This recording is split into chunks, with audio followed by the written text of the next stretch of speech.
Okay. Hi. Good morning. You.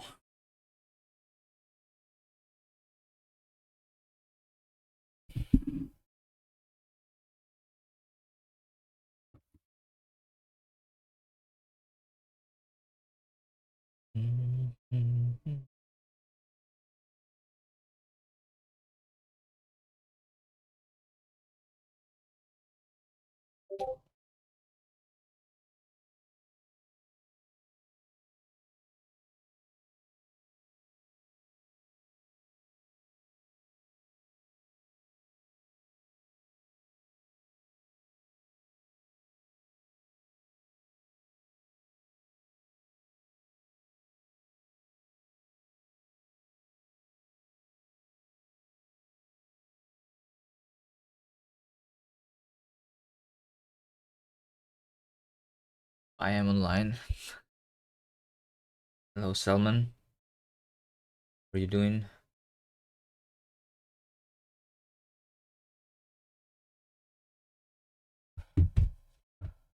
I'm also online. All right. We work on linksider. I know that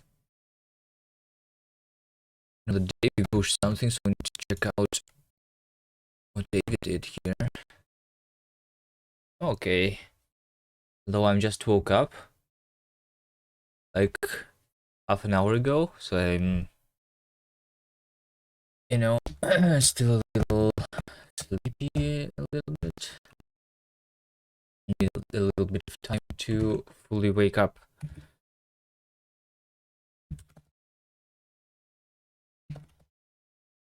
Okay, git status. We want to pull from Davy's branch.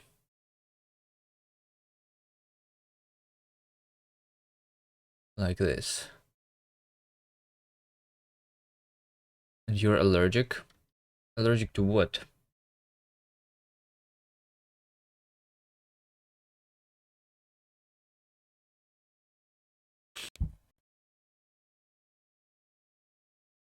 I have no idea how allergies work. I never had it.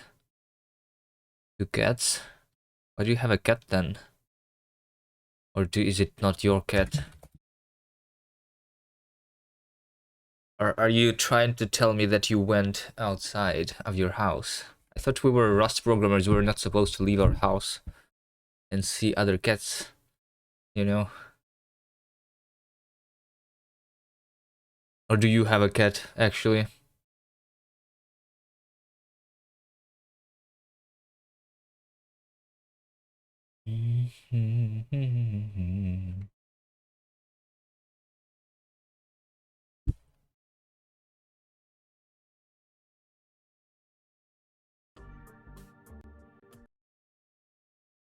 Okay, nice. We actually crashed the game. Pog. Okay.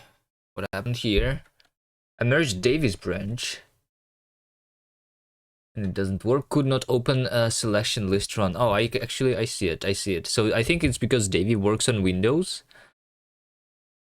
And I work on Linux. And on Windows, the file system is case insensitive. I think that's why.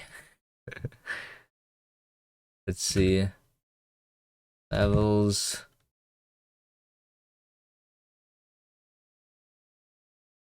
Is it? What is the last time you used Windows? I think that's the issue that is happening a lot of time. When you're working on a Unity project, for example, I heard people have the same thing. When you name your file like with capital letter and and you try to load this file with a lowercase letter, so the game works on you, but when you make a web export, then it stops working because of the thing is being served on Linux usually, right?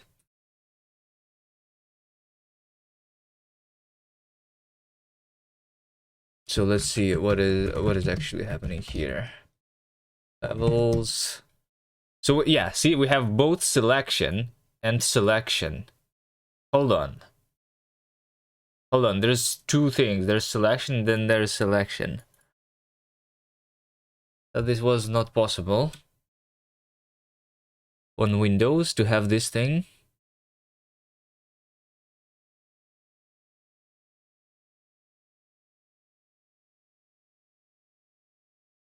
And over here we have the capital select. I think Davey renamed the from lowercase selection to uppercase selection so that everything is uppercase. Maybe? Because this was lowercase before for sure.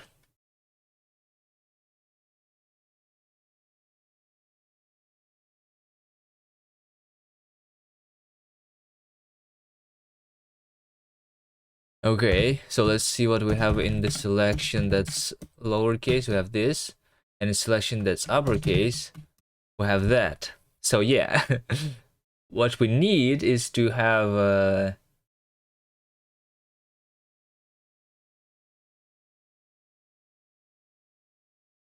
okay, sure. We need both. Move, levels, selection. Just tell them to use the WSL. I never used WSL when I was using Windows myself. I don't like WSL. And we're working on a game, so inside WSL, it's not going to work anyway, right? We need to compile a game.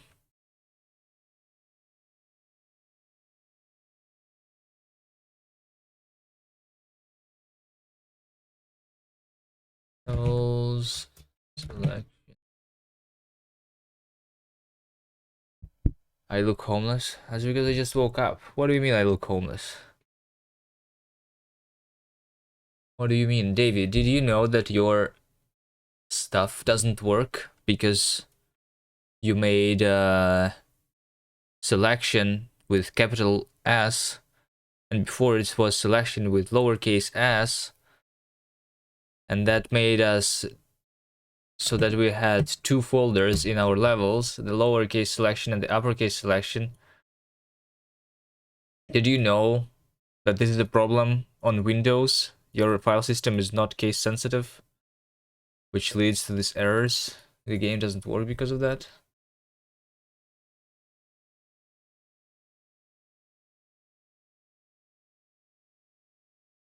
Why? Because in the levels groups over here, you have specified that it is capital letter selection. So it's trying to load. It has only one folder in your branch. No, it was two folders in your branch. The problem is that your Windows doesn't know about the difference between those two folders. Let me show you.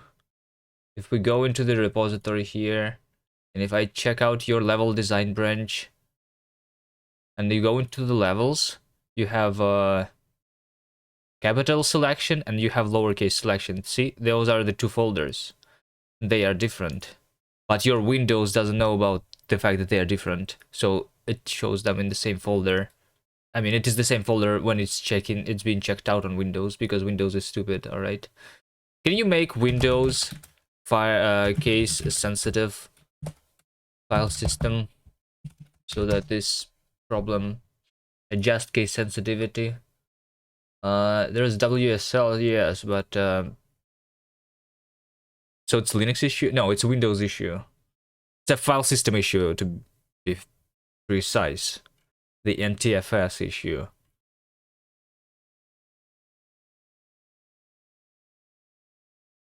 When working with both Linux and Windows files and directories, so the thing is, if you ever made your game in Unity, right, and you make a web build, your web build will probably not work if you do the same stuff.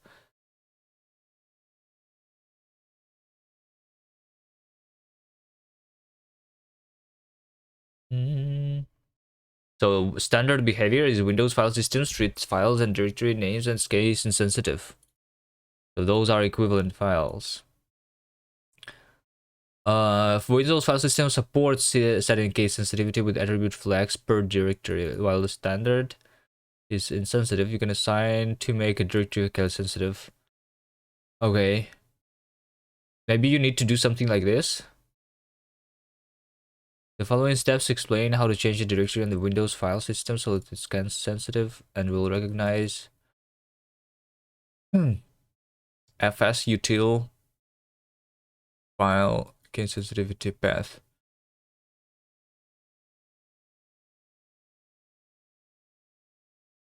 You only renamed, so why would there be two? Well, because when you rename something on Windows from being lowercase to being uppercase, it doesn't actually rename anything. It's weird. It's a Windows issue, yes.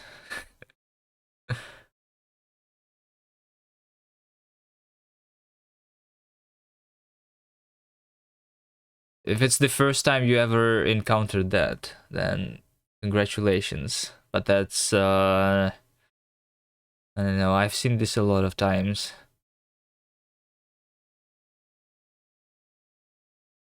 I guess it's mostly when you work on a project that you use both on Linux and Windows, but also, like I said, if you make something available on the, like, if you make a website using your Windows files, right? Your website usually is being served on Linux.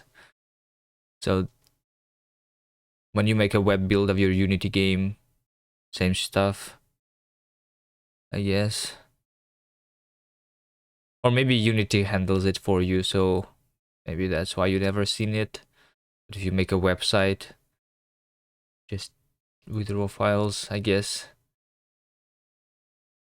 Configure case sensitivity with Git. Git version control also has configuration settings that can be used to adjust case sensitivity for files you're working with.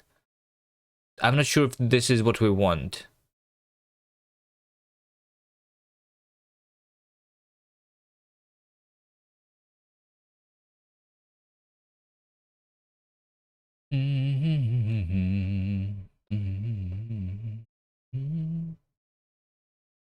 Maybe you just need to enable case sensitive info for the linksider at least. You will be able to see the things. This. I'm not sure. Anyway, let's see if I fixed it.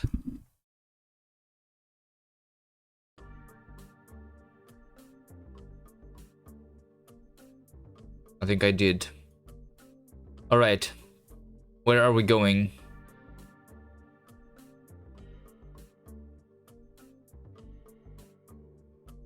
Lao slashing is now the first group, okay. Let's just try doing this without the editor, right? Oh, look at this. Level 1, level 2, level 3. This one is the one that I have completed. Alright. And this is the teleport.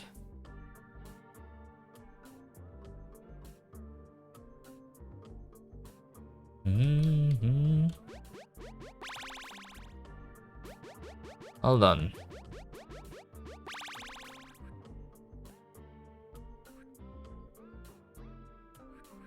Level 4, 5, 6, 7, 8.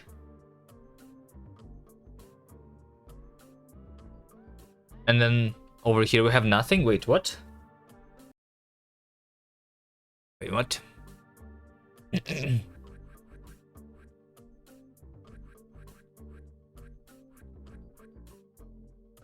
Not made yet.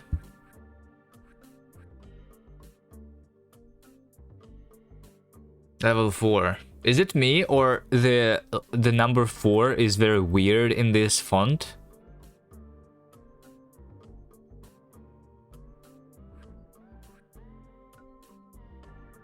Why is this the way they are doing 4?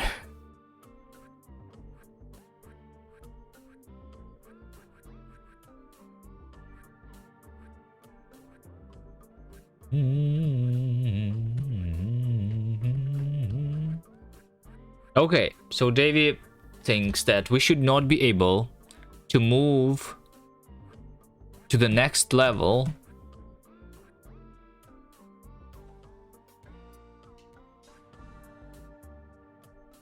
to level 5. We should not be able to move there if the level 4 is not completed yet, right?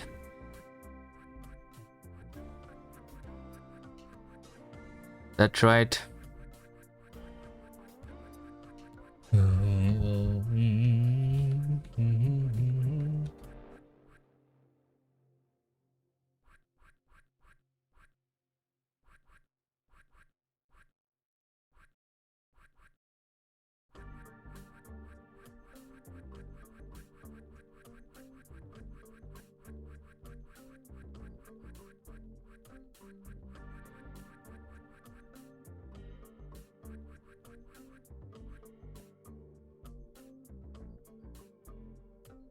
Then this door is not needed, because like, what is this door actually guarding? I thought we would have a big selection world. But like in this world there's only 3 levels, and then you go to the next one.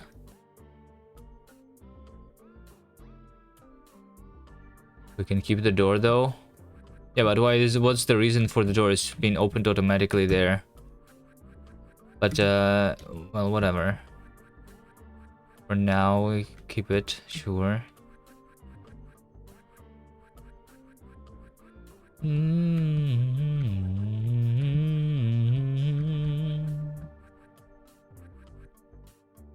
Yeah, but if there's a door, then you should be able to come to the door before you complete these levels.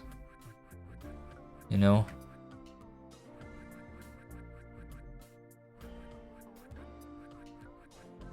Also, like, isn't this too much linear right now?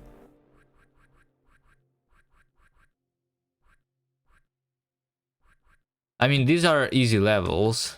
Maybe since this is the beginning, it's okay.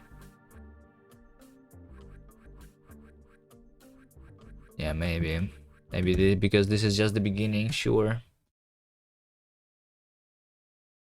Okay, let's see. So how is it supposed to work?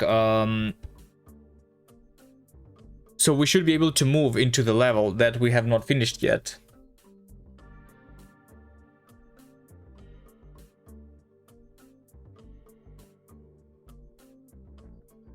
If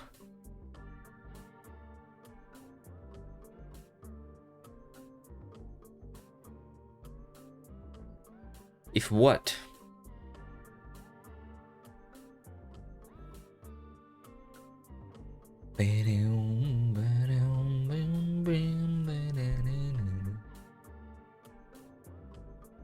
So like, what is the condition here that I should be able to move into this first level, for example, but I should not be able to move to the next one, right? Over here. Why can I not move here but cannot move here? How do we write this logic? You made your own framework, UI, it's absolute garbage. Nice, congratulations. We also have our own UI in my engine that I'm not using because it's garbage.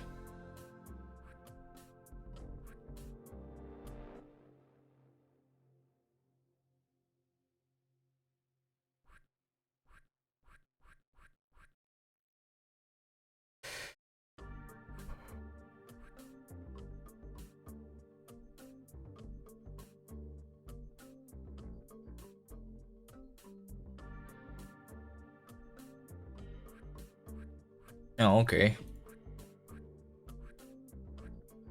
If an inner level tile is connected to an unlocked path,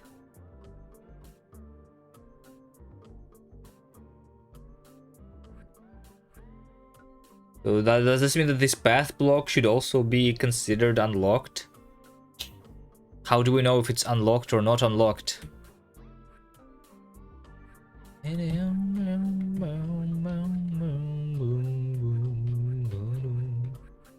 What is this? How is this one different from that one?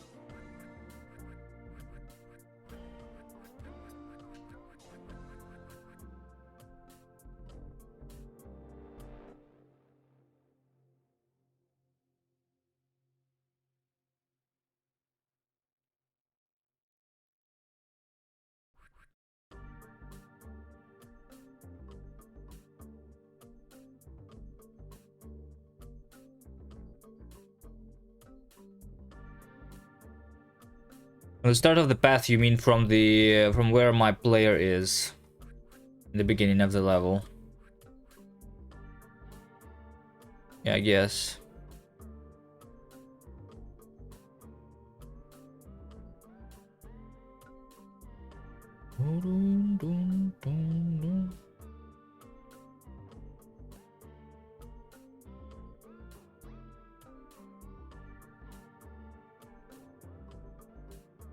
Lines could just be skipped when you press left or something? What do you mean lines could be skipped?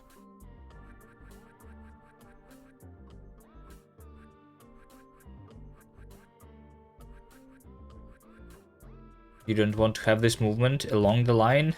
Just teleport from here to here? Why not? Why not have the movement here? Doo -doo -doo.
Okay, let's try writing this logic. Fine.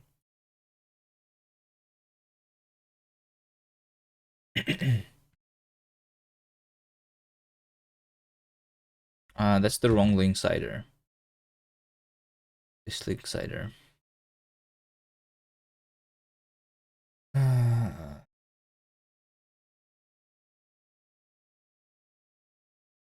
So this is me fix case sensitivity of the levels. So this has been fixed now.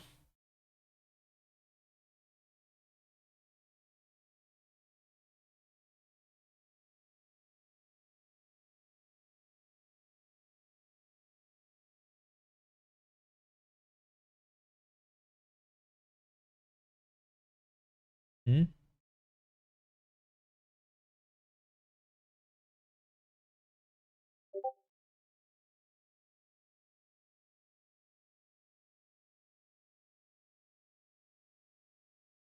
Is GitLab being slow or what? Where's my pipeline?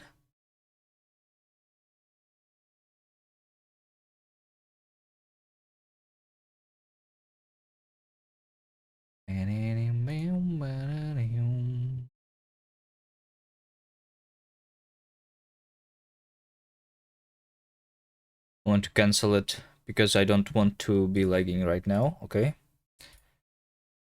And now we can implement the thing. Okay, so we're going to do the BFS, I guess, from the starting position of our level, and we're going to mark everything that is reachable from there, I guess. Okay, sure. Let's see. So there is going to be in our, just like David said, the level is going to have 3 states: unlocked, finished, and locked. Play. So this is going to be on the logic side right now.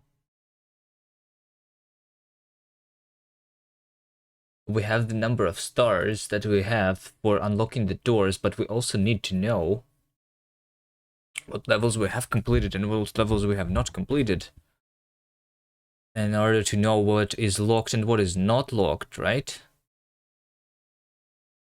Yeah.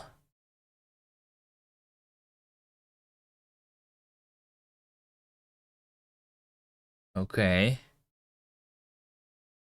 So this means that I guess we need the save info for the logic to save info. Let's see, it's going to be the number of stars.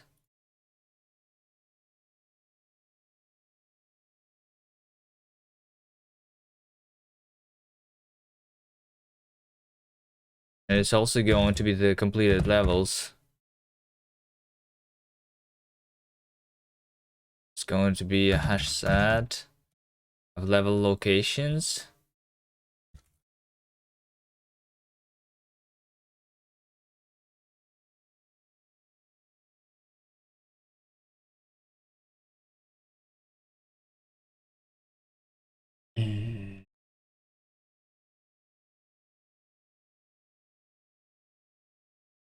This thing.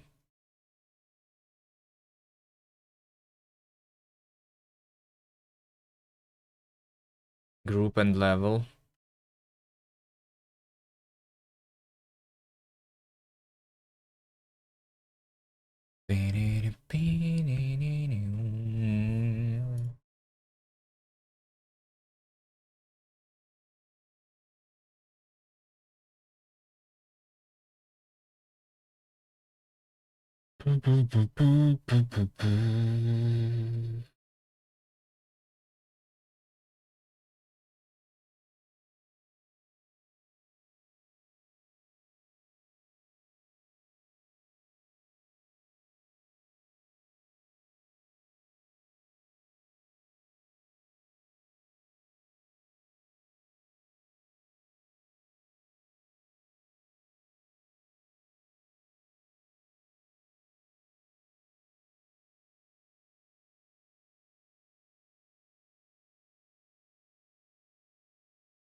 This means that from the logic we need to know about our save now, which we did not have to do before.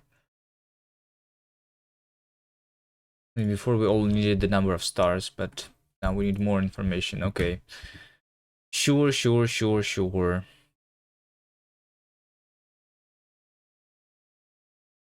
if save info stars is more than or equal than needed, then we unblock the thing. So this is us unlocking the doors. And similar to us unlocking the doors here, when the number of stars that we have is more than needed, we're going to unlock the levels, right?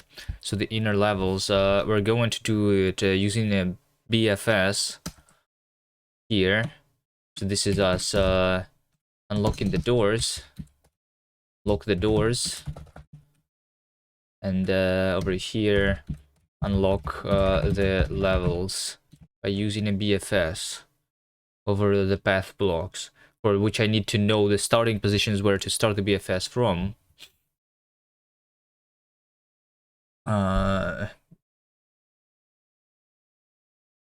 Sure clan, hello. Start positions.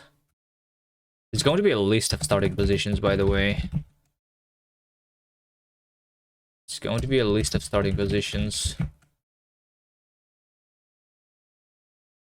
Just in case we're going to make multiple select level player selectors eventually. Probably not, but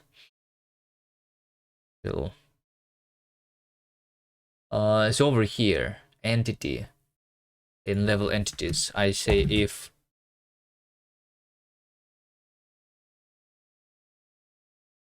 if this is properties, right? Let properties be this. So if properties is player, so all the players are starting positions are going to be marked. State start positions push position is going to be not going to be like literally positions then. Modprog, hello. So today we improve our level selection screen.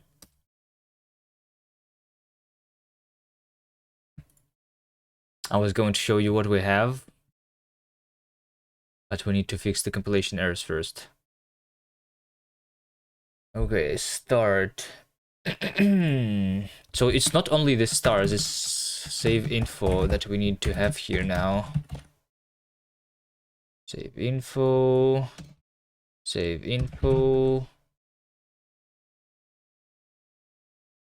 And then here, stars, save yet? No. Wait, what is a save info actually? Literally is this thing.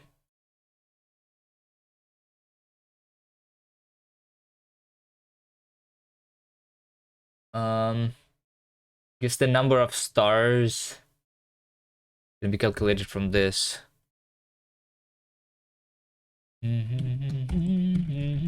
Let's do the info method here then. Info self. It's going to be a save info. We're going to inspect self. And then the stars is right now the stars is self-completed levels length, and completed levels is self-completed levels.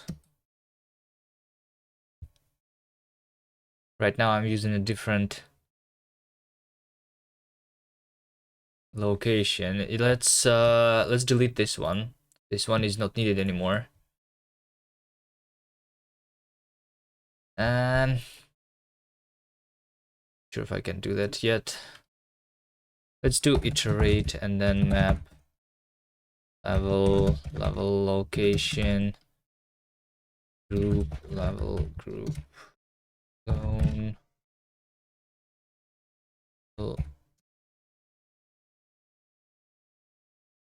Can do that, I guess.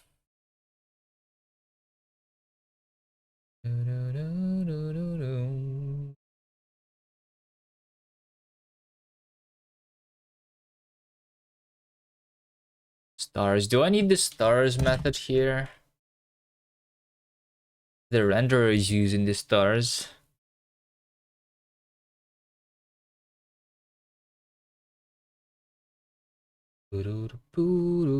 I feel like I need to save this inside the entity, like unlocked.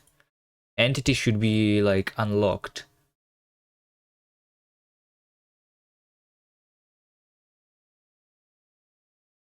If entity stars needed is some, then if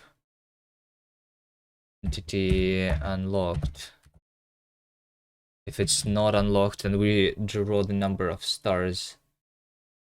Save stars.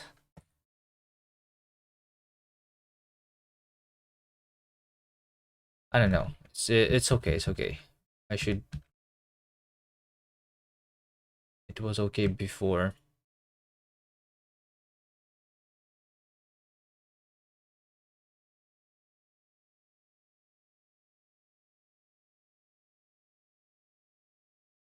Let's do that.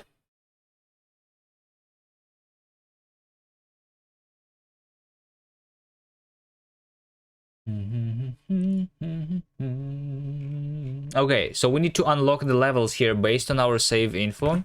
I think right now, yeah.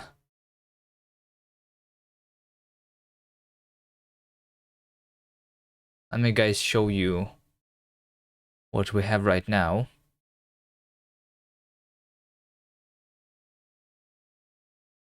So last time we have implemented a door which is being unlocked when we have completed a certain number of levels. So here's our new level selection screen, right? We start here and then we go here, level 1, level 2, level 3. I have already completed this. Over here we had a door which got unlocked when we have finished these 3 levels. Then we go into this world 2, and over here we have these levels that I have not completed yet, which is why they are this color. Right? So I should not be able to move from level 4 to level 5 because I have not completed level 4 yet. So that's what we need to implement.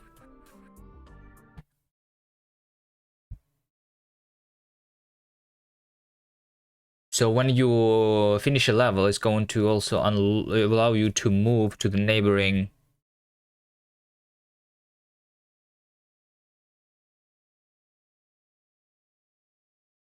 positions, basically.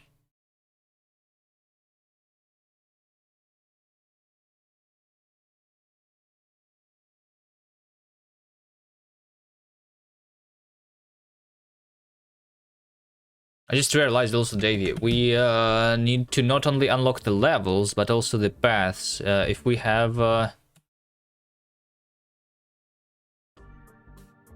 let's say that in this one,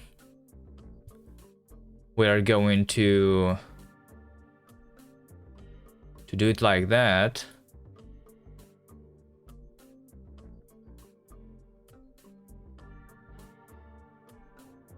Do do do do do do do.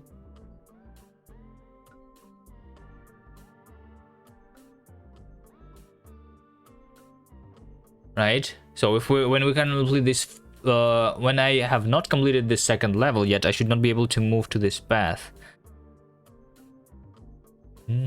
So the paths are also something that are locked or unlocked. Is that true? Should this path that is locked then not be invisible? Like, should this be like that? When I have only completed level 1.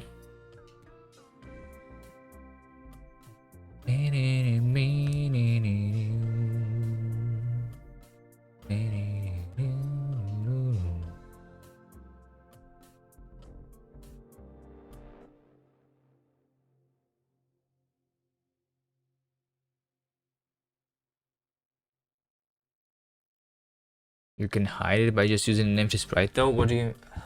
How?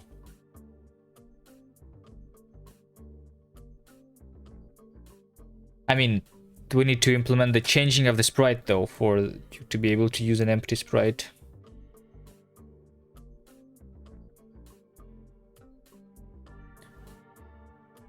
Boom, boom, boom, boom, boom, ba-dum, ba-dum.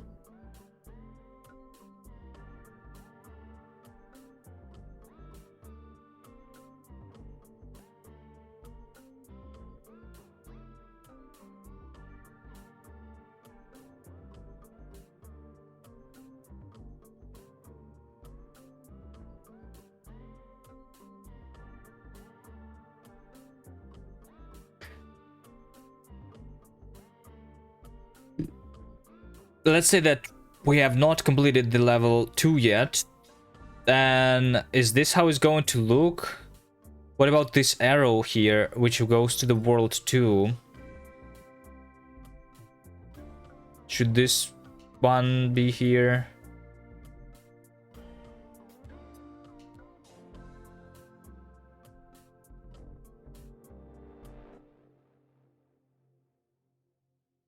Feels weird to have this arrow too. Should we just hide everything? Should you not know about the fact that there is a third level? Just do this?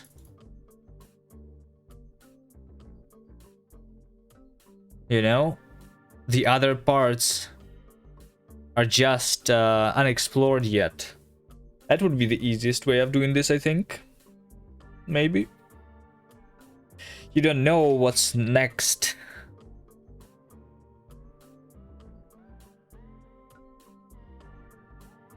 You can just hide it with sprite change, no? If I change absolutely everything,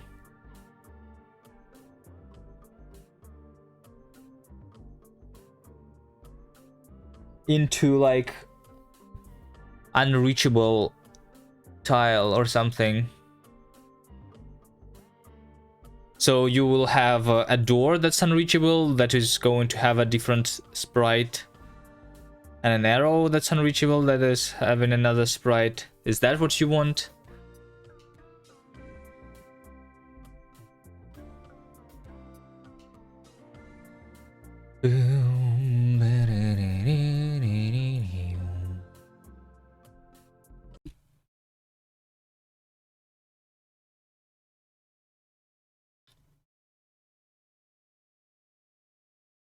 So we are going to mark everything that's reachable, everything else is going to be unreachable, right? So everything that is on the path blocks, we're going to mark as reachable from the starts. Okay, let's do this. So we are going to implement the BFS here. The queue is going to be a vectec. Isn't unreachable same as locked? Yeah, we can call it locked, sure. But for example, the locked door is the door that is visible, but for which you don't have enough stars. So it's not really locked, because I'm going to path through the door, I think, still. Or do we want to... actually, we need to figure that out too. Like, should I show you what's behind the door then? Or should the path behind the door only start being visible once you unlock the door?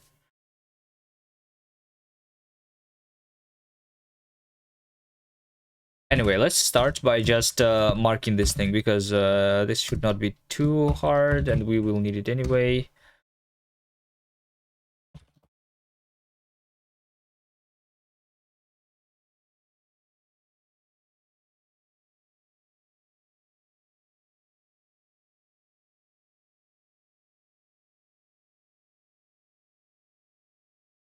So we are doing this self-starting positions. Cells. That's what I want. That's where we start the BFS from. And then here... also, I'm only going to consider those that have path blocks in them, right?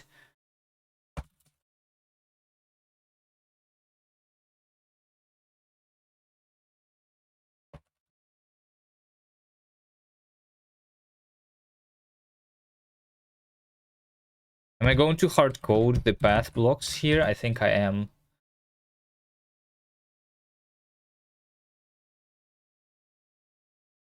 Let's for now just hard code it.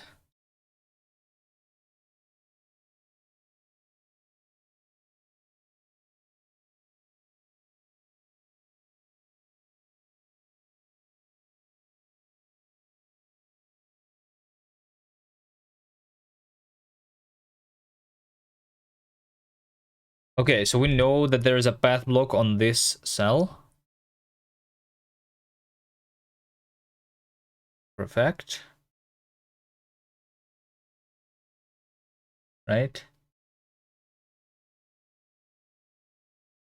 And then we're going to stop going forward if the level has not been completed yet, or if it's a door, right?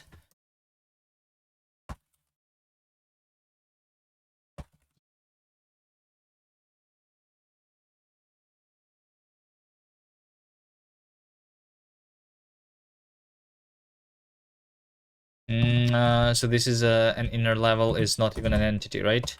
I think.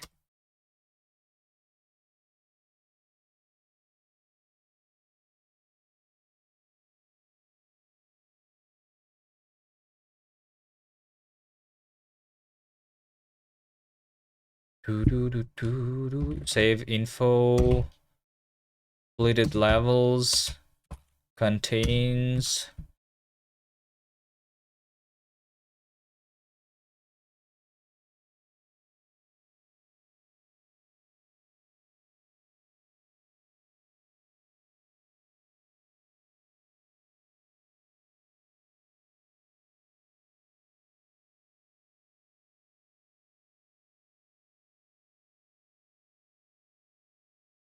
Okay, so if we are on a level that... Okay, only walk on paths. Stop on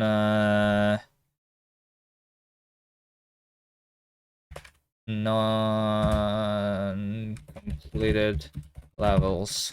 So this is what we want, right? We just walk on only on the paths and we stop on the non-completed levels. The doors I'm going to ignore for now, but we can add the doors here maybe. Okay.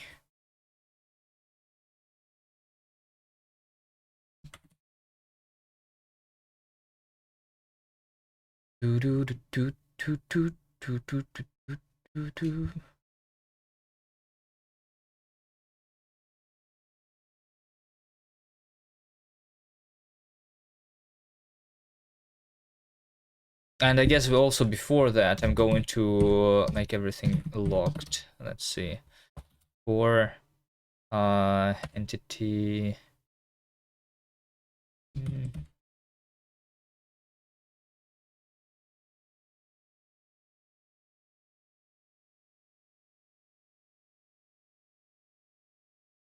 Whatever. No. We're going to start with locked and then we're going to do unlocked maybe. No. Or yes. Yes, that's only the inner levels.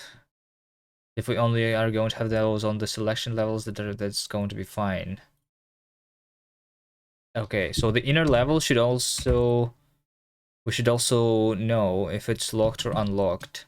Or maybe we should just know the things that where we can go to in our actual game state. Let's do this.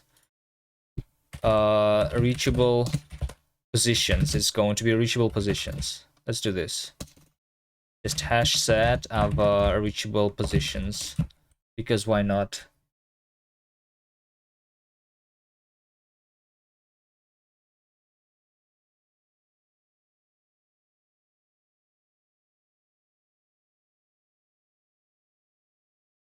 Maybe the start positions is then also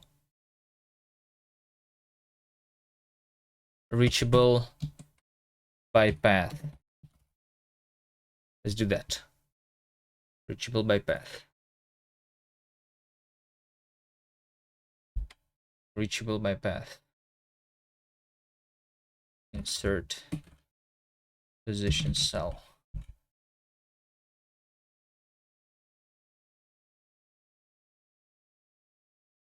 Calculate reachable paths. So we're just going to extend our current reachable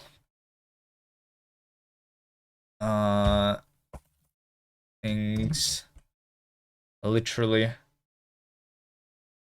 So if it was reachable before, then it's going to be also reachable. We literally are going to do self reachable by path. Insert this current cell, and then we're going to push the neighbors into the queue. So for direction in angle. Hold on, do we have the ability to go into all the angles?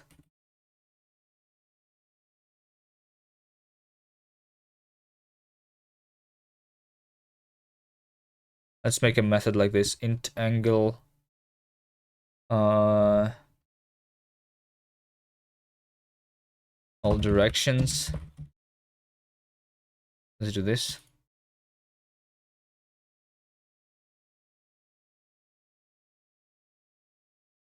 All directions is going to be int angle 4, right?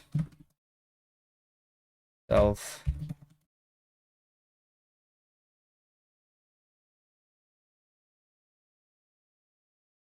right, up, left, down. So we go into the all directions and then Q, insert, Q push, back, cell plus directory, plus non-directory direction, like that.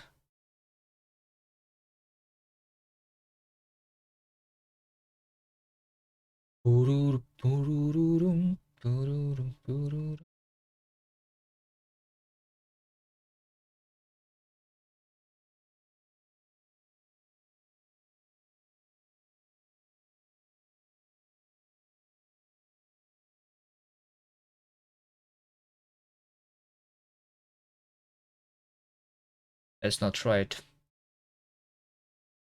I should only push once here.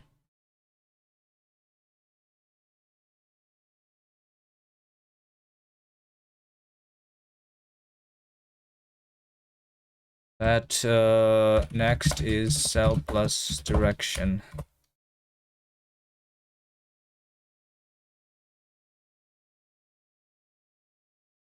So instead of a cell here, I'm going to see the next.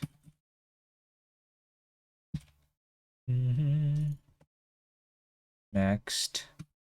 Yeah, so if this has been inserted, then you push next. Push back.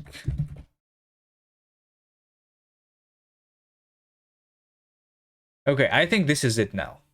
So this is the BFS that just marks everything that is reachable by path blocks, and that stops on the non-completed levels, right?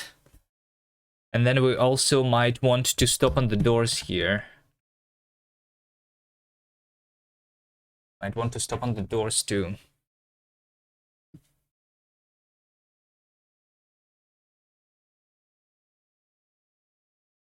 Okay.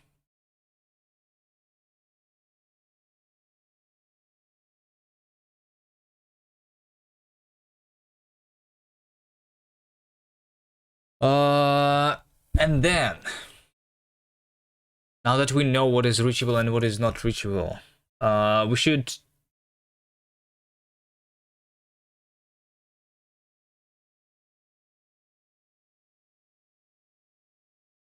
only allow moving on those blocks that are reachable, basically.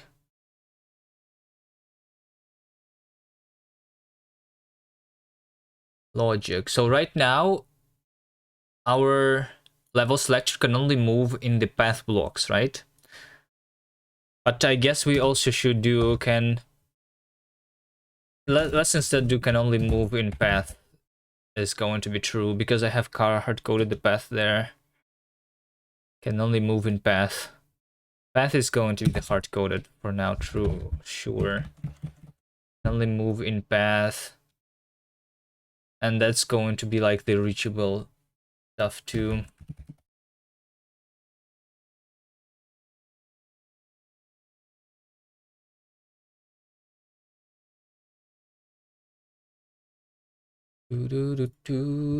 So over here, instead of just figuring out if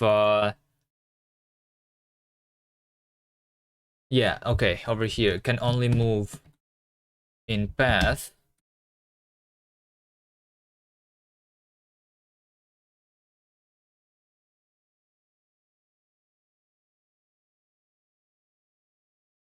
So if we need to only be able to move in path, then it should be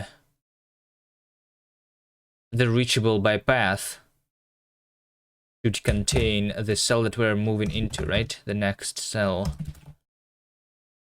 should be reachable by path, basically.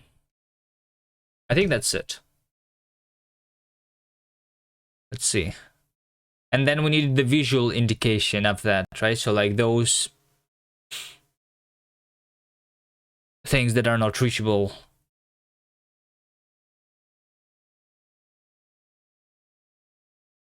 should be a different sprite.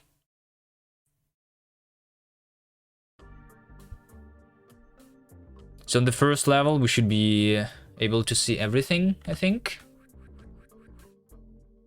I cannot move up here for some reason.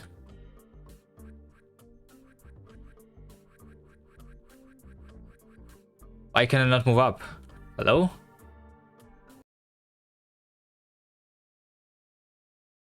Doo-doo-doo-doo.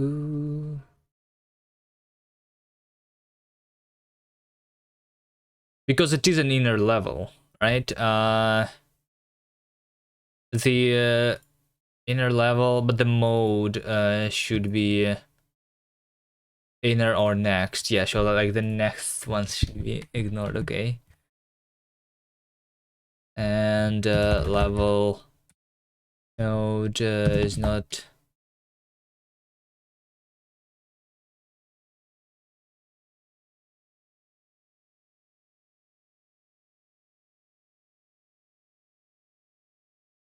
Just match the level mode here. So if it's inner, then we don't want to go through the blocks that are the levels that are not finished. Otherwise,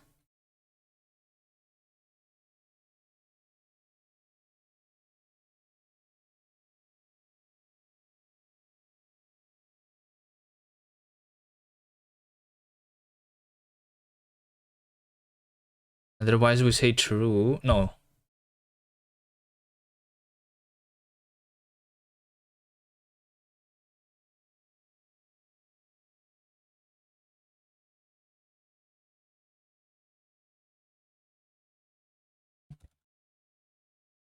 False, right?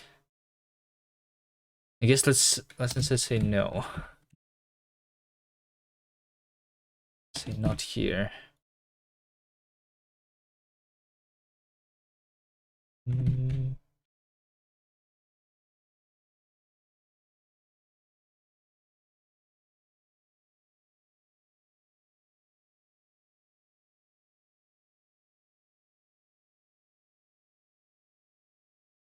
Like this. So because the arrow was a teleport to the next world, which is just like another inner level, basically, we were locking it. Actually, hold on. So this is wrong then. This is wrong then. I should be able to move into that level anyway, right? So right now I'm going to literally just block the levels. So yeah, okay. I think this check should be over here in the beginning, because I should be able to move on the level that I have not completed yet, but I should not be able to move further than that level. Still on not completed levels. Yeah. Because before I was just not even allowing to move into the non-completed level.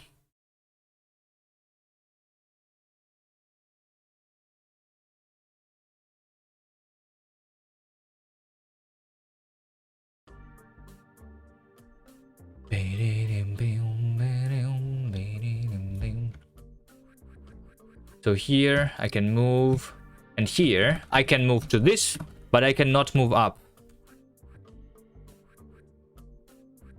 Okay, there you go. So now it works. Okay, now we just need to have the graphics here. Now we just need to have the graphics. So we have the information about every single tile, every single cell, if it's reachable or not. Right? I'm going to call them unreachable instead of locked, because the doors are locked. Okay? I don't think it matters for you anyway.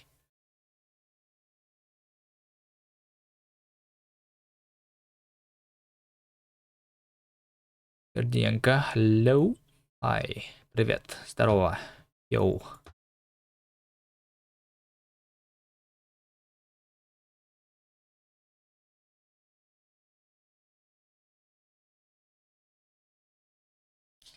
So when we are rendering, now the question is though, there can be some tiles that are out. What's the logic here? What's the logic? Should the logic be that if there is a path block on the same tile, then we should use a different sprite if this path is not reachable? So if I'm trying to render something that is on top of a path, and if it's not reachable, then we use a different sprite? Is that it?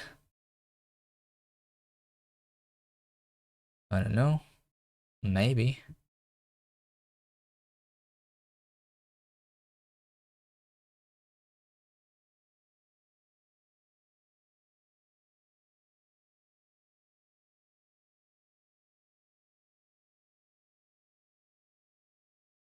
Just move. I need to go into the rendering here.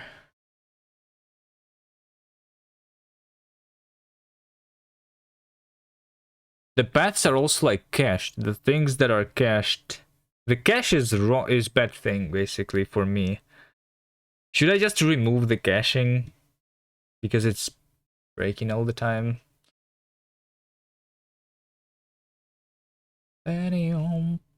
Or I guess we can just entities. What is being cached here? I think the only things that are being cached are the block path disable cloud. So like the paths themselves should use a different thing. But only the cached layers can have the auto tiling rules on them.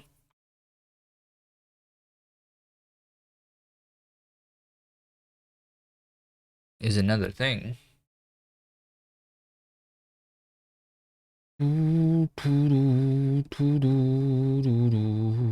So I need to implement the auto tiling on the regular entities then. If there is a... And also, let's say that, like, because your path is using auto tiling to connect to each other, right? If there is a path that is reachable, and then next to it there is a path that's unreachable,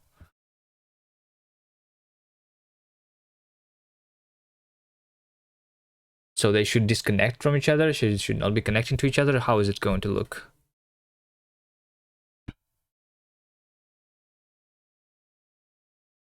If I remove the caching of the path, then it's going to look different, right? Every single path is just a dot now, as you can see. This is not what we want, right?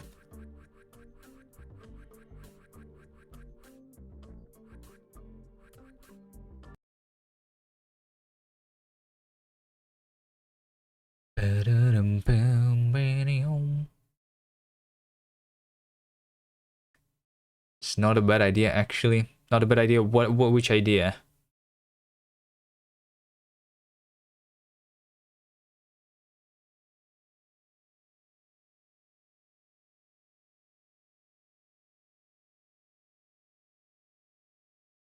Which idea? Just a dot? You think? I think the way when the paths were connecting to each other, they looked better.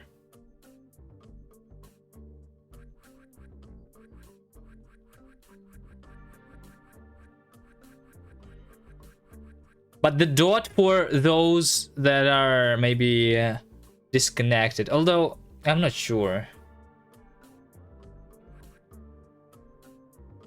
For those that are unreachable, maybe the dots, but even then, I'm not sure about that.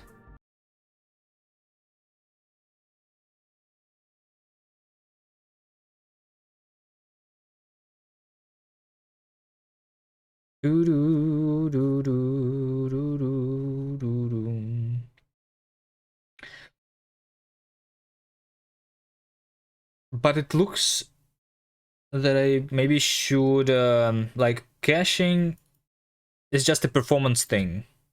I should be able to do the tiling rules if with non-caching stuff, I think.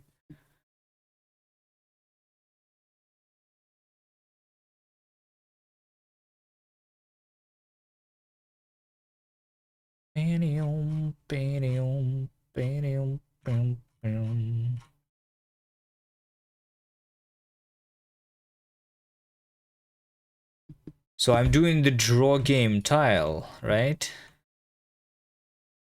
This thing. What?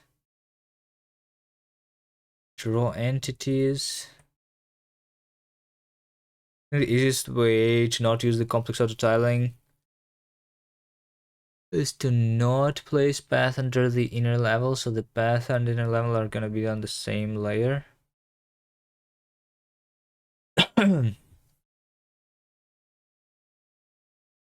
Well, another thing that I can do, because my reaching BFS is a BFS, I can do the coloring instead. Instead of using a different style, I can use the coloring also. So using the same auto tiling rules, but just apply a color, make it darker, the unreachable stuffs. Or even transparent.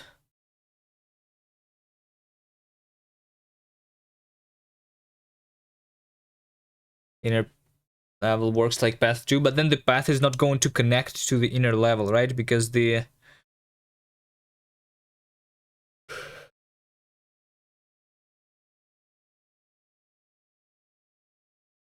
we want the path to be connected to the inner level still. I need to redo the auto tiling anyway. Using color doesn't work on a cross path. Why not? It's going to be something like this. Here's your path. It's hold on. Here's our background. Background is black. Here's your path.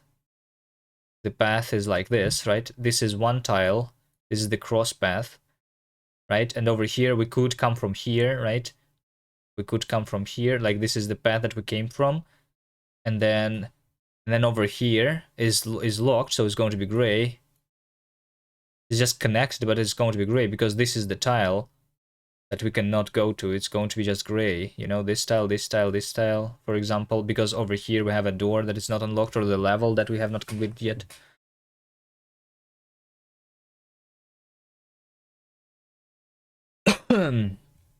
Hello, Scott.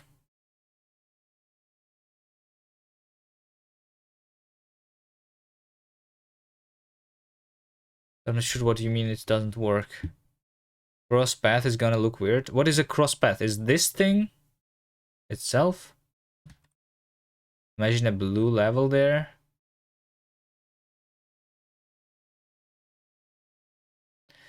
Oh, yeah, I guess. I guess if there is a blue thing in the middle here, right, then we want the left one to be the left connection, because this is this tile, right? So on this tile we want the left connection to be not grayed out and the top connection to be grayed out, right? Because this path is partially on this tile, partially on that tile.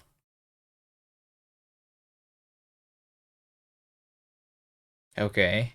Then the auto tiling rules, I think, still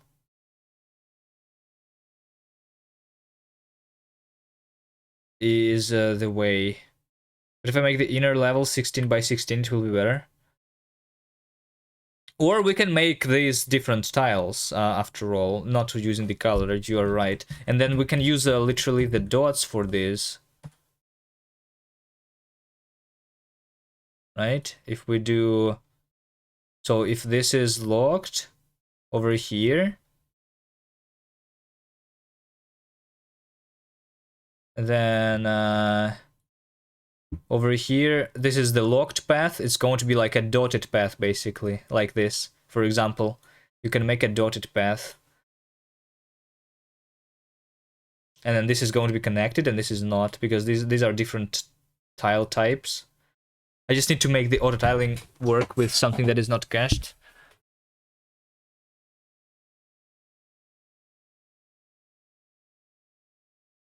I think.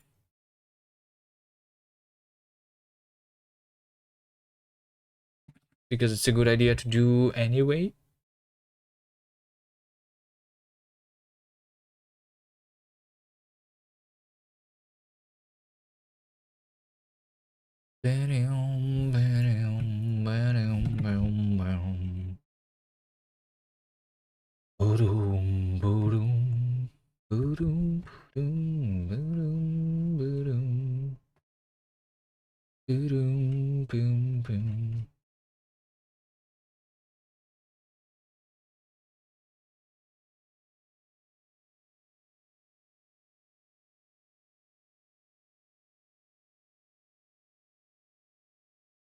Or I need to rebuild the cache when something is like a different, and then something is changed.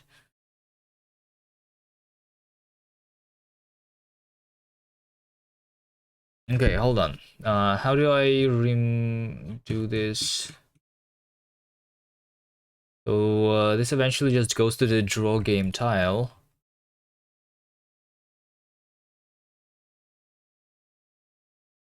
This is just a way of me to draw the game tile with a matrix. We have a matrix here, the transformation. Instead of it being a cell.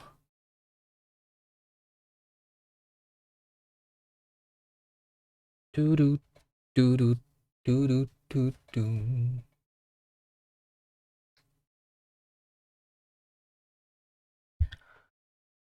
Game tile. I think over here is going to be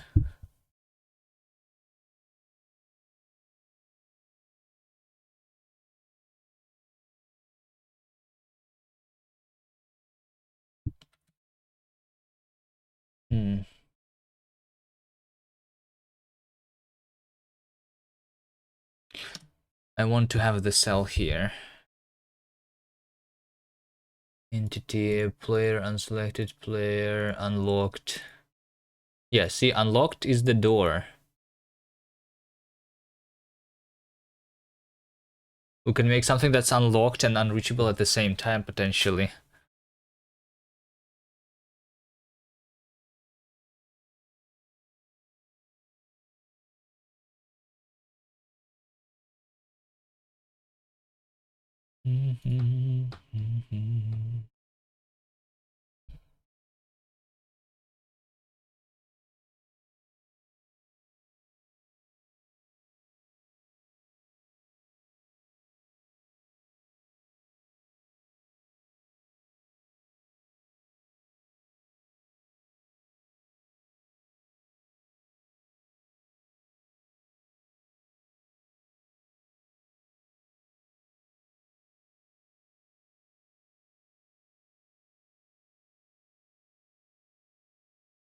Oh, I mean, these entities also have the rotations.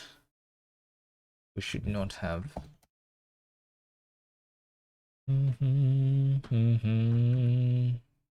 Yeah.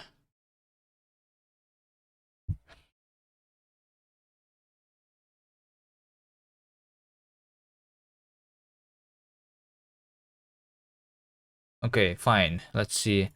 This is going to have another optional position.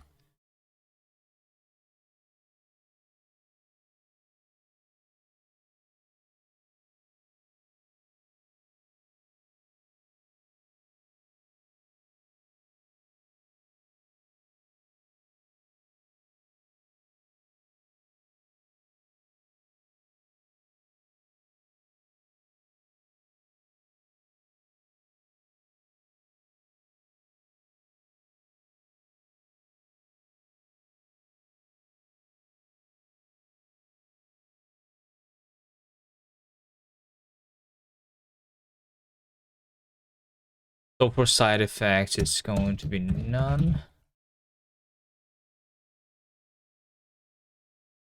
For the power-ups, it's going to be none. And then here,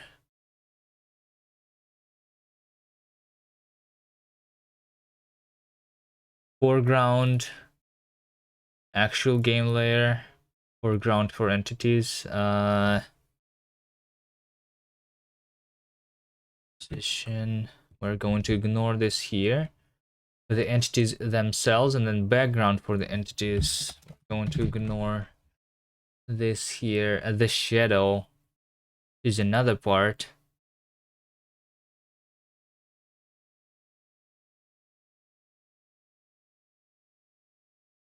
So this is draw tile. Okay. So into the draw tile, I need to do the positioning.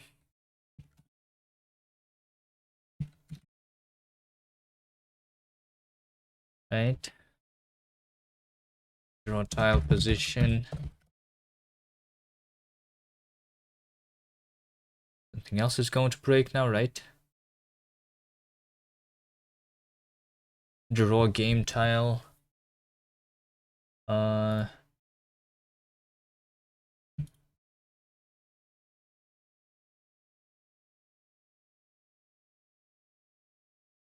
It's going to be none. This is going to be like position for auto tiling. I need to. It's not. That's not right.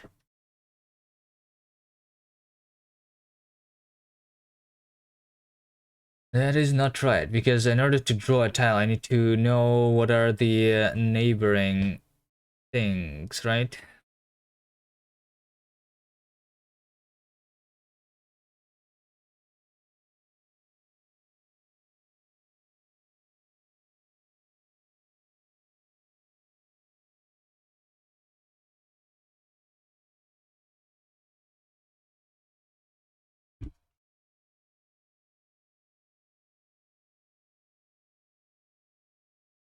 Draw mesh impl. Bam, bam, bam, bam. Vertex data. Vertex data. Tile set meshes. Yeah, I see. So like over here, I'm just getting the current the one mesh, but if it's auto tiling, then I need to figure out what's neighboring tiles to draw a different sprite there.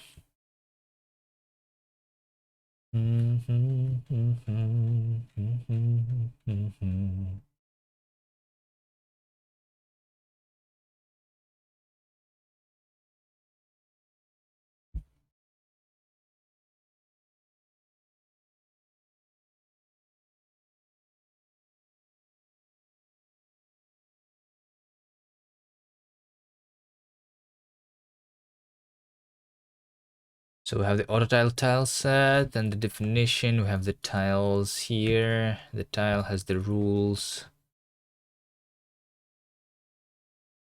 and stuff. Tile set position for this. Returning the connection. Okay.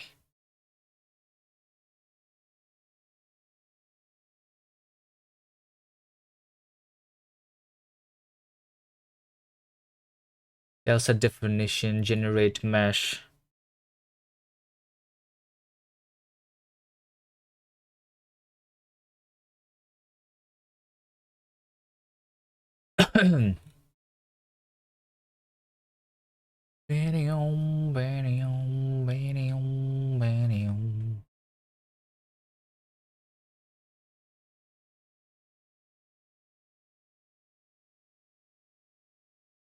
UV, tile set position, and texture size. Okay. And UV with border. I gotta see what we need to do. But in order, like, we need the information of what is happening on the neighboring tiles, though, right? So I don't need to only have the position. I need to know about the neighboring connections. and everything. Connections. I want to have impl fn for back2 into autotile connection. Think this is what we want. So by default, it's going to be autotile connection.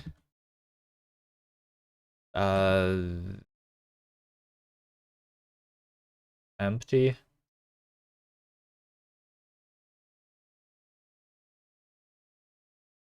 Sure.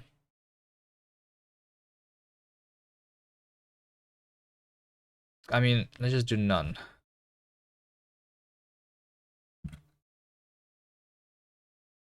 But then it's a generic thing. Okay. Let's do a dynamic function, whatever. And then optional.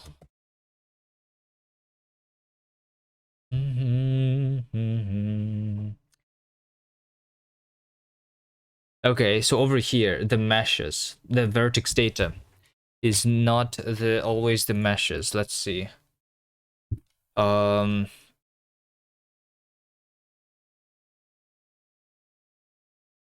If some connections, so if this function is actually provided,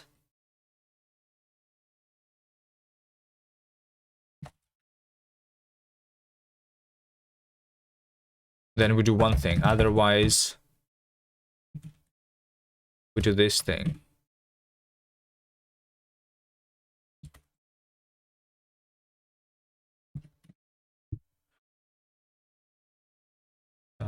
And here we do tile set inner definition tiles get name. So this is the definition.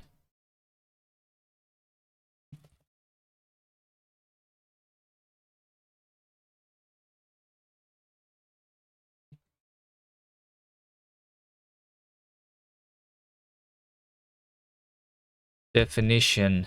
Then we do the tile set position using this connections. So this gives me the tile set position. And then we do tile set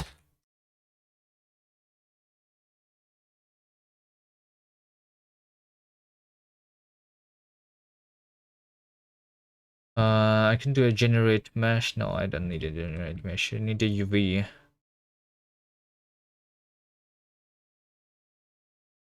I mean, I need to generate the mesh here. Hold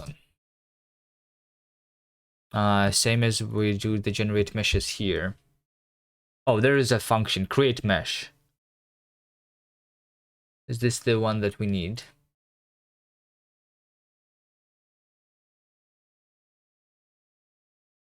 Create mesh. I'll set texture size.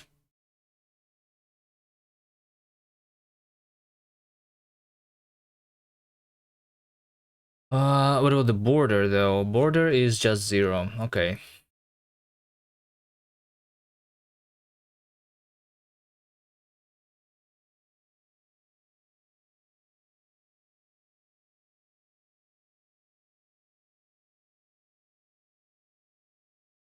Not sure what this border is, but let's do the same stuff as we did in the other position. Tiles. So texture size is tile set inner texture size, right? This is the UV. And then we do create mesh.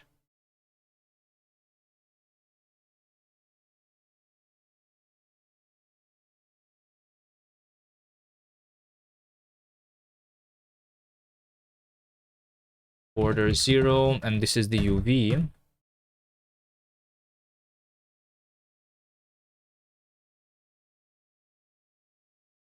And this is the vertex data, right? So in this case, we have the owned. In this case, we have the borrowed. So we need to use a cow here, probably.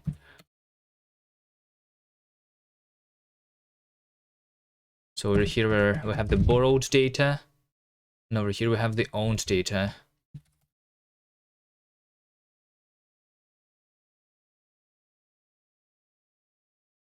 Right?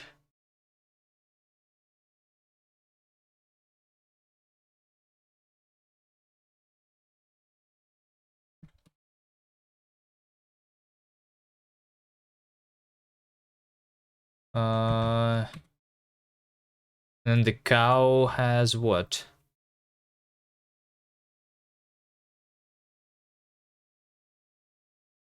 We just deref it, right? Like that. Cow cannot be dereferenced. Wait, what? Why cannot cow be dereferenced? Oh, wait, do I need... Cow only is... I can only do cow when something is implementing to owned. Really? So I need to do my own. Okay, fine. My cow. Fine. We do my cow.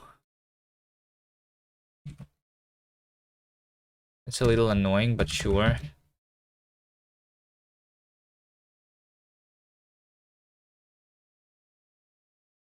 So it's either owned or borrowed.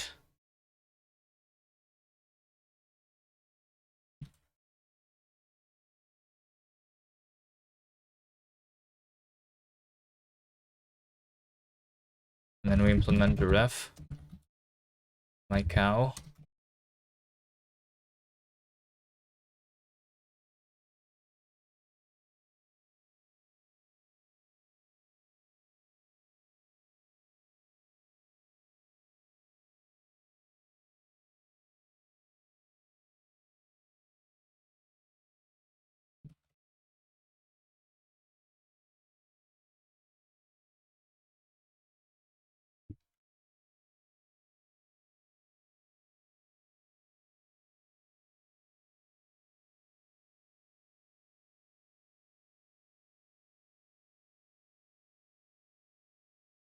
Doo-doom, doo-doom, doo-doom, doo-doom.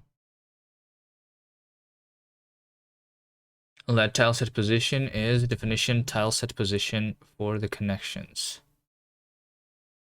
Why is there a minus there? Should not be there. Mismatched. UV. Tile set position. Oh, tile set position is optional, yeah. So I guess over here we do unwrap or definition default. I guess just or definition default.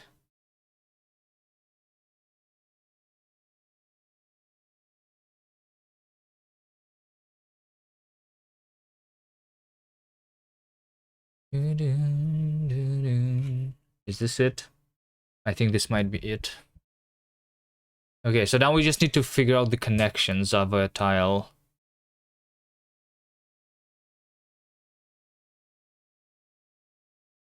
Because we have the name, right? So we need to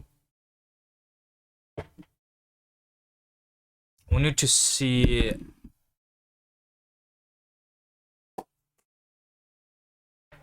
if the connections are there.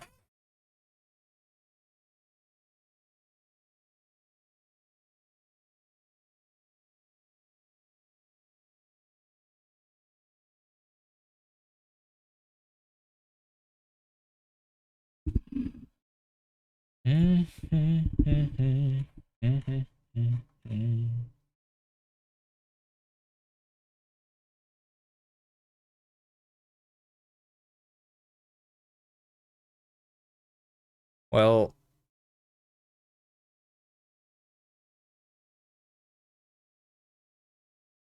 let's do connections for the position and name.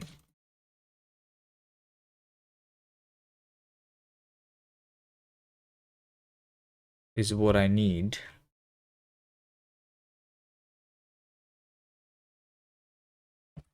Connections for the position and name. This is going to return me a closure. Another one. That is going to take back 2 and return the auto tile connection.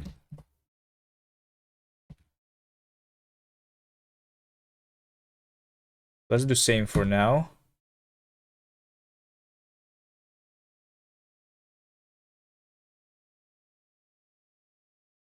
Expected option, okay.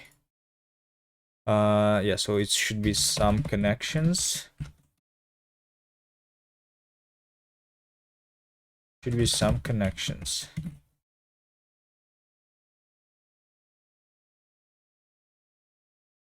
Some reference to the connections.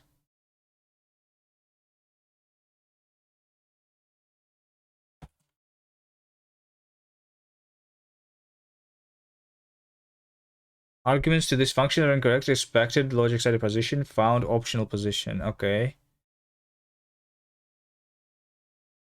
Then we do position map.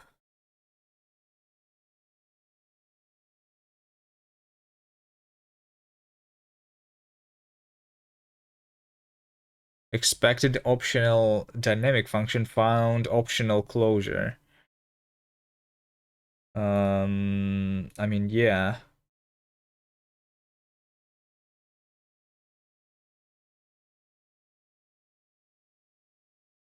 Draw tile. I don't want it to be impl. I mean, if I do this an impl here, then we consider we should like figure out the generic when we don't pass, when we pass nothing here. It's annoying. I don't want that.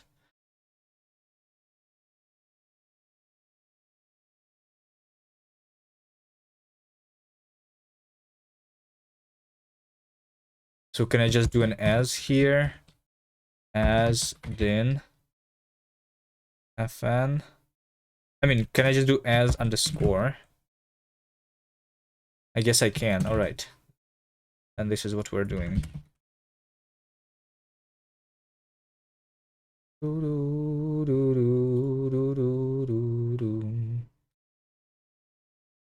Can it infer the type parameter f? Underscore cannot be. Okay, fine. As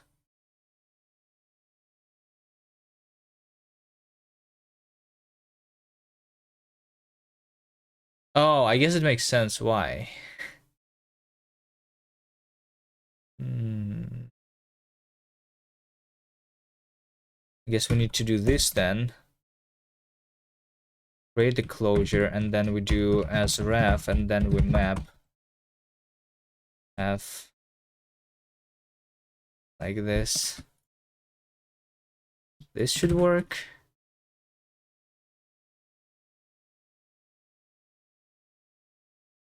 Okay, I think this works. All right. So we need to change the behavior here. So right now I'm saying that the connection is the same, but it should be only the same if the same tile is there, right? So we need to calculate. We have a frame here, right? Okay.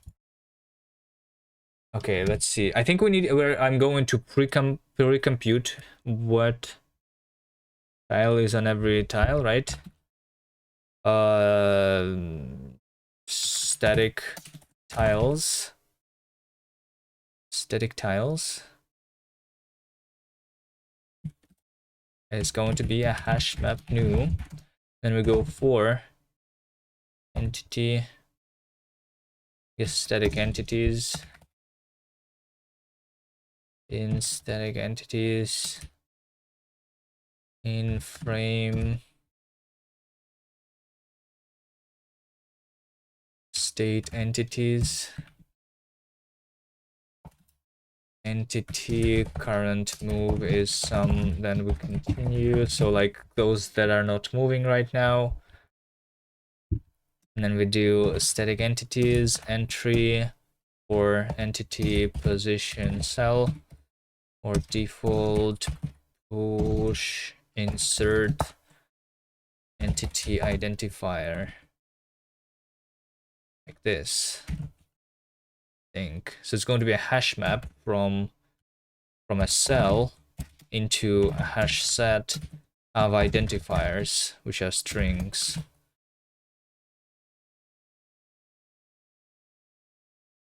And over here, it's going to be static entities get of the position cell plus D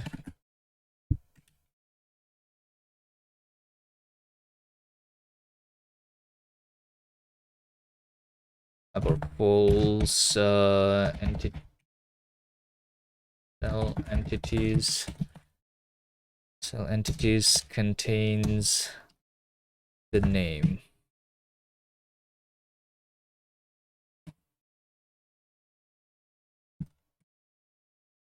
Okay, so if it's the same, then we do the same, and if it's not the same, that it is I don't know, we can do empty or different, whatever, different empty, doesn't matter. And over here I need to do a move.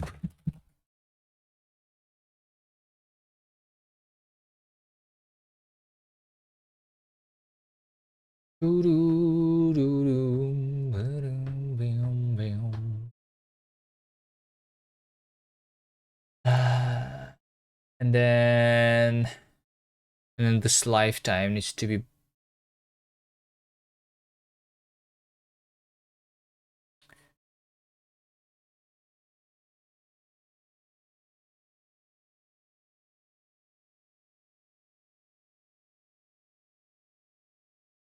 the Rust compiler is not smart enough to figure out this lifetime for me, I think. Use of moved value connections.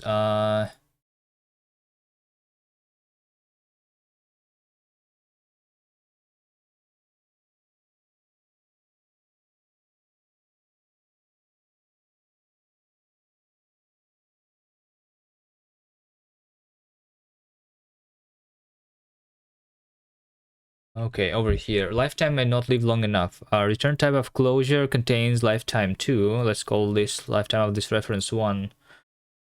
Returning this value requires that 1 must outlive 2. Yes, that is true. It's because Rust is stupid.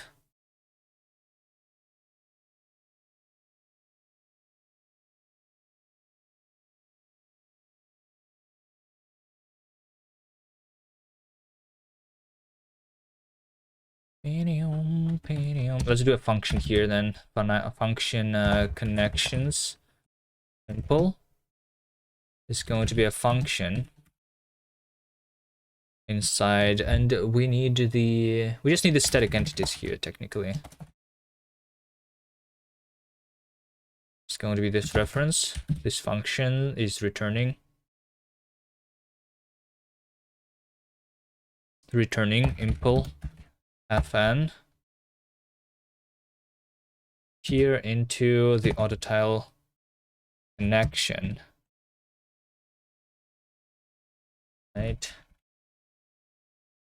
And we just call in the connection impl here on the position name and the reference to static entities.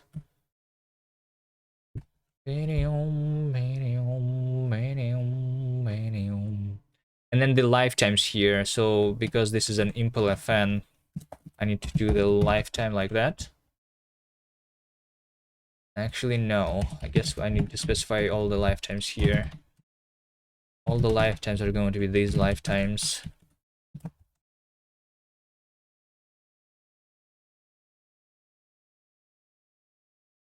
Oh, and it doesn't. It cannot do that anyway.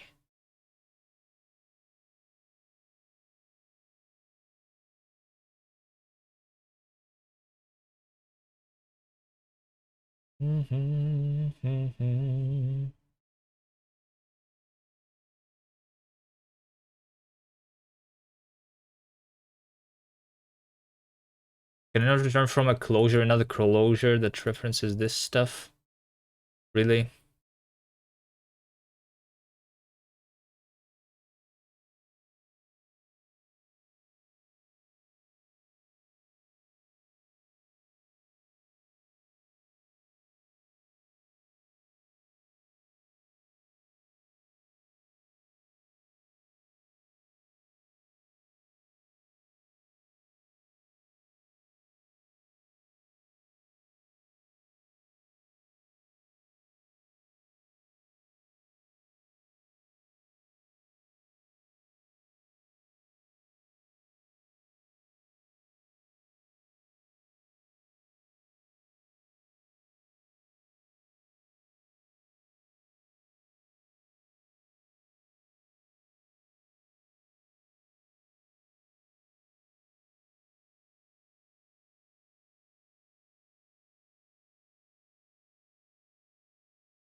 I mean, okay.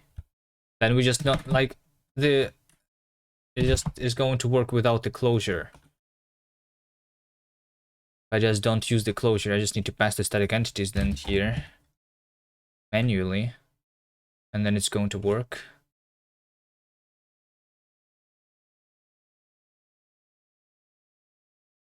Okay. Closures are not powerful enough, unfortunately, I think. Okay, and then now we do in the logic. Let's try. Oh, yeah. So like the path is not cached anymore, and we should still see the auto tiling if I did this correctly here. So the paths should be connected with each other, and they are, but they are on top now because they are not on the background layer anymore. So we should also do the proper Z indexing or something. Like we're not even specifying what is drawn in front and what is drawn in the back right now, right? How are we even? I think it's literally RNG right now, the order of rendering of the entities.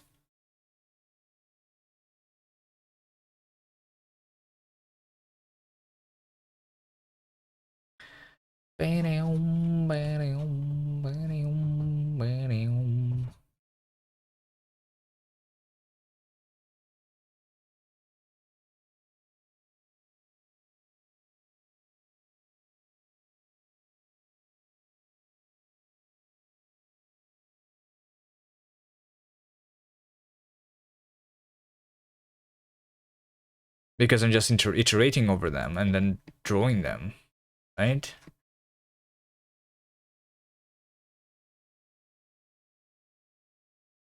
So I need to draw them sorted by the Z index.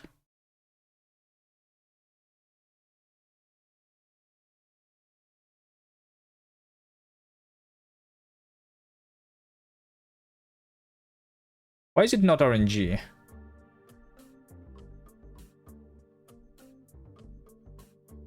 I mean, it is RNG, right? Over here, look at this. Over here, the door and the path. Every frame, it's RNG basically here. It's weird that the inner levels... I guess it's because the inner levels are always drawn after. Because the inner levels are not the entities right now.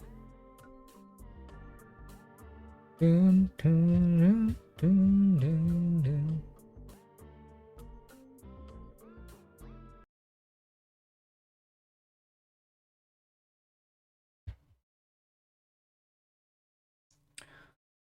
So we need to iterate in the proper order here.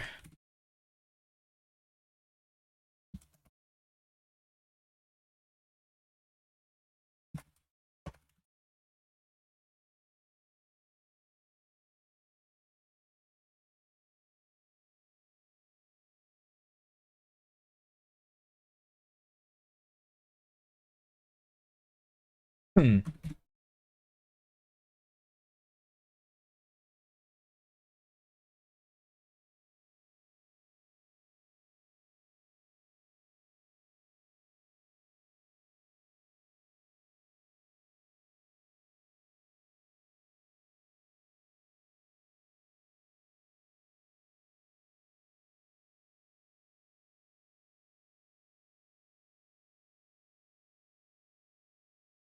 We are literally just going to sort by key, right?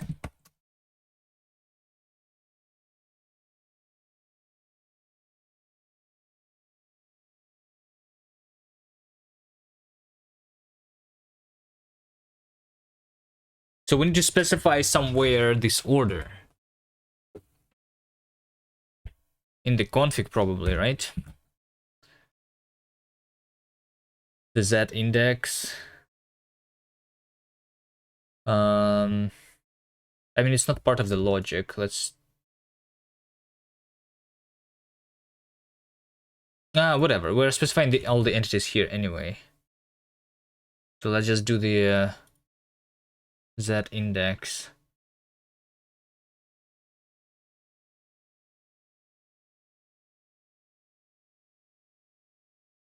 So it's going to be Z index self assets logic config entities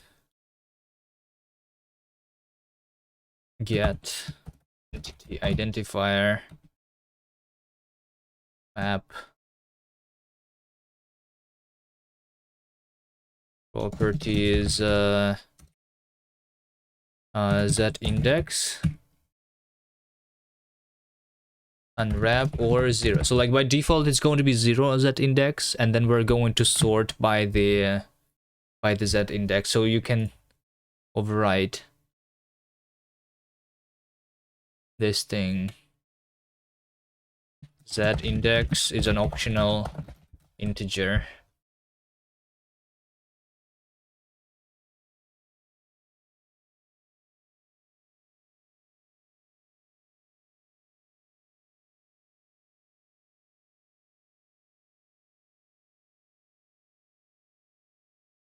Not map then.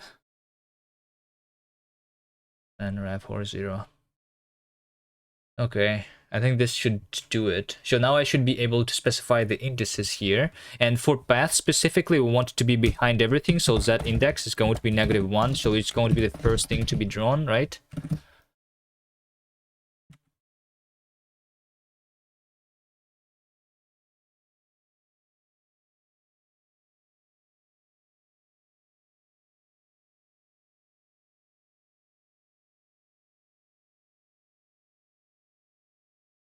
And the last thing is going to be us finally doing a different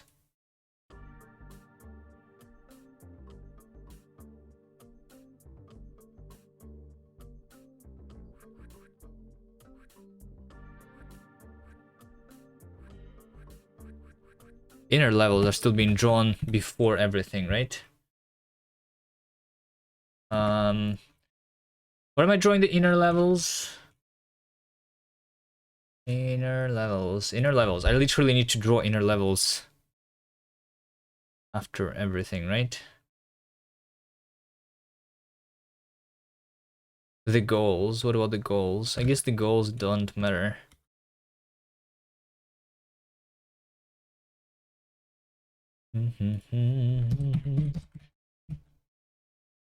Let's just do this. Okay. And then finally. Static entities. Static entities are also like interesting because I need to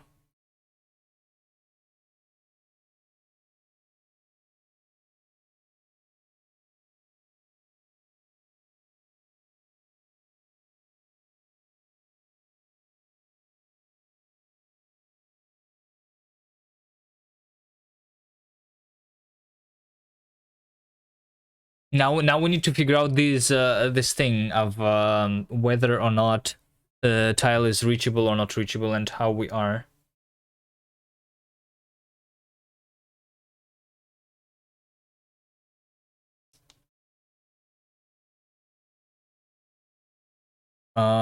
So what's the logic going to be here? If we are reachable,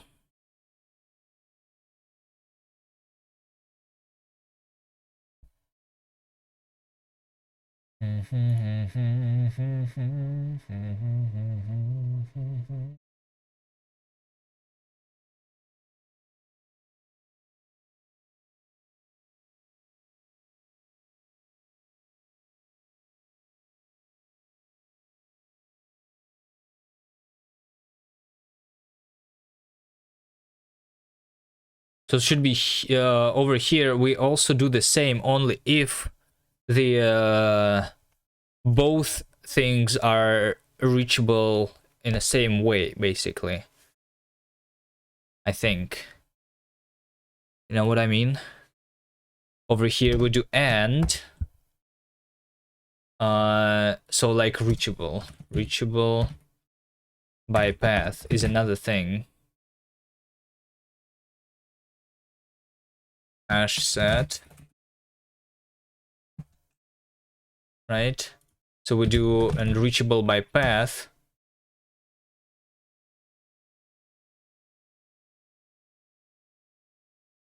contains, so this is the position,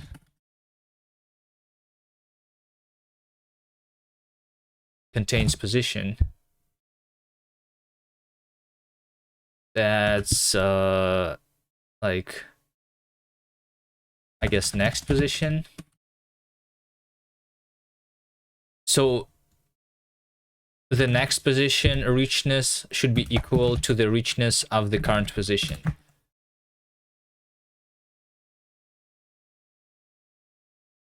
I think this is how we want it to be.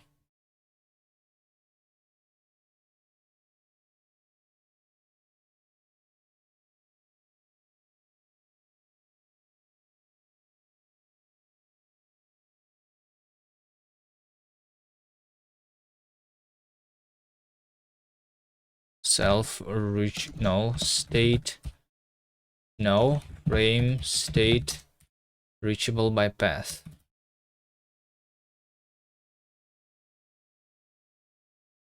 I feel like this is almost the most ugly code that we have in the linksider right now, the code that I have written. Maybe it's okay though. Hopefully it's going to not become a problem anytime soon.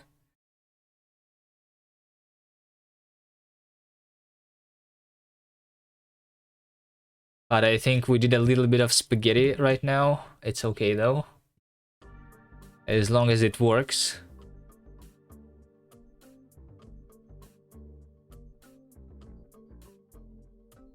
It's working differently in the level editor. It's looking different in the level editor and in the actual game. Hold on, why? Oh, because over here I'm not calculating the richness.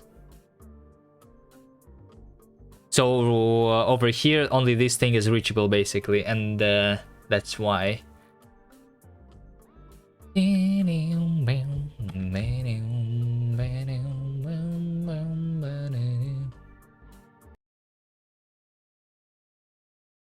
And also now, when I'm drawing the entity, right? When we have the connections. Hold on. Now we also need to use a different tile, right?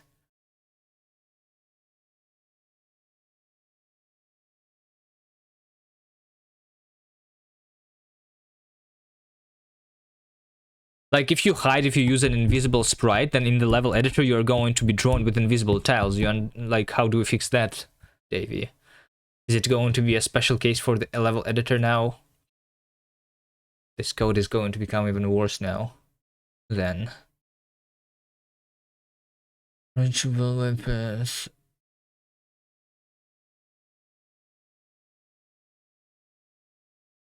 So right now I just draw the little disconnection at the position where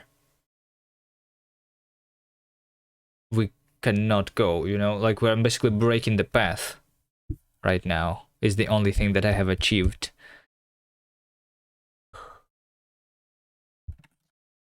That's why in the beginning on the level editor, we only can go to the first place over here, and this is disconnected. And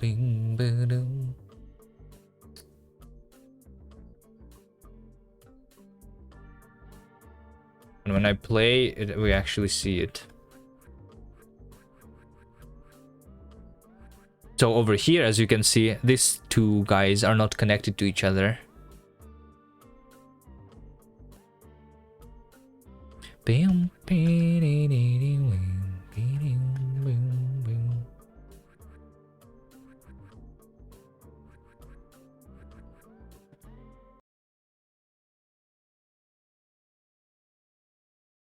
Okay, we want to use a different tile, sure. But I think in the level editor, we need to basically say that everything is going to be connected. Draw level. Over here. Yeah, over here. State. Let mute state is this. State reachable by path. I'm just going to say that everything is reachable. Is state entities iterate app entity position cell select, like, or everything is reachable basically on the level editor. Hack click W. Okay.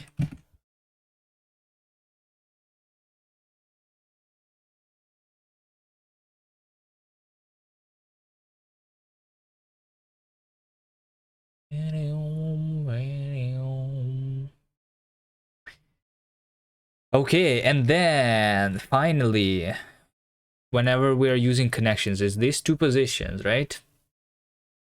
The name. I'm going to change the name. Draw entities over here. Draw entities. Where is it? Where is it? Over here. Over here. Let's see. So if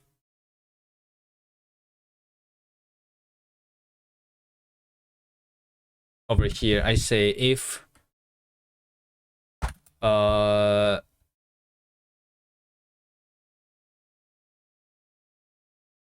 still need to know if there is a path there, right?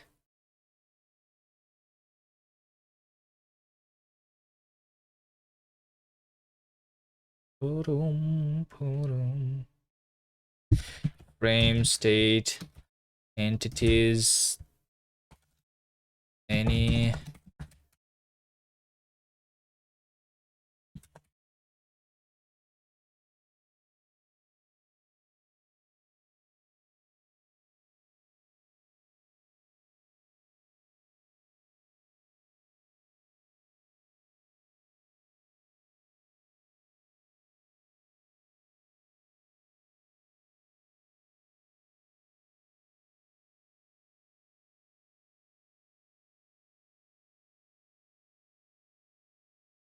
unreachable is what we want to figure out. So where I'm going to draw unreachable if we are on path, and at the same time reachable by path doesn't contain the position. Okay, let's see.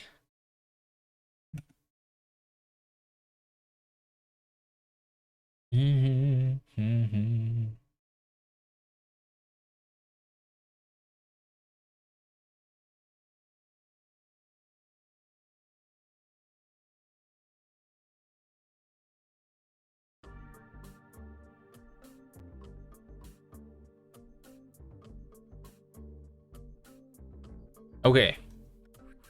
Here it is. There you go. The inner levels, though, are things that are still rendering. Because they are not entities. It needs to be the same thing here. We have inner level. We have inner level completed. Have the next level. Do we hide them?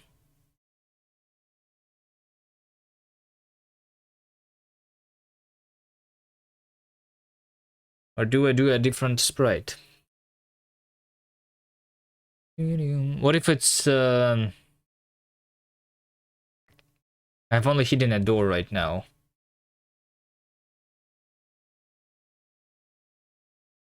Different sprites so you can decide later. Okay. So right now we don't have any data for rendering path unreachable, right? But if you made another path that is unreachable path, and you can have auto-tiling rules for... I mean, auto-tiling rules doesn't work for that, by the way, I think. But if you want those paths to be also auto-tiled, we can figure that out later. I don't know, this code is bad. The thing that I have been writing for the last hour is very bad.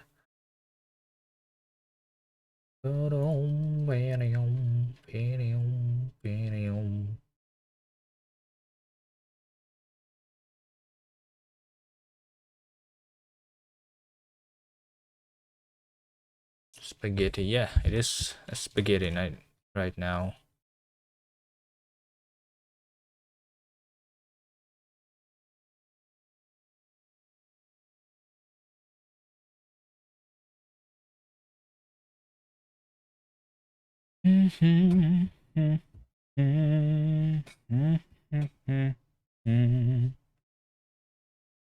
As long as it works, it's fine. Well,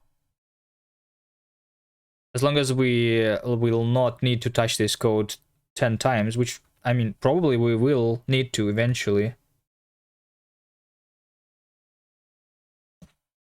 So technically I should be refactoring at some point.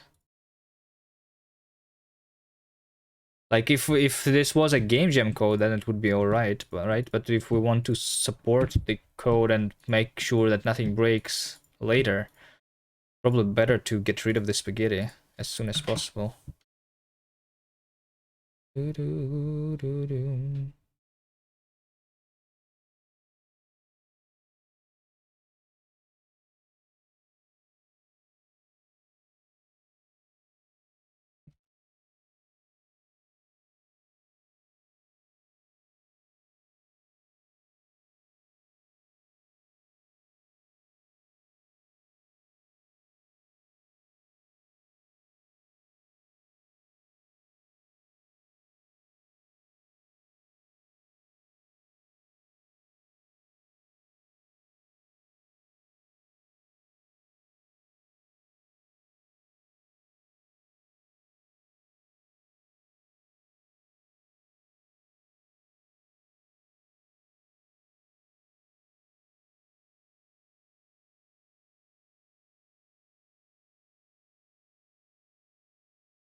Okay, there you go. So now nothing is being rendered, right? And then I'm going to finish this level 4. And now level 5 is being unlocked, right? Which also is not very visible because we have the preview, by the way. Because the preview is on the top. And we have this at the top. Level 5, I'm going to finish level 5 and then... This is going to unlock level 6 and then level 7.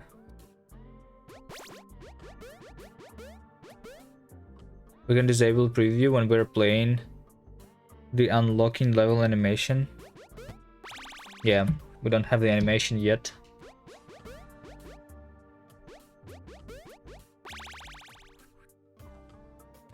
And this is as much as we have done so far. Okay.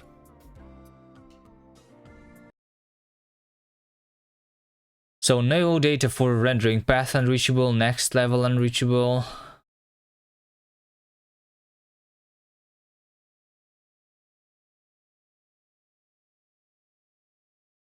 Unlocking door animation too. Should it be just a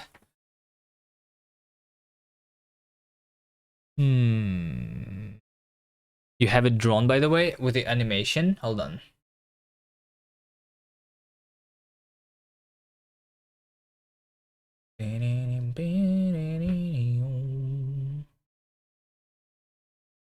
Where is it?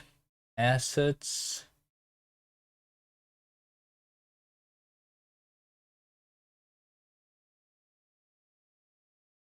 The visual effect. Level complete.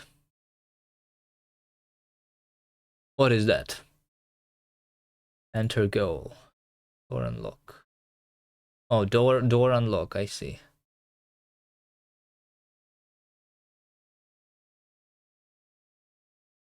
And then level complete shows the animation. But we want to also draw the animation of the path becoming unlocked, right? And then the level that was unreachable before to become reachable. And if we use different sprites, then we need to like do something. I don't know. Do we do like crossfading between two sprites, or do we one of the easiest ways is just do the crossfading, I guess. Because especially with the auto tiling on the paths, how do we draw the animation on the path that's becoming unlocked? You know, we just do the crossfade would be easier, I guess.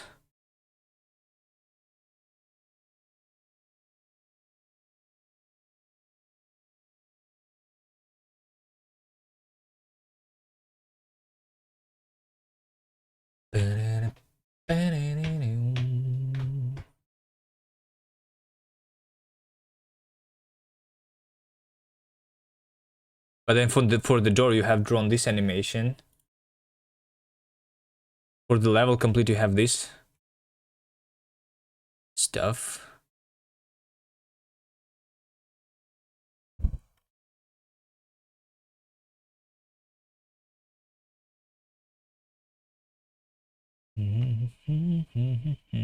So I guess for the level unlock is going to be not the crossfade, but this. This is the door unlock. Yeah, okay, sure. This is door unlock. Sure. That's different because door unlocking the door is not. Yeah, okay. Let me just commit what we have right now. Spaghetti, but they have different rights for unreachable stuff. Okay. So that at least you can work on that, I guess.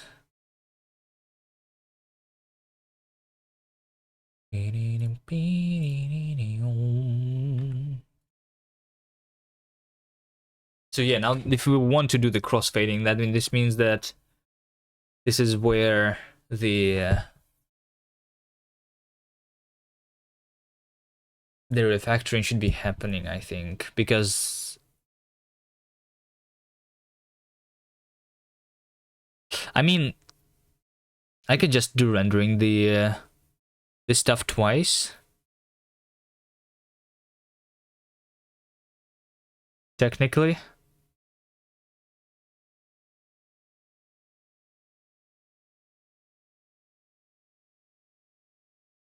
I think.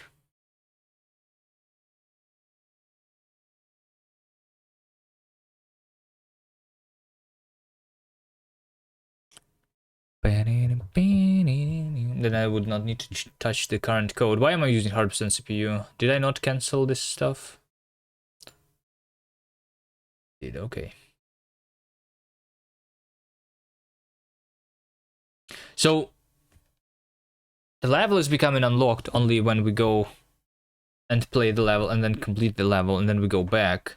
So when we go back, I can just start the crossfading always.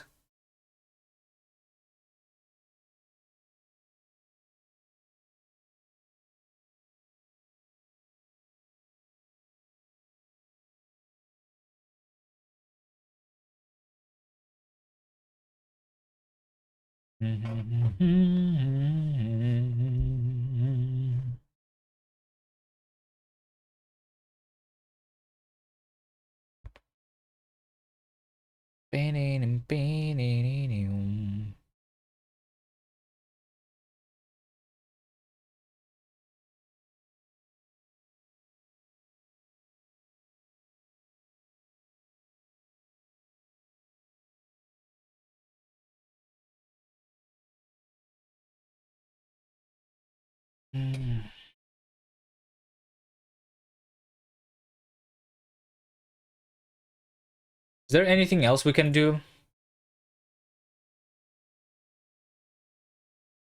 What is this? Preview center on the first player?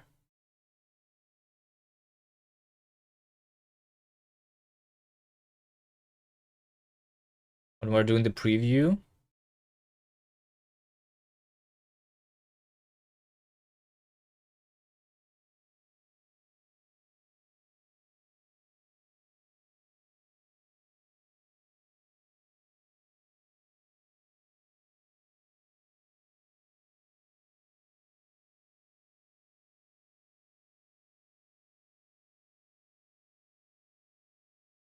Generate preview.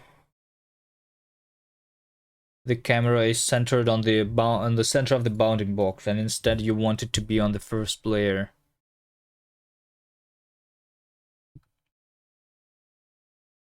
Okay. Level. Entities. Iterate. Map. No filter.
Like this.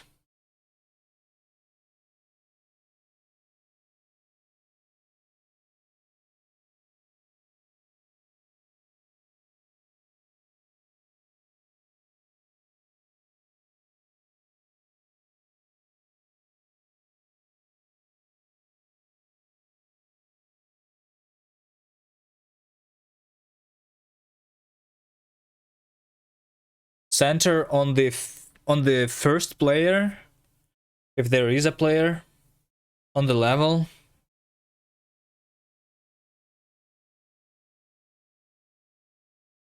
Let's see if this is going to look better. The FOV though is still.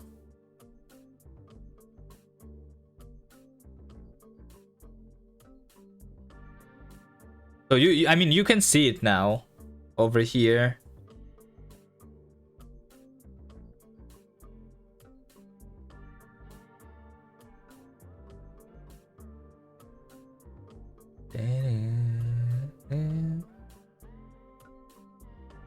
It's centered on the player. Yes. The player is always in the center now.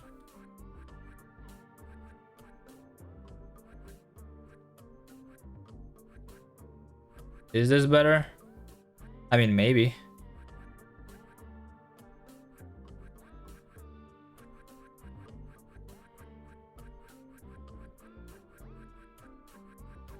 Do, do, do, do, do.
Okay, there you go. Now you can configure it in the configuration file. You can make it 0.5 to be in the middle between the center of the level and the player, or you can make it 1 to be the center, or you can make it 0 to center the preview on the player itself. There you go. Now you can think about it instead of me thinking about it.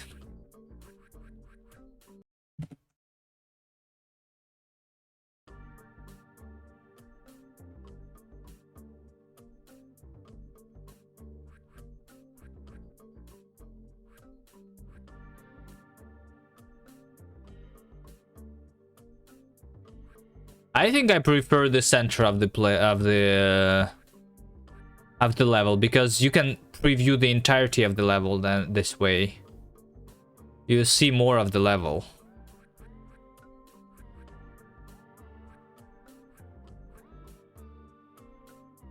Because that's what you want to be able to preview, the level, not the player, right?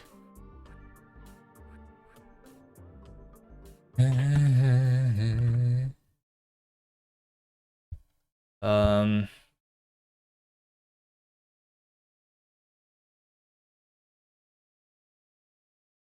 but maybe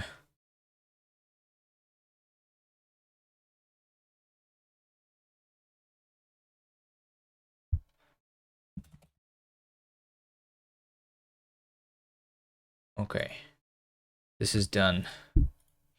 Now what?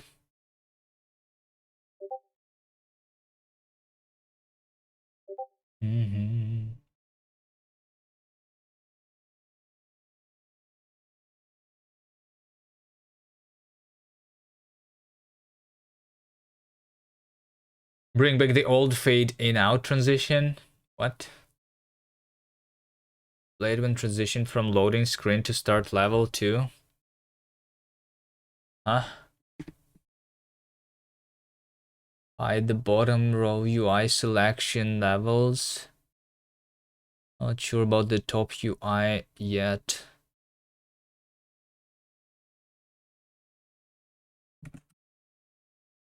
On the selection levels, there is no reason for us to do undo and redo. That's for sure. So this and that should not be there. Changing the player might be needed, but unlike if you don't make multiple players, maybe the bottom right UI should even not be shown if we only have one player.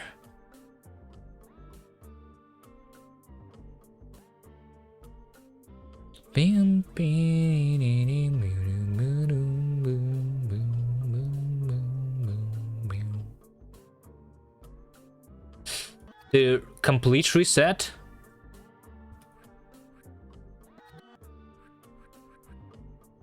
also resets the reachability, by the way, which is funny. Also, this door is visible.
This door should be invisible.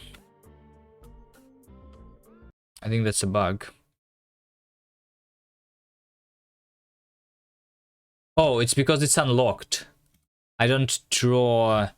Yeah, it's because the door is unlocked. If the door was locked, then we would... Okay.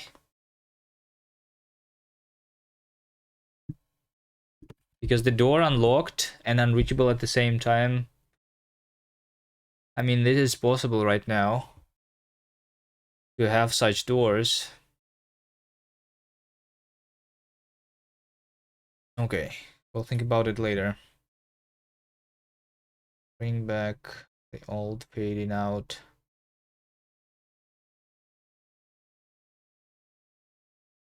Right in the bottom row. UI and selection levels. 1-1. Let's do the 1-1. Also, like, how do we figure out the numberings right now? Right now, Davey, you have the first 3 levels on the world 1. This is level 1, so this should be 1-1, this should be 1-2, this should be 1-3, right? And then we go to the world 2. Should this be 2-1? But this is level 4 because it's still from the same group. So we calculate the indices based on the groups in the level editor over here, right?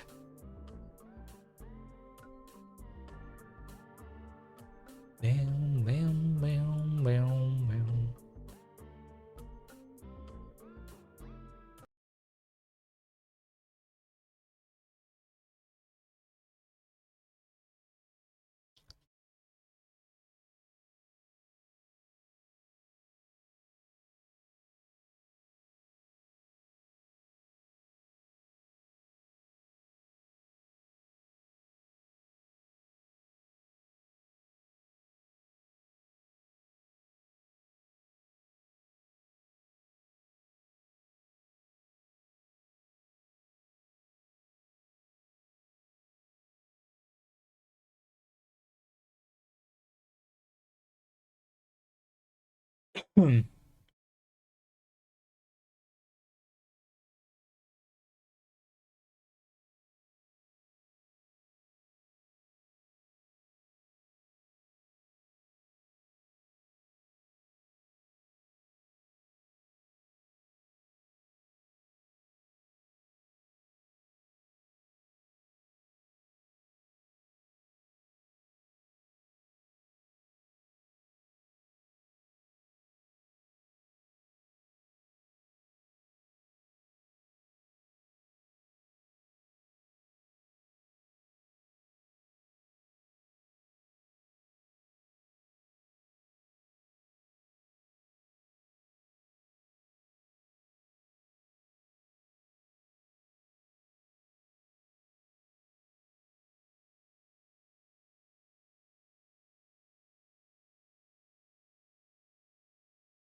Maybe group level index, and I can reorder all the groups.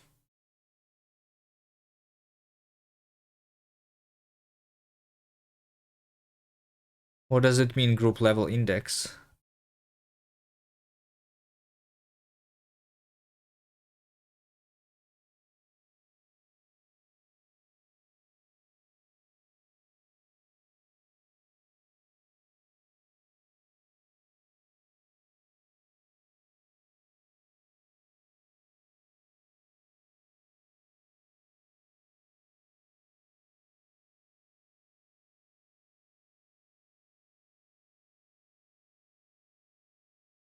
Okay, right now we're doing the level and then the number of the level, the index of the level.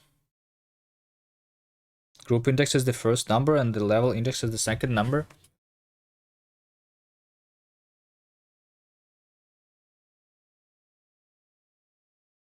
Well, the group index can be the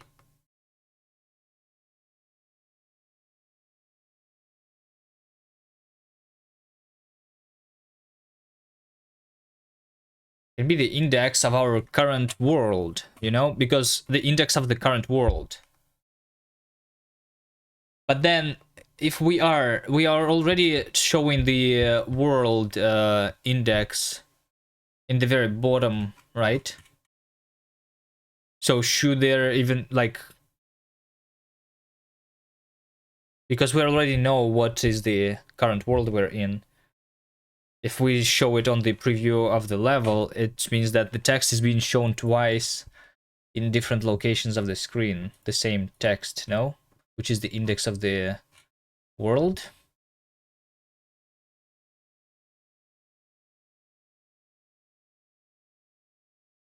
So why do we need it then? I think we need 1-1 when we are playing the level. When we're playing the level, then we can show that we are inside 1-1. Not a big problem, you think? So in Baba is you have 1, 2, 3, 4 on every world. You don't show 1-1 there, right? Similarly.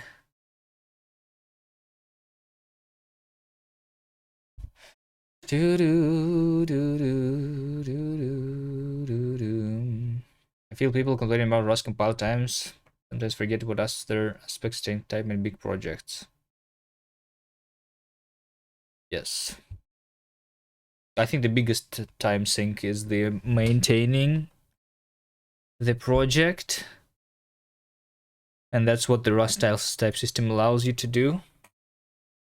To save time when you're doing refactorings, for example. It's much faster, I think. And a lot of other things in the long term. I mean, even in the short term, I think Rust is better, but anyway.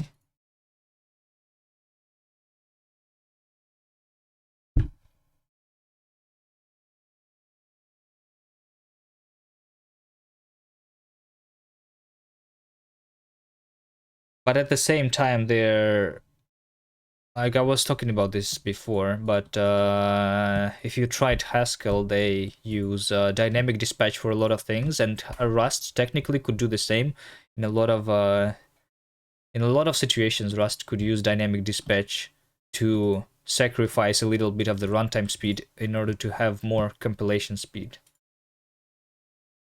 But that would require kind of a different compiler.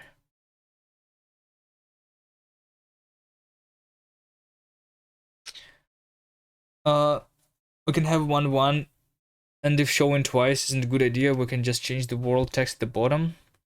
Why don't we have the actual names of the levels? Do you not like having the names of the levels? Because you are already naming them. Yeah, like for debug builds, it could be like a setting. Like there is a setting for doing link time optimizations, and that can be another setting to do more dynamic dispatch for like turning those impl trait into dynamic trait objects, for example. That's something that you need to do manually if you want to cut down the compilation speeds. I think it's hard to come up with a meaningful name sometimes. I guess that's true.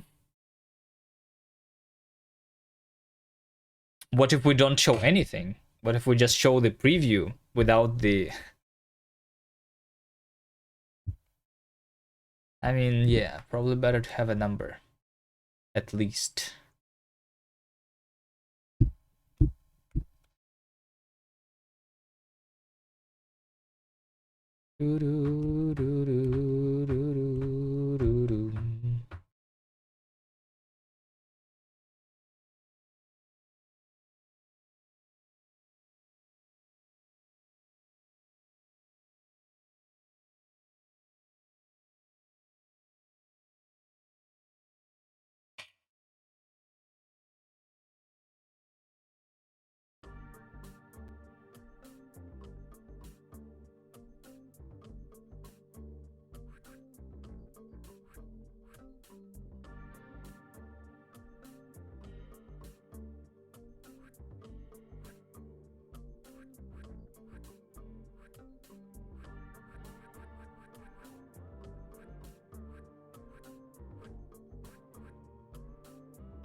Let me first do this thing.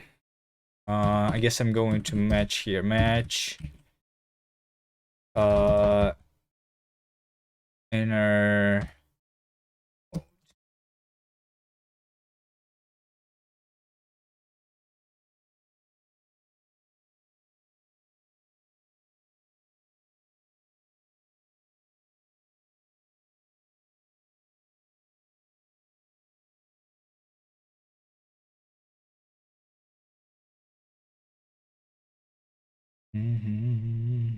So for the inner levels, we want...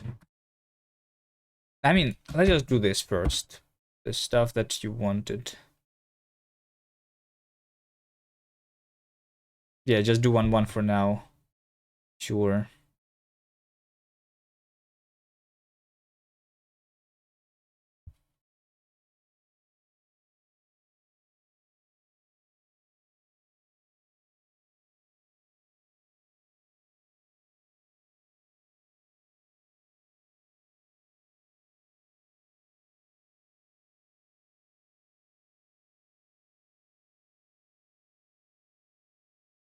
How do we draw the text in the bottom?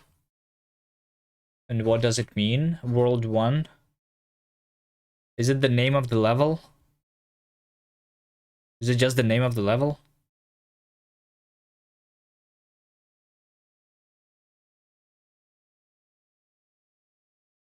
Okay, so I'm not actually calculating the indices then.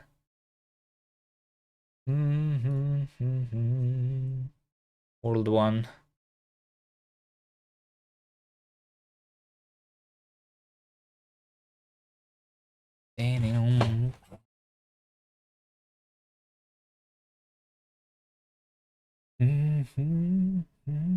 Okay.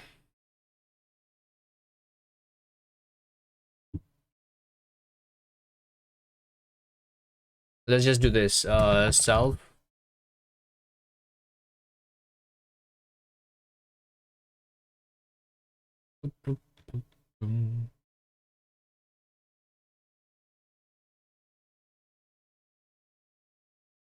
Where am I drawing this? Inner preview, UI background, group text, self group.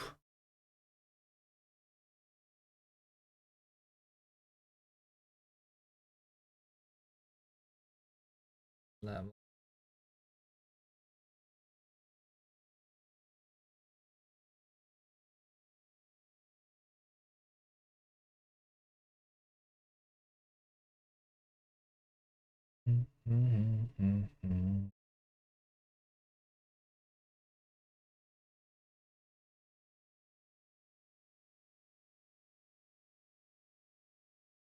We have self location.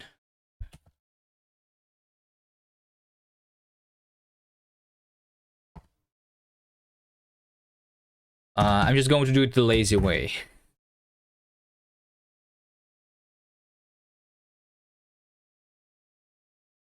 There you go. Just do it the laziest way possible. If our current level, which is world 1, starts with world, then we then we delete the world part from it. You know, that's easy. Today is the day where we write bad code. It's okay. 1-1. Why is this dash? The outline is intersecting. I think the outline. Hold on. Maybe I need to change the outline size. Or is this the problem with the font? I'm not sure. It's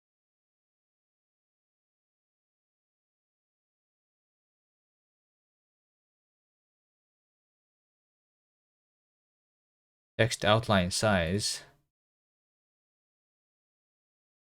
I mean, let's just make it smaller.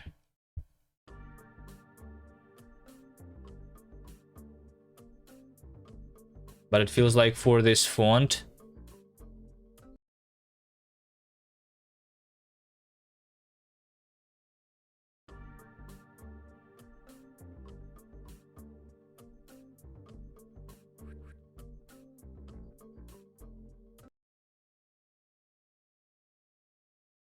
you can change font later. Yeah, but it still is weird because this font is pixelated, but I think the distance between the two neighboring hold on. Can just take a look at this dash this dash glyph.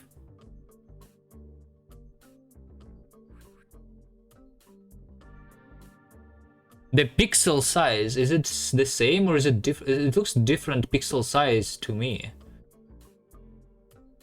The distance between the one and the dash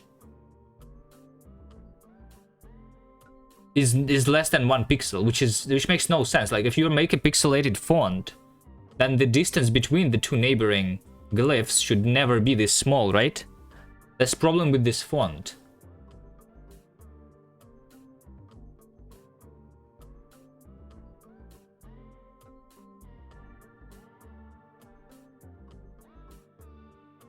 That's why the outline is looking weird. Blame font, yeah. So you're just going to make your own font later, right?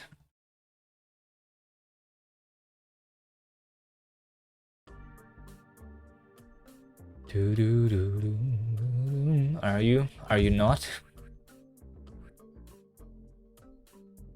Or, I mean, I can also fix it by changing the... like right now I'm basically drawing glyphs in order, and that's why the outline is covering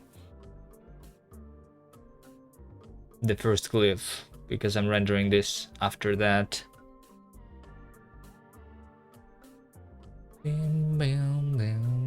But I can also just fix it by drawing the outline a different way.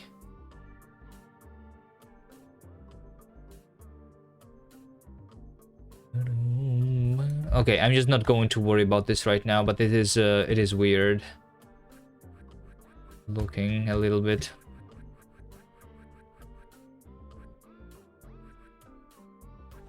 And the 4 also, the 4 is so weird. Every other digit is looking correct and good, about the 4.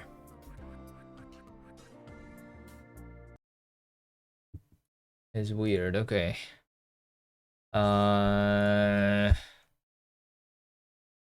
Close.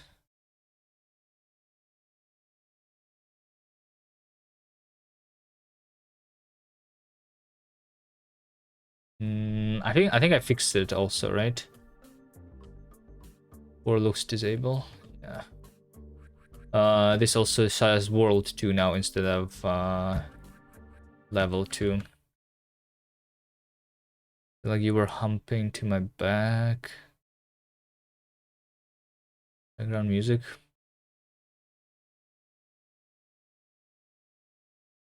It's usually the background music of our game here.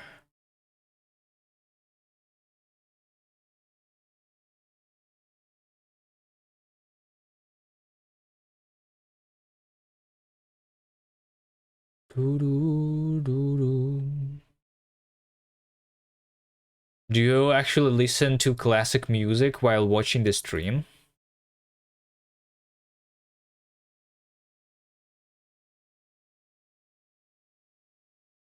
Bach. Nice.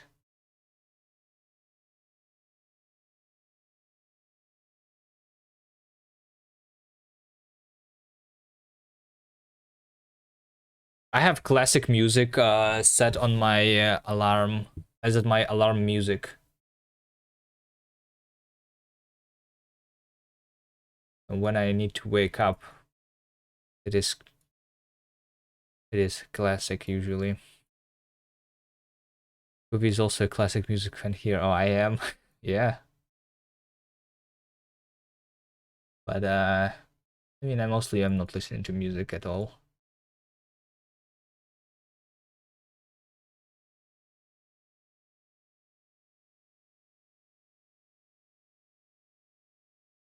"161" and "162".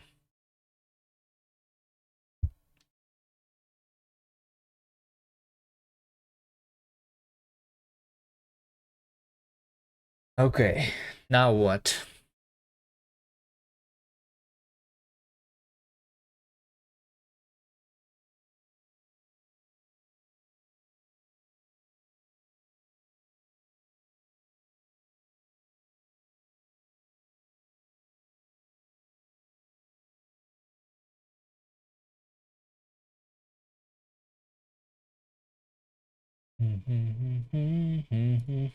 Right click cannot erase path. What does that mean?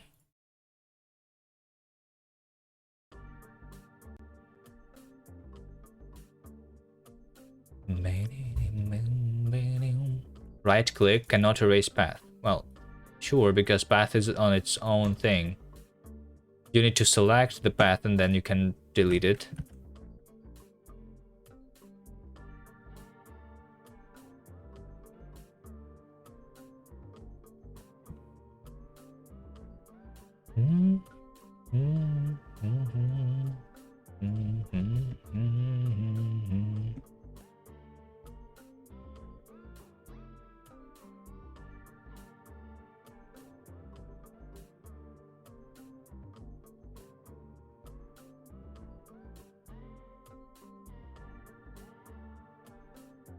It also looks to me that on this little place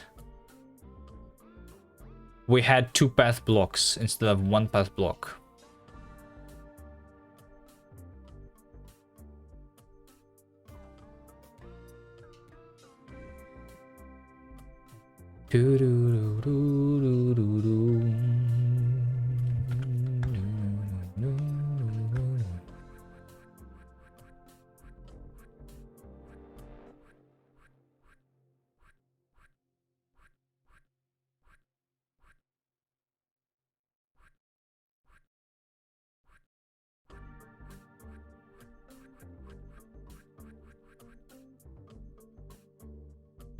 Can you make right click, just delete anything that's on the top in the position? Anything that is on the top. How do we define what is the top?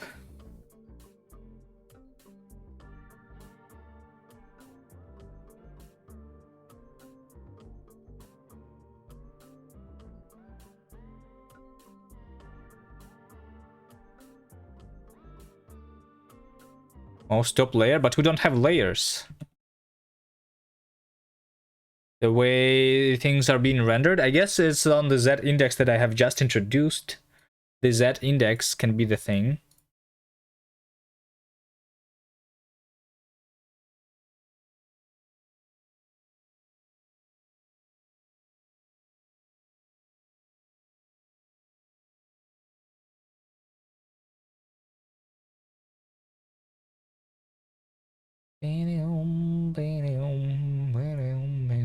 I remember when I was working in Java, our tests were failing. The way you fix it is you just don't run tests. That's how we did it.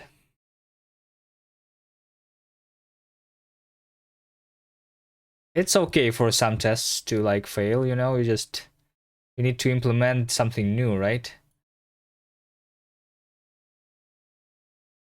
And then you go back to the failing test once someone actually complains about it. It is annoying to do, then don't worry about it. I'm not sure what. Nothing. No. It's okay. It's okay. It's okay. I'm just saying it's RNG right now. The layers were RNG. We need to make a proper system for the layers, which maybe the Z index is the way.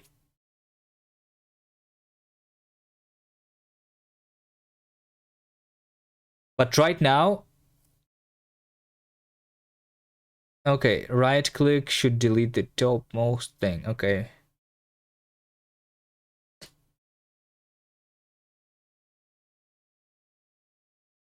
Fine. Let's do this. And then also like power-ups and goals. Like I need to also make the power-ups and goals part of the entities. Maybe I should start refactoring, you know? Maybe it is time for me to do a little bit of refactoring. Everything should be an entity, basically. And then it's going to be easier. Dragging should drag the top thing too. Yeah, I agree. Okay, let me do some maintaining first. This thing, the level is just a collection of entities. This is what it should be. It should not be no inner levels, goals, or power-ups. Everything should be an entity. Let's start moving them one by one there, which means that I need to have another version of our level. So it's going to be v2 current, alt v2, v2, v2.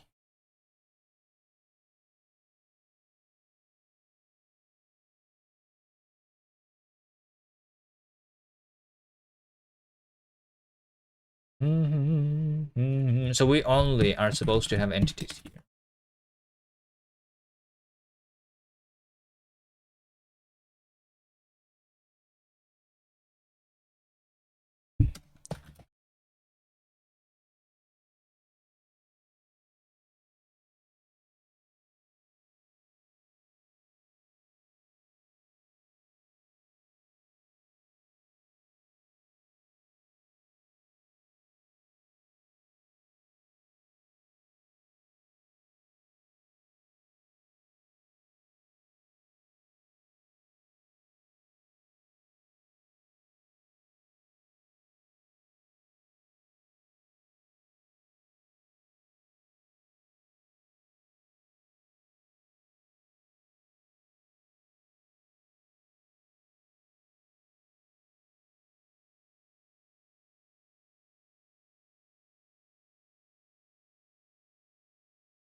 Okay, so those are the things. Power-ups, goals, and inner levels. Those needs to be converted into the actual entities. On the V2, we are not going to have goal.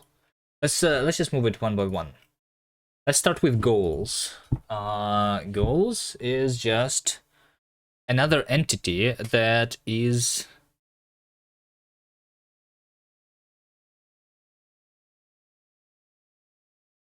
a goal, right? Probably need to start actually with the model.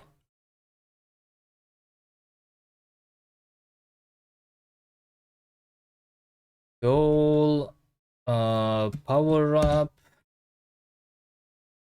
level, inner level.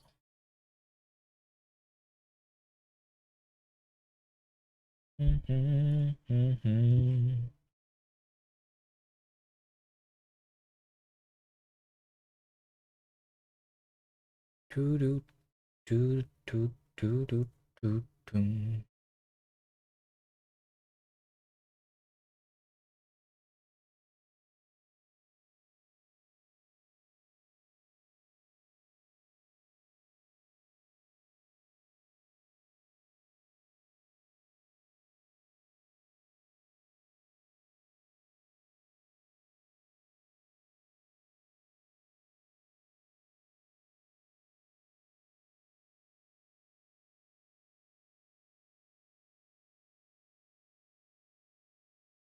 Where did the push-up channel reward go? I was not feeling well. I disabled it. But I guess now that I am okay again, let's go there and enable the power, the push-ups. All right, there you go.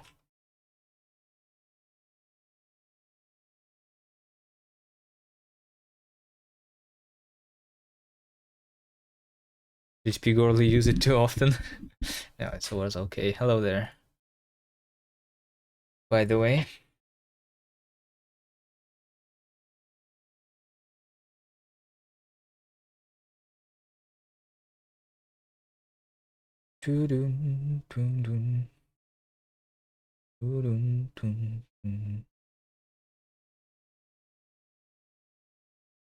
Oh.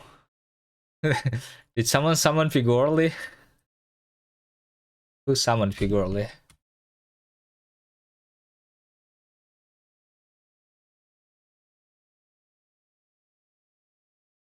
Power up. Okay, I was also thinking that the power up should be not a separate entity, but instead it should be something that is attached to the side of another entity. Because like, here's an idea for the future levels, by the way. Not that we need any new mechanics right now, but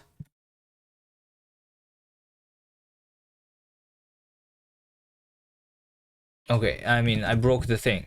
But imagine a level where you have a box, right? So we can play as a player, right? Here's my player, and here's a box. The box is something that you can push. So like you move to the right, this makes the box move to the right. Okay, and then imagine that there's another player here, and on the top of this box we have a jump power up. So when this box is being pushed, it rotates the box here. So the jump power up is like now connected to the player, basically, you know. So the power up, I mean, maybe sometimes it should not be attached to anything, but you know what I mean. Just like make power ups something that is attached to the sides of the walls or other entities.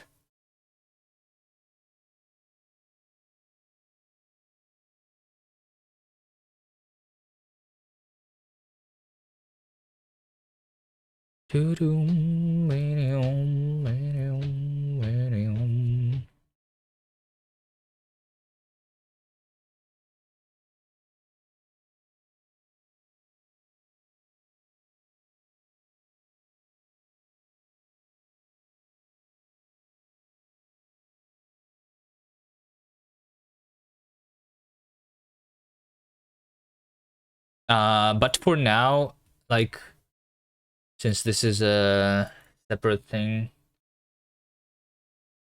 maybe we will eventually support both ways of doing these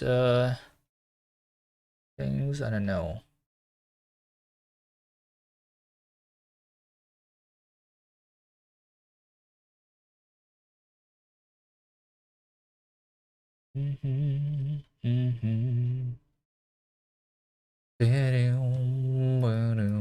Okay, so the power up. I think then the power up is going to be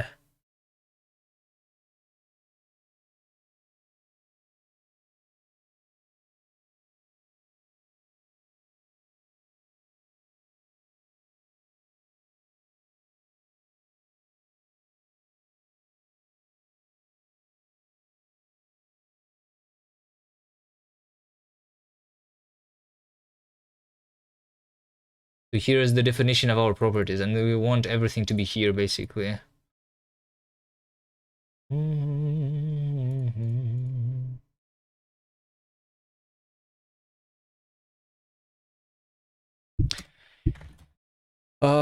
So like power up is an optional effect, basically, is what we want here then. So that's how we do the power ups.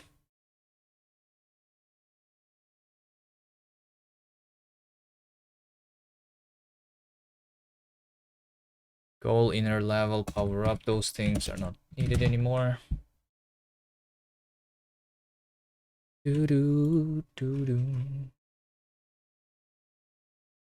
This is not needed anymore. So instead, what we're going to have is we're going to have entity, you know, entity jump power. Is this how we called it? I think this is how we called it, right?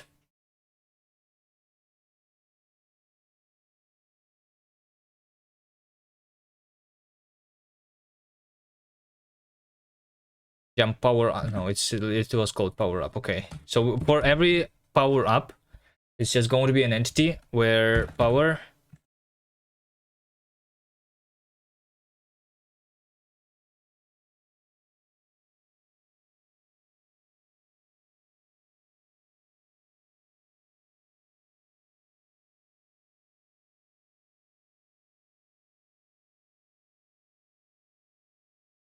power up is jump, basically.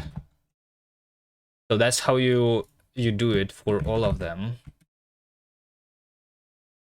What do we have? Jump power up.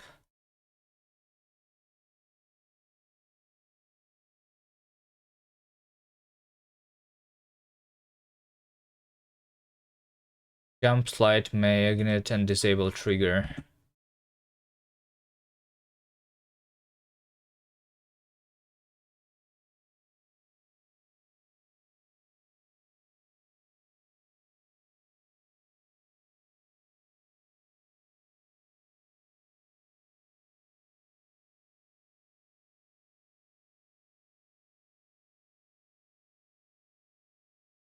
Okay.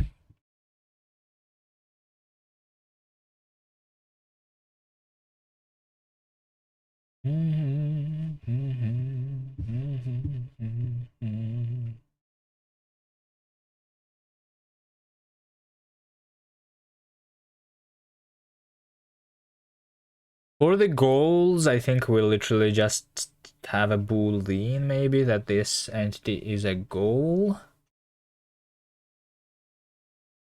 And for inner level, should specify that this is the inner level.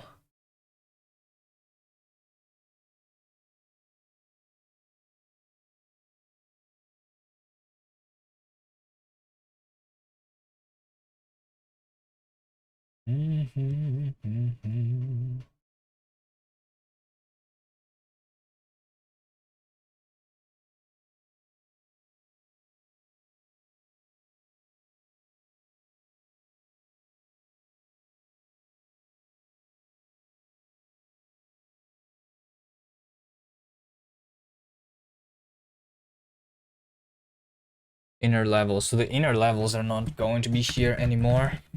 And the goals are not going to be here anymore.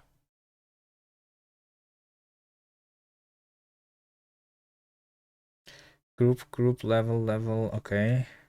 But that means on the entity we need inner level. It's going to be an optional level location, right? And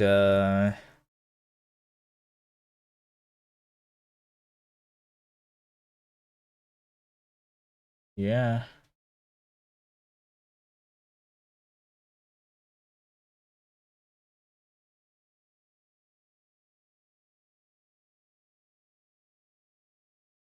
Goals, inner levels. Finishable is entities iterate any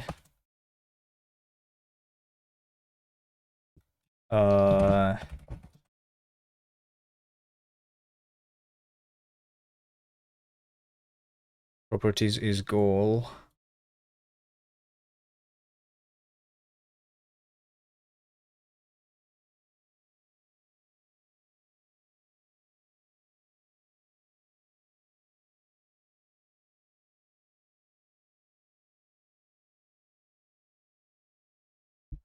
So we have entity goal.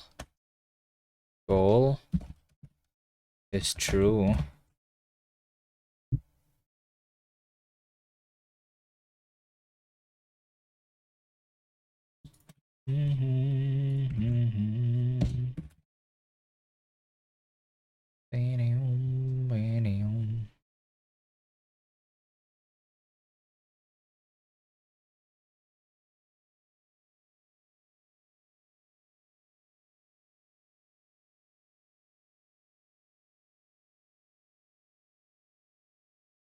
But the inner level should be specified here. Inner level.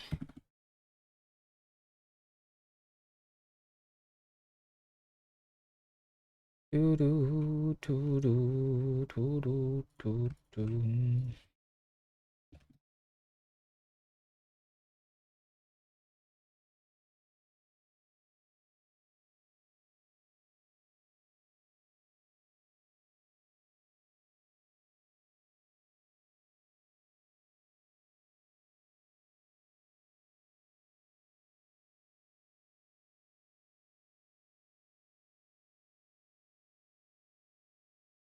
Then I need to do the migration. So let's see. Inner level none here. Then when we do the power up index is going to be none. Identifier is going to be format Power up, power up effect, right? I think this is how we do it. And then position, it's going to be power up position, sides,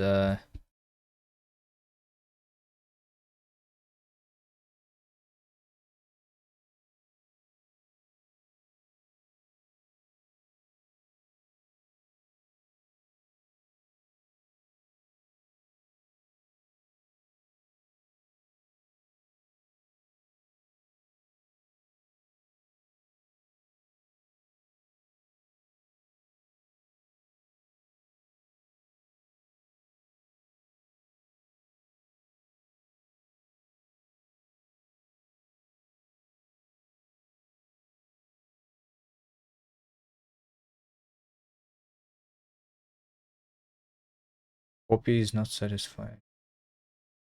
Of course not.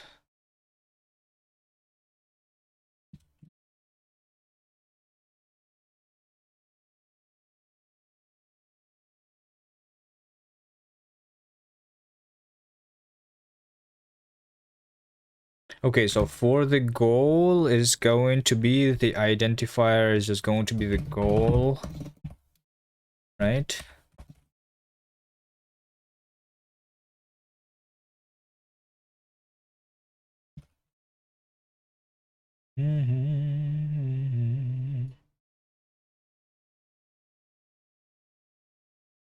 And for the inner levels, identifier is going to be inner level.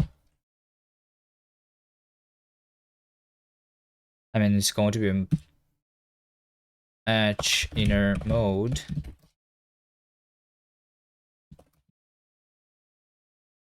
Because we have inner level mode, inner on next.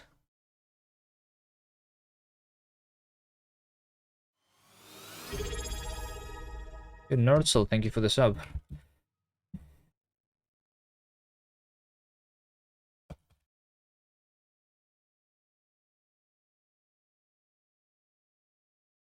Naruto doesn't have a hello.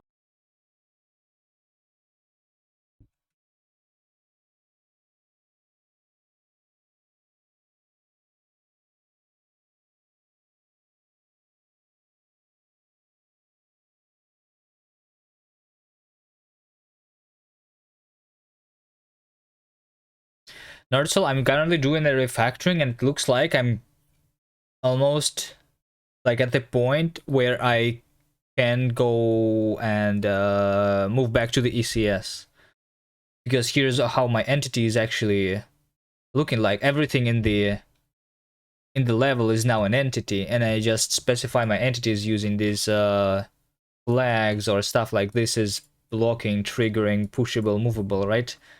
Which could be like components. Yeah.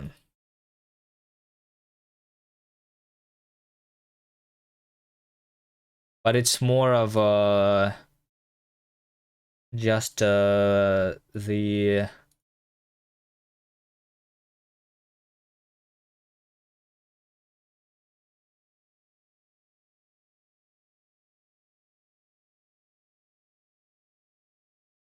all of the components is just optional fields right now, kind of. If we add more, then maybe eventually I actually need to use an ECS to make it look better.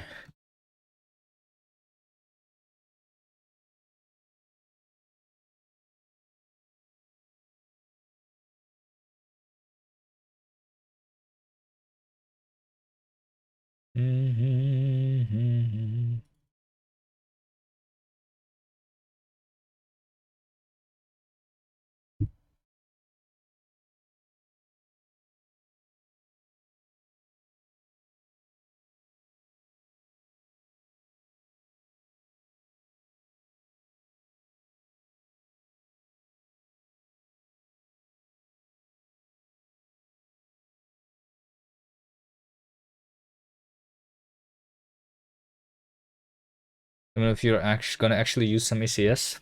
I'm not sure.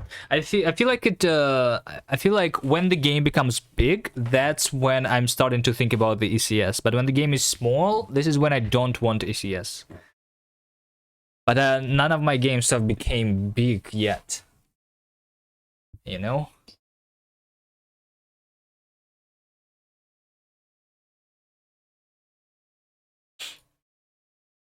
I don't think that I want to experiment on linksider like too much. Maybe we need to do another game jam where the goal is to make something.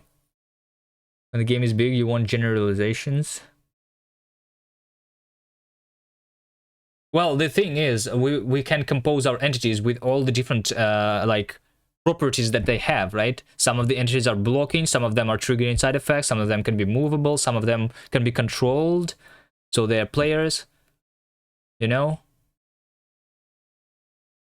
So those are all like the different things, and we want to be able to compose the entities in any way possible, which means that my like um that I don't have the statically known archetypes anymore. And this is when you want to use the ECS, right? When it is starting to be thermodynamic, which I mean probably is makes sense for most of the games, actually. It's just because we have been only doing game jams. So maybe that's the reason why we don't like Bevy. Maybe we need to look back into the Bevy again. Because it makes sense for most games, I think. For Quantum Dungeon, where you do go in for scripts instead. What is scripts? So you're doing a scripting language now inside the game.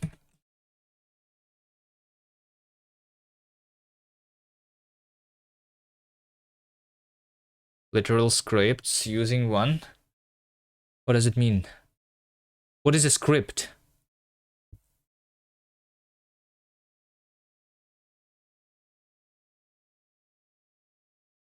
You do game logic using scripts? Now, what do you use the scripts for? I mean, I guess because you can make your entire game just one big script.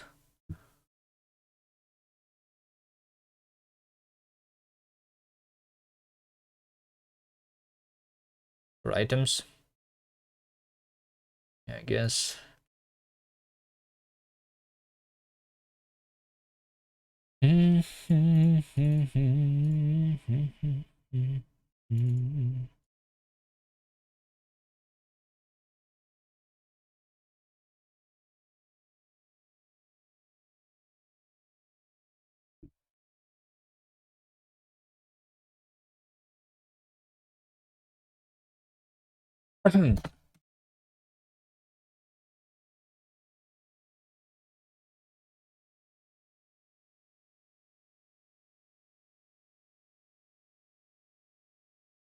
Okay, now we need to fix all the systems. Now that I have removed goals. Finish entering goal. Goal ID is ID.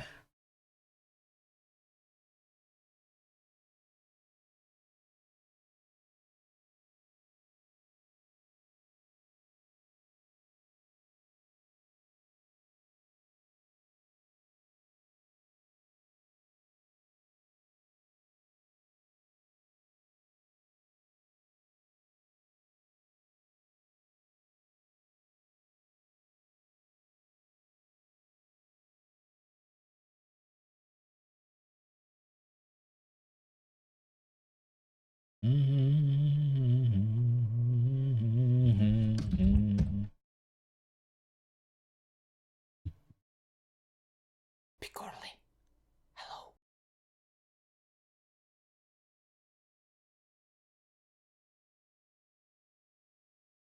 You could model items with an ECS where each component is an effect or something.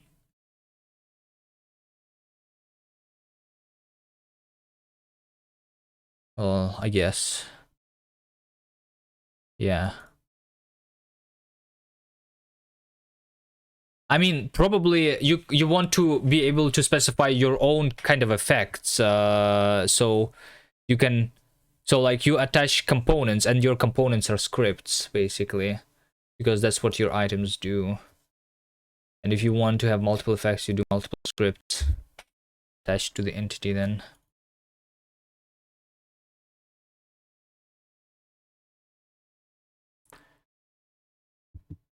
Why practical NPC had to wake you up so early? Wait,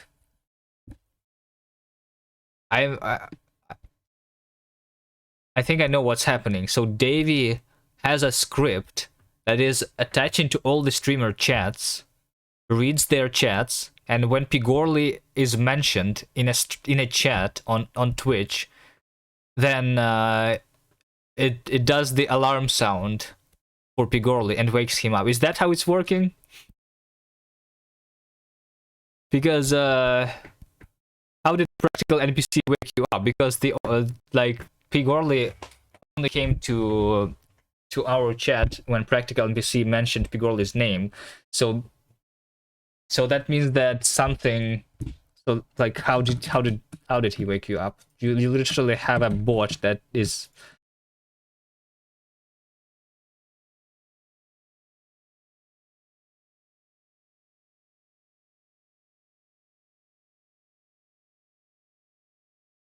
That is waking you up when your name is mentioned. Is that how it works?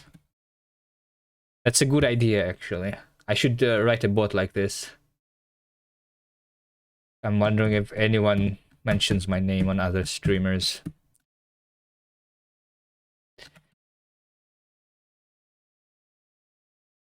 Dank chat.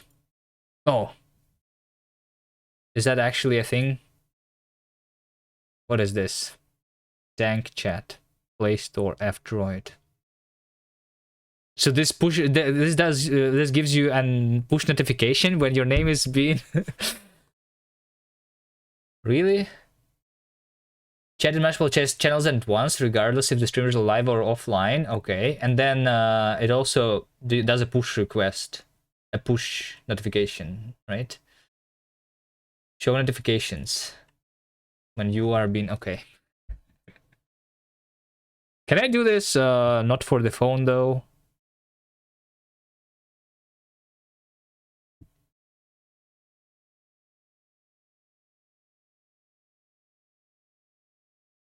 Okay, well, good to know that this actually exists.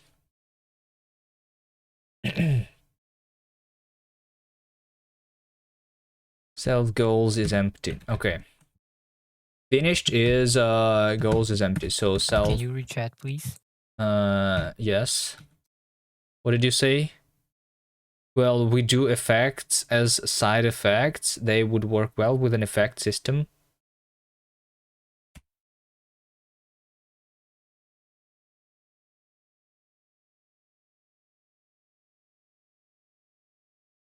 Chatty or some other client.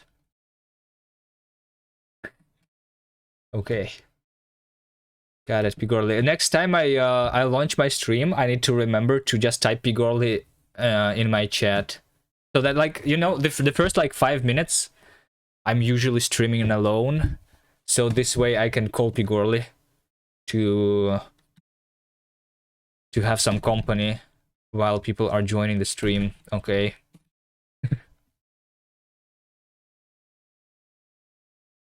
Or should I not do that?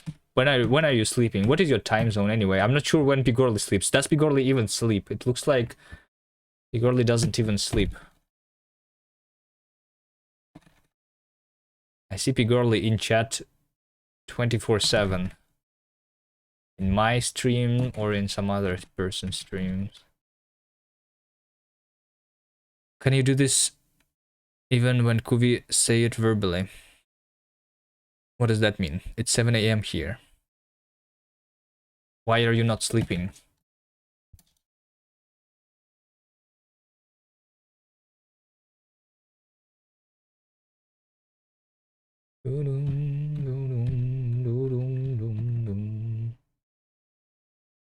Self entities, iterate all any Entity properties goal.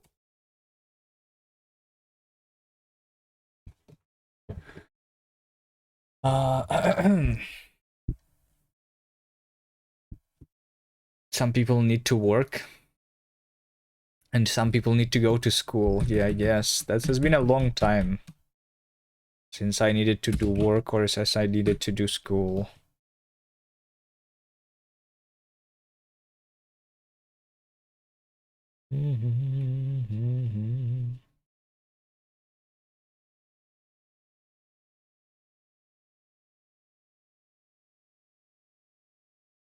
Okay, let's see here. System. So this is the system of us entering the goal. And goal is literally just entities,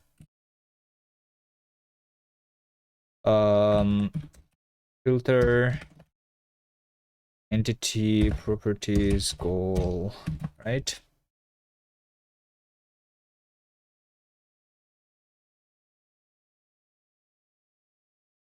Okay, so this is us fixing the goal. What then? Then we have inner levels. Stop on on completed levels. Yes.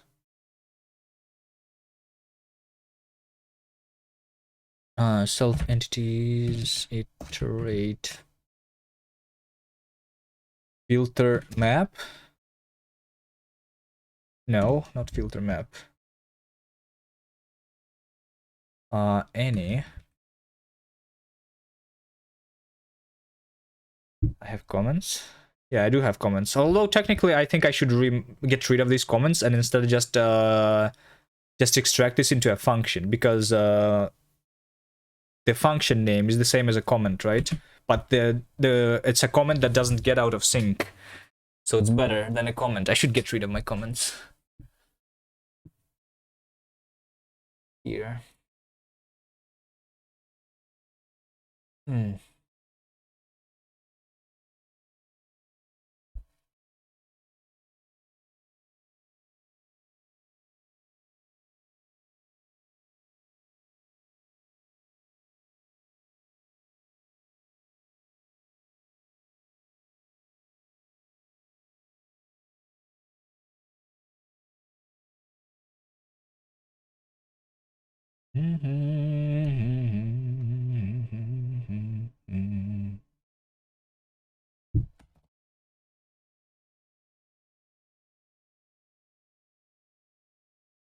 Then I often document the function with a more detailed description.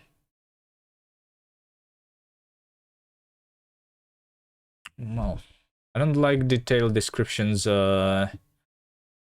because no one is enforcing me the description to stay in sync with code. Like, if someone was reviewing my code, then maybe it would be nice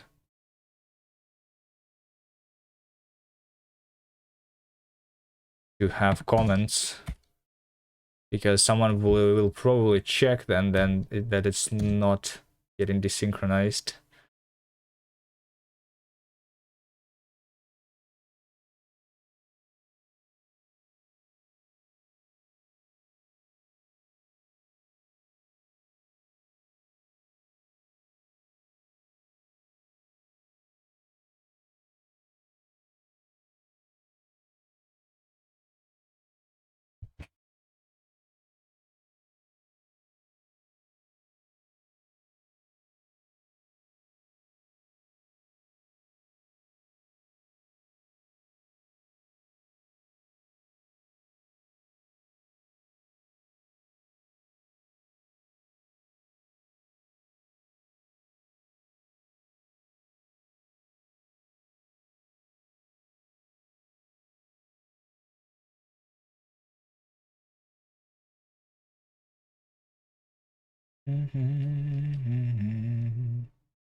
entity. So I want here.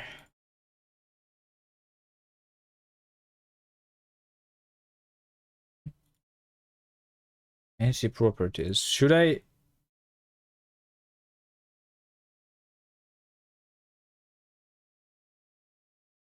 I guess I should have a like level mode.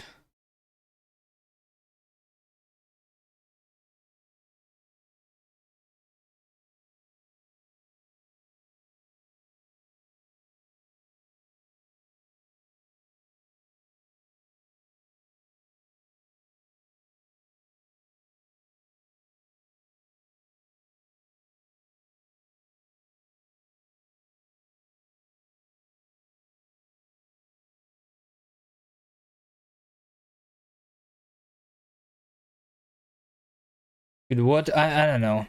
I'm just doing refactoring. I'm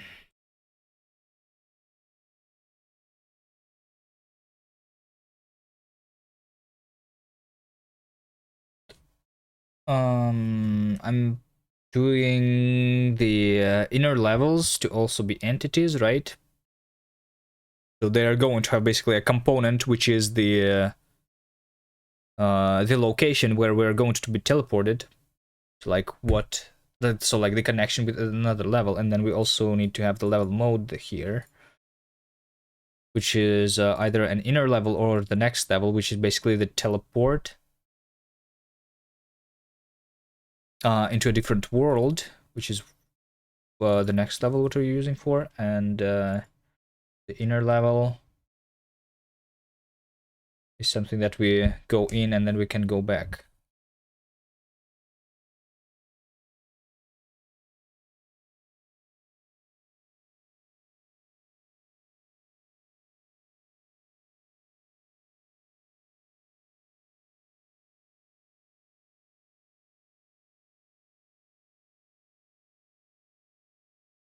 So we're going to have other entities. Entity inner level is going to be level is inner, and entity next level is the one that is using the next level mode.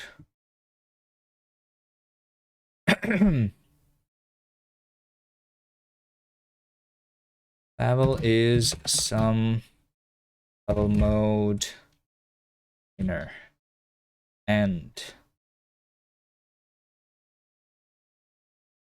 entity inner level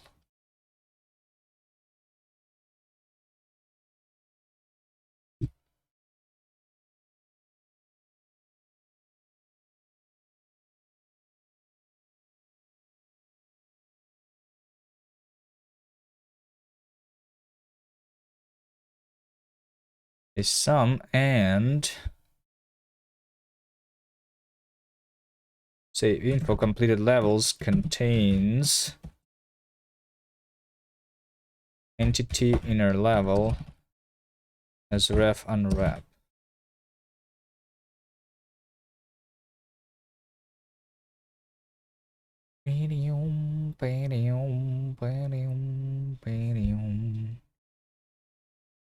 And level is not a level mode, it's an optional level mode.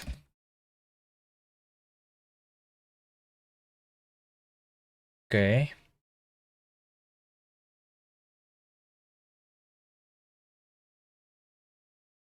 I mean, technically, I still think that so I am writing down all of my potential components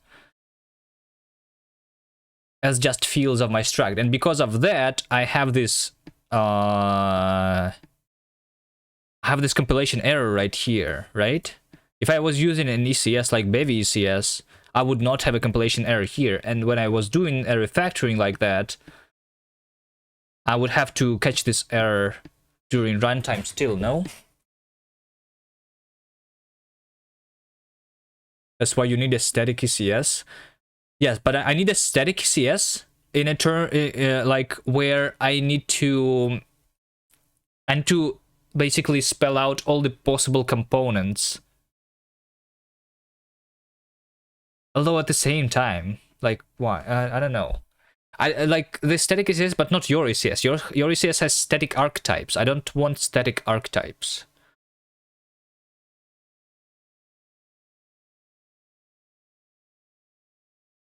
What do I want? I want a static list of possible components, I think, for my logic, so that there is no, like, I know everything, all the components that can be there, I think. So that's why I'm... Isn't that the same thing?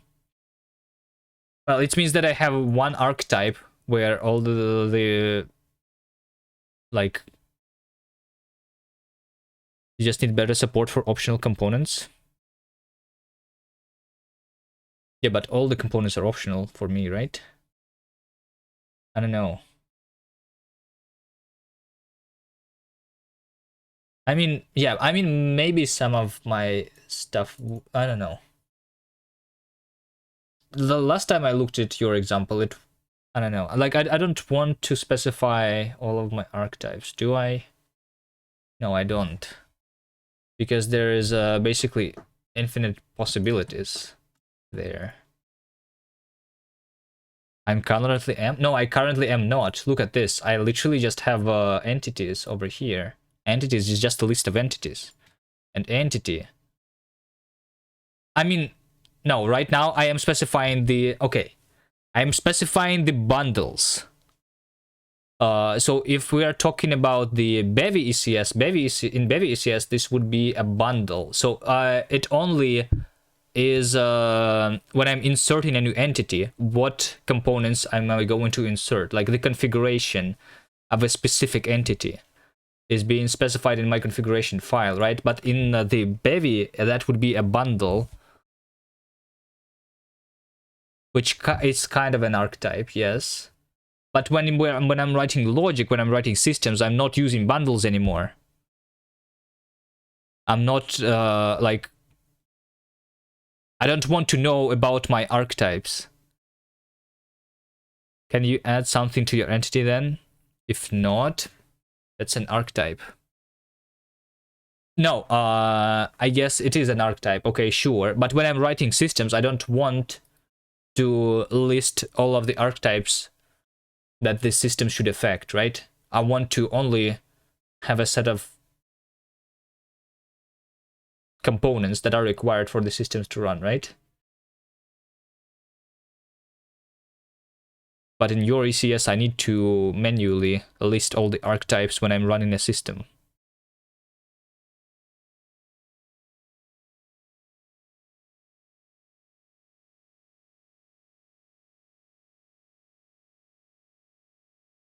I'm only using archetypes when inserting the entities, not when running my systems. So in Bevy, that's already handled by the bundles.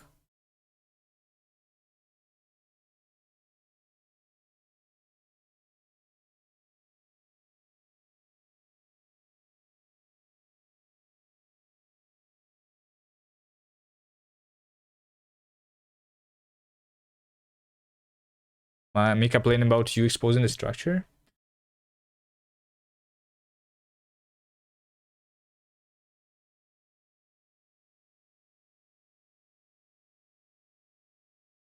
Well, I'm just saying that in your...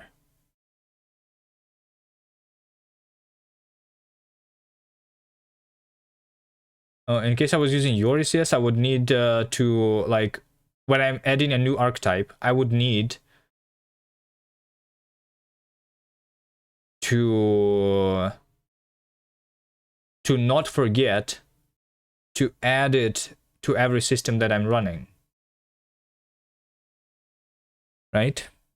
Because you're making that explicit. That's usually what you want? No. I think that's actually usually not what you want. I think.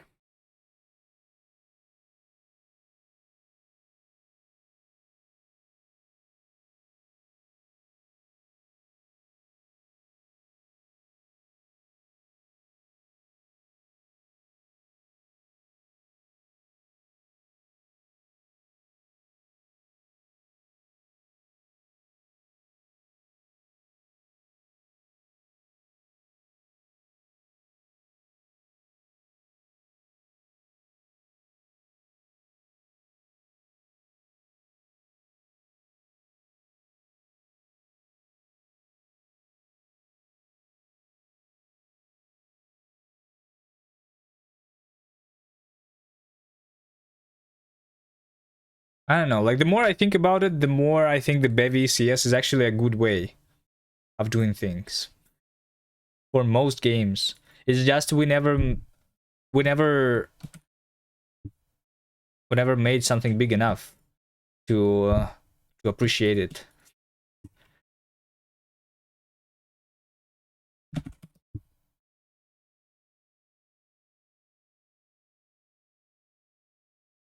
Maybe.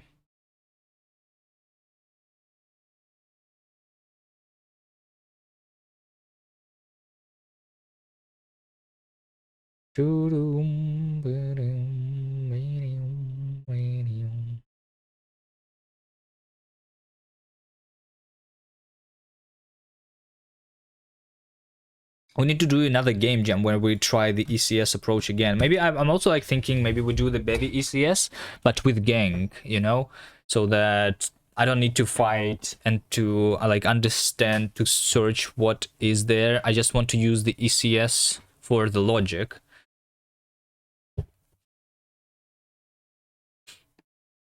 Or I control everything. And I don't need to search the docs. Maybe not even the Bevy ECS. There's also Hex, I guess. We have a Pong example that does exactly that, or what? Or that does something else. Or you have Pong example in your ECS.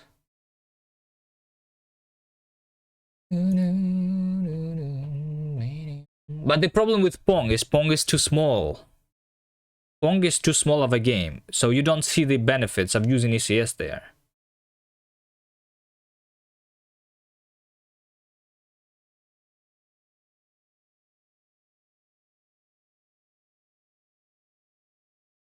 I need a game where I want it to be dynamically so like also like I'm specifying my archetypes right now, not in the code. I'm specifying it in the configuration file so that Davey can add new entities, right? So Davey does not need to edit code. He can add a new entity and a new archetype without changing code, right?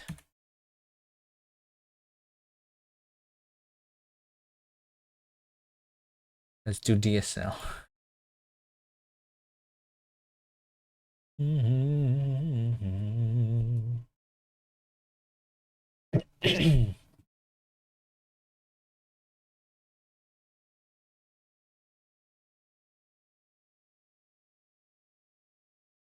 Okay, the logic has been fixed. Now we need to fix the level editor and everything else. Okay. So now we had the, let's start with the level editor, I guess. We had the tools. We have the tools, and now we are not going to have the tool type. Let's see. So we don't have the entity.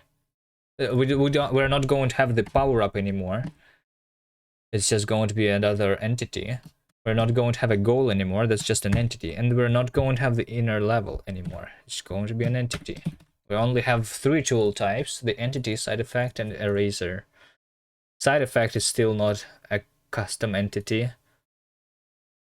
Side effects is a separate thing. Gang Bevy ECS. Oh, there we go. So since you tried that approach already, what did you not like about that?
Okay,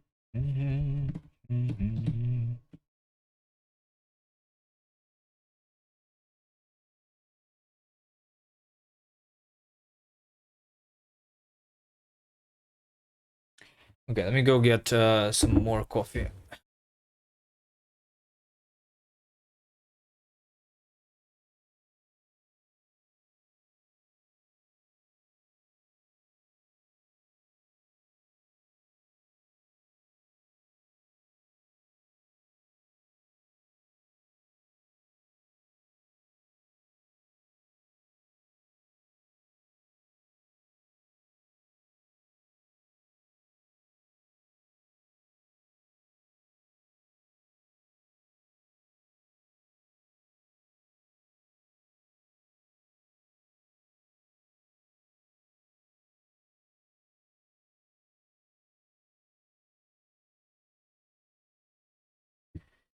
Vivaldi real banger. Yeah. I think my I think Strauss, this one is my favorite one.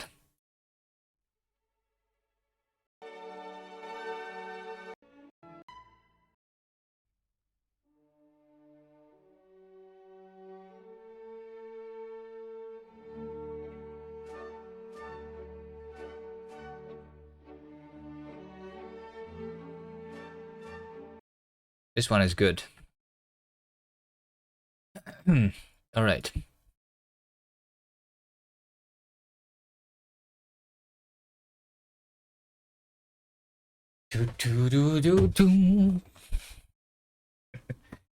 Since GFO trailer. Okay, I need to continue the refactor here. Look at how many errors we have right now over here on the right. All of these red things is all of the errors that I need to fix now.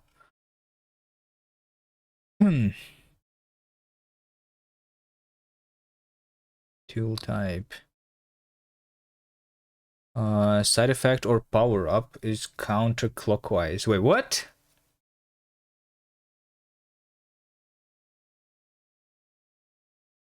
Oh.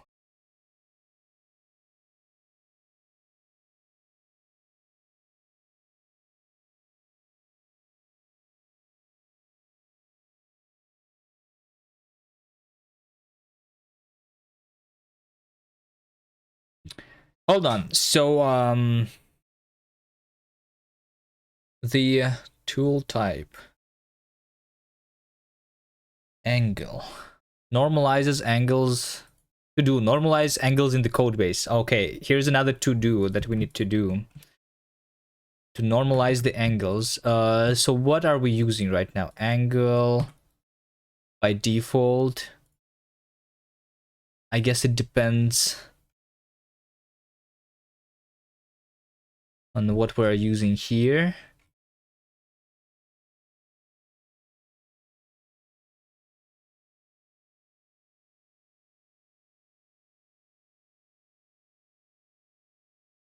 To do the to do or not do the to do. Yeah. So I think angle 0 is the angle that like so that it is just like in math, the 0 angle is the angle that is pointing to the right. Right? But when we look at this thing, as you can see, our player is not really looking to the right, but this is still considered the 0 angle, and our power up is on the floor, which is on the bottom, which is not 0 angle, which is why I wanted to normalize these things somehow. Okay. That's why for side effect or power up, I was rotating counterclockwise to make the bottom angle to be the right angle, you know?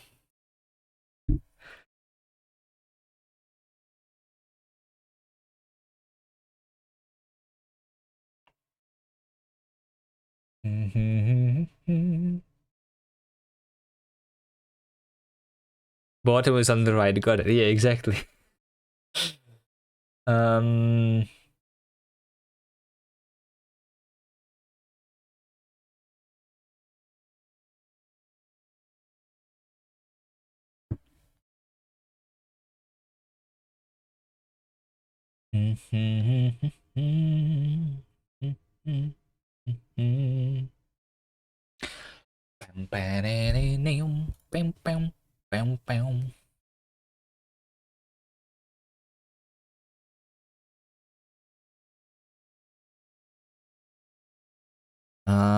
what am I going to do here? I have no idea. Let's just remove this. Let's just keep it to do. Let's think about it later. It's too hard right now because I don't even remember all the things. We might just need to have in our entity configuration to like specify the zero angle.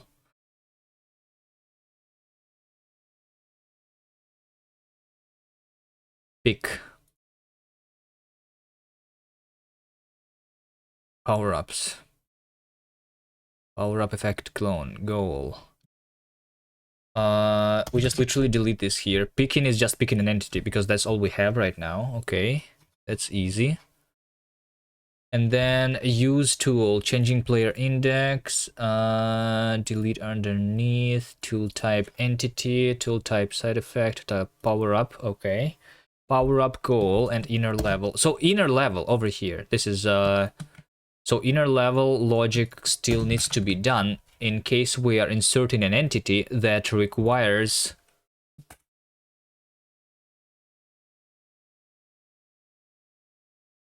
an inner level. So if that inner level is do we have properties? This is properties of this entity,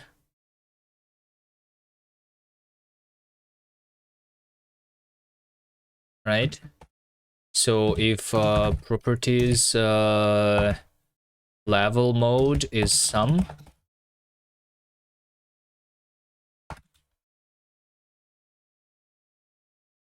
then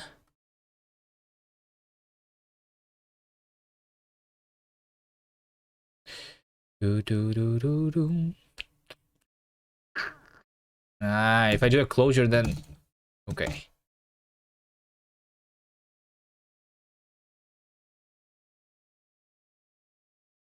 Closures are annoying.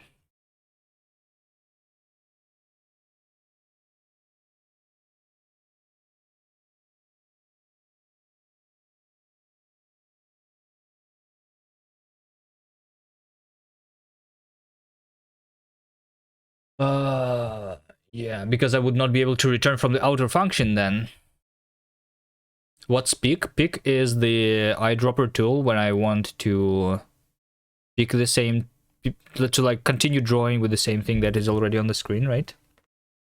I think it's maybe the eyedropper is what it's called in the drawing applications.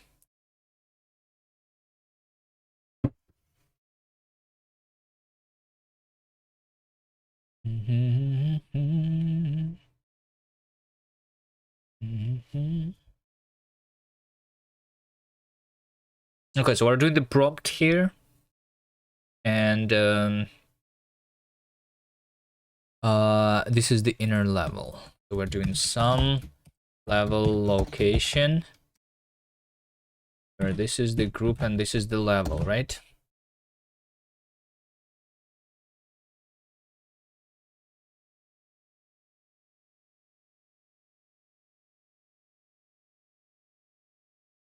No, else return. Because if you cancel, then we just cancel.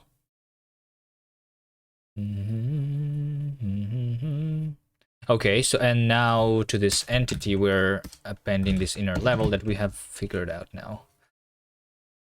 Okay, next is power-ups and goals. This is when we're deleting something. Inner levels is the same. Okay, this the tool wheel. This is where I'm specifying all the different tool types. Since we don't have the power-ups anymore, we are going to list our power-ups in the list of entities. Yeah. The goal is also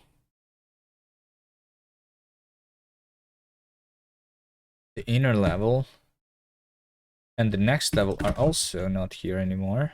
So technically I'm going to simplify code in a bunch of places because of that.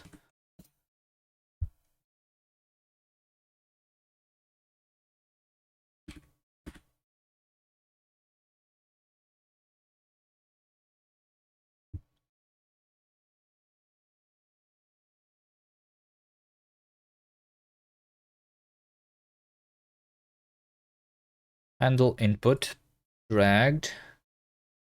So then dragging is also going to be handled in the same way.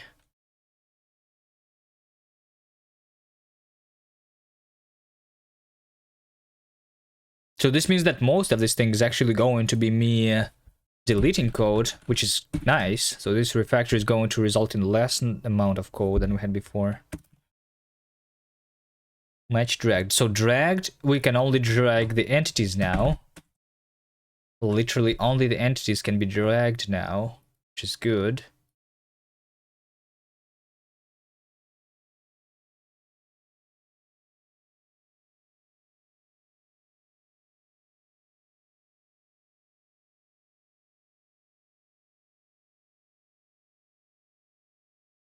And then over here, what does this mean? I am clicking on a position and I am clicking on the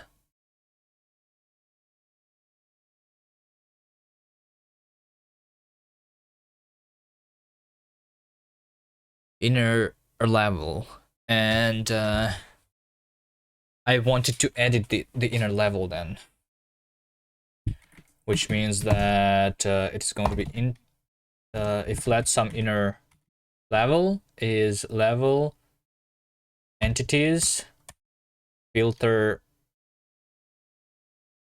I guess we're just going to do filter map entity position cell is this. I mean, this is us filtering, and then we're going to do filter map entity inner level as ref, and then we just do next.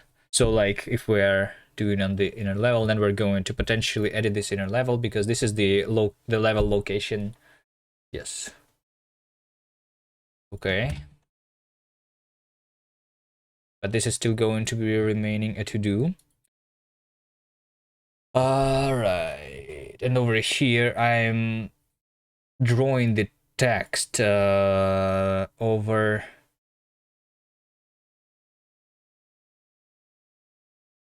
the inner level. Yes. If let some inner is self level, so it's going to be the same thing. Entities, iterate, filter, and then filter map entity inner level, that is ref. Okay.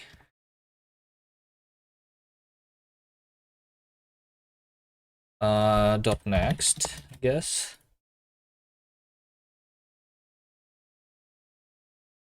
Okay, the level editor is now no longer having any errors. Now we go into the world editor. So here we do rename inners. We do not inner levels is no longer there. We do for F is rename inners. We're going to rename the linksider level location, right? So inner is level entities level state.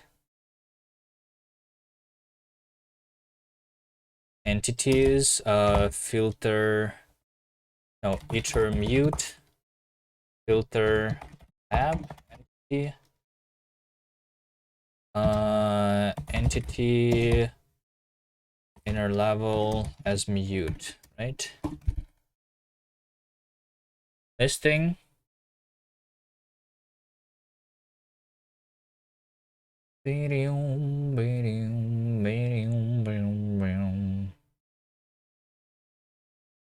Rename inners, okay. Let's go into the play state now. We have two errors here. So this is just the inner levels. Inner levels is just a hash map from cal static string. Okay, I remember this. We do level location here instead because that's going to be nicer looking. Inner levels. So we're loading the previews of all the inner levels here. So for that, it's a hash map from the level location into the inner level. Yeah. So game state entities, iterate, filter map, entity inner level as ref. So these are all the inner levels, and then we have the inner level,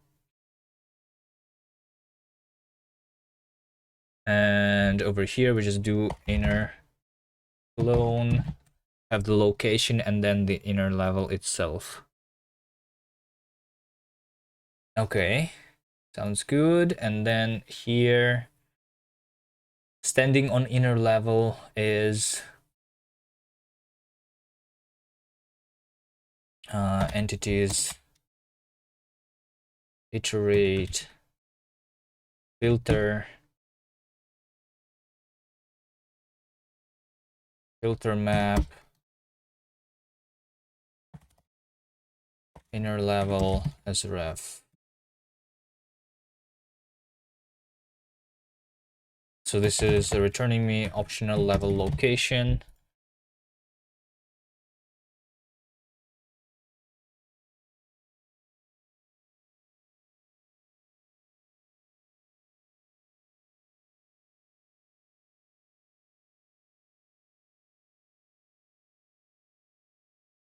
Draw inner preview. Okay, let's see.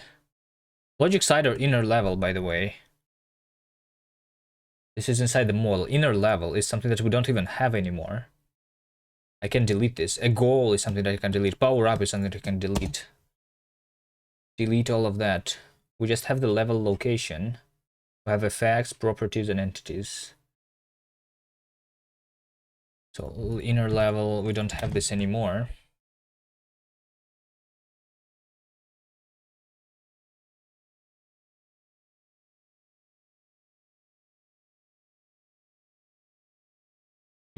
I do need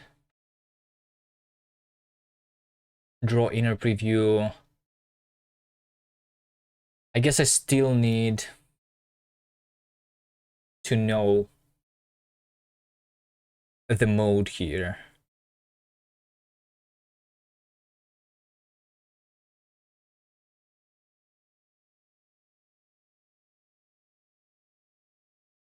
And I want to know the inner level mode, which is specified in the properties right now. Squiggly rings. Squiggly rings. Hello, hello.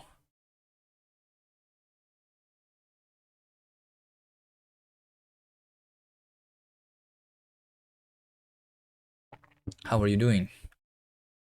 By the way, guys, the Ludum Dare has been over, right? Did you guys look at your results? Here's my results.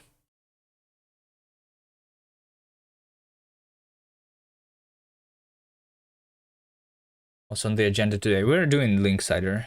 I did a little bit of progress, and then I'm doing some refactoring so that it's easier to support the game code. Also doesn't have a hello. But there is like the level selection is coming together slowly.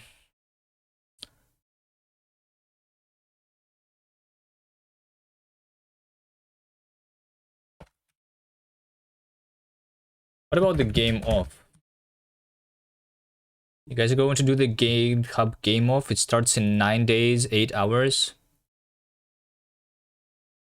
A couple people told me that they are going to do the game off, and then also I know that there is the 1-bit gem number 2.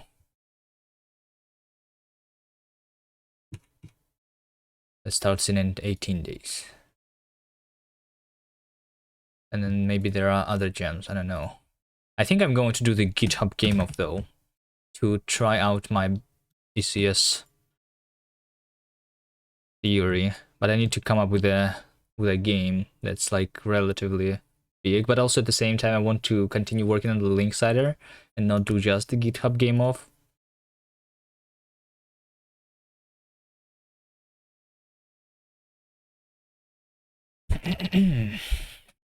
We'll see, we'll see.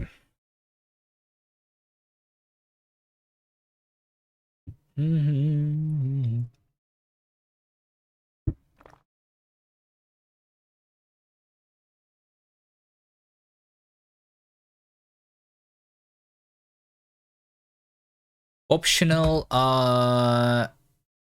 level mode and level location, right? Let's just do filter map entity inner level. Let's make this a method. Generate inner level method here. Optional level mode and level location. Yeah, exactly. So I'm going to say that you guys have a release date for the new version for the linksider. I don't know, but I hope that we do it. The demo is what is the next version going to be. We're going to do the demo with a page on Steam. So hopefully that happens before the end of the year.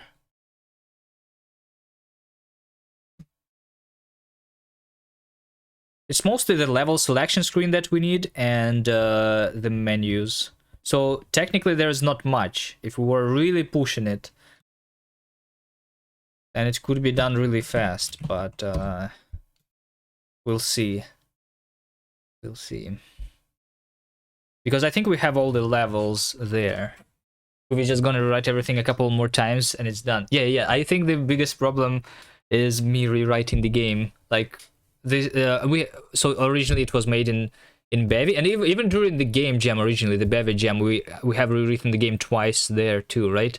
So twice during the jam, and then I did a refactoring of the Bevy version. We tried to move it into Bevy, so that's 3 times. Then we rewritten this into this engine, and then we it's been like 5 rewrites. I mean, not complete rewrites, but still.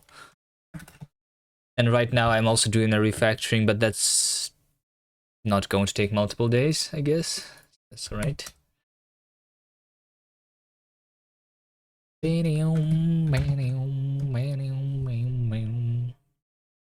I think most of the problem is that I'm being constantly distracted by other things, such as Ludum Dare or some other game jams.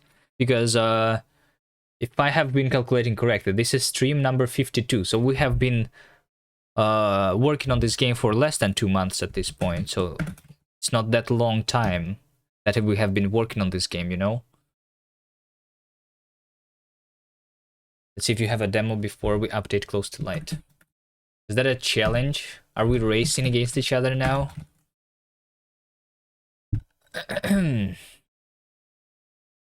Yes. Edge self properties, level mode, and self inner level as ref. It is some node in some inner, and we return some with an inner. That's none and none. We return none. Otherwise, we panic.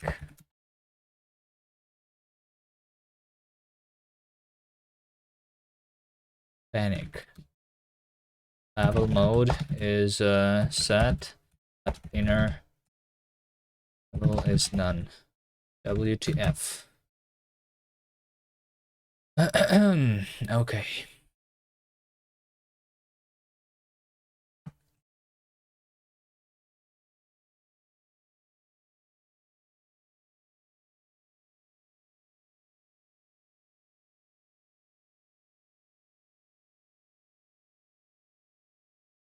I mean, coming up with an idea is also working, right? Did I not give you guys idea of what to work on next? So technically I'm still part of the team. You guys should listen to me. Because you listened to me before and you came up with a good game, right?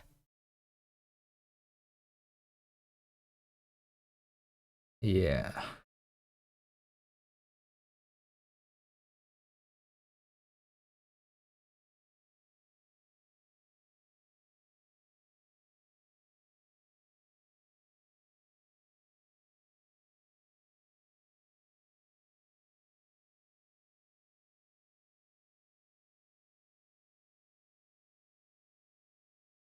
Mode. Okay, so inner is level location and mode is level mode, right? And over here I'm going to match on the level mode. And this level mode.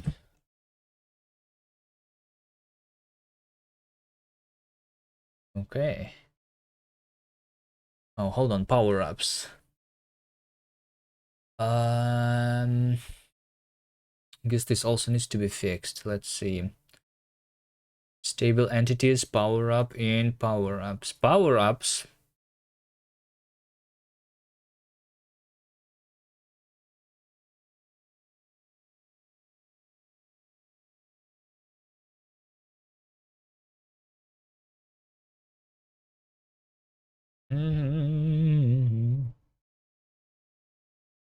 What we should do, Mr. Creative Producer? I mean, I already told you though, no? Did I not tell you what to do when I was playing your game? Did you not write it down? When I was playing your game and giving you feedback?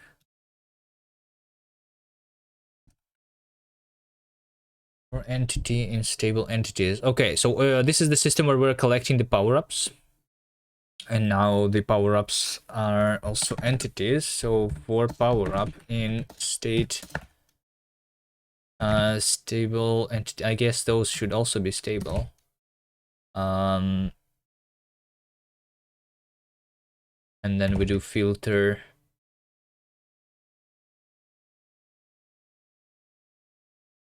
I guess we just iterate over the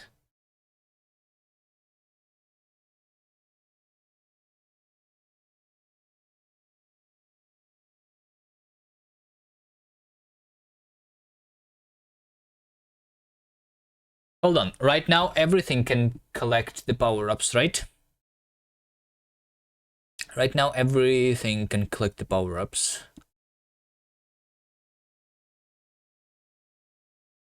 But it should not be everything.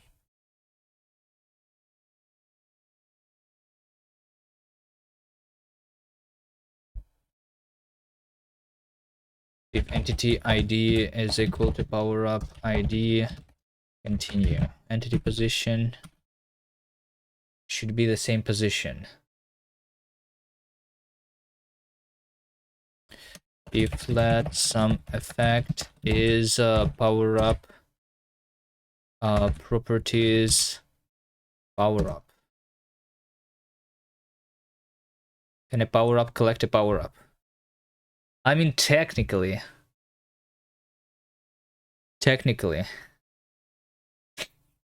power-up also has the sides right now. So yeah.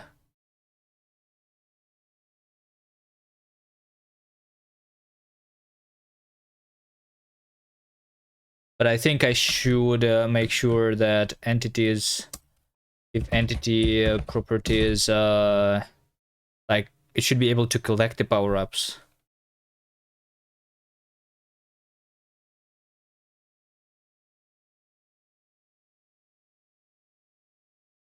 So it's another property.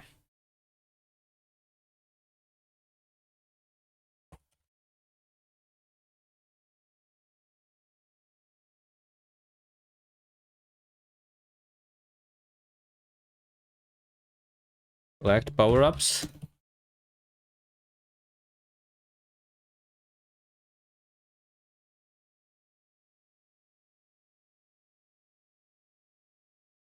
And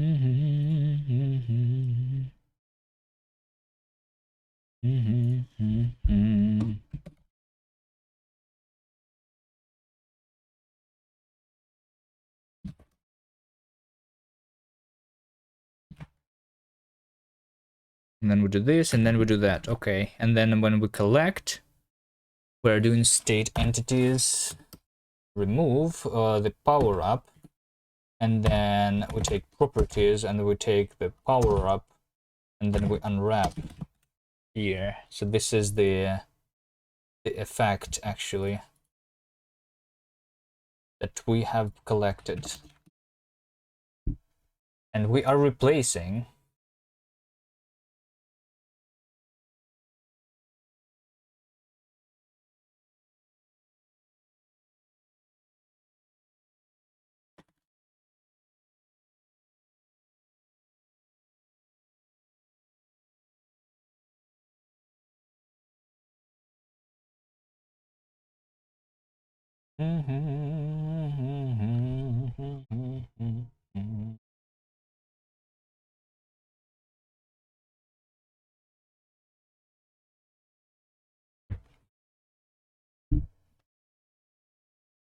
okay, should be good. Collect power-ups though. Should be a boolean here.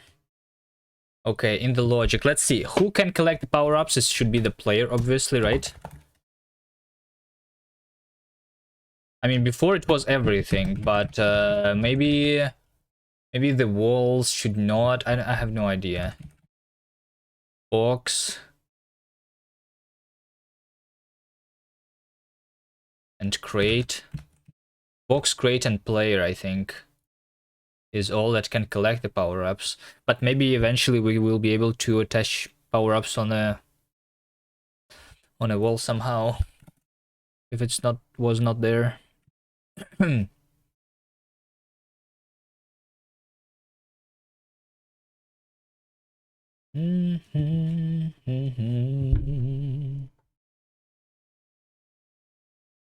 Okay, so this is standing on inner level.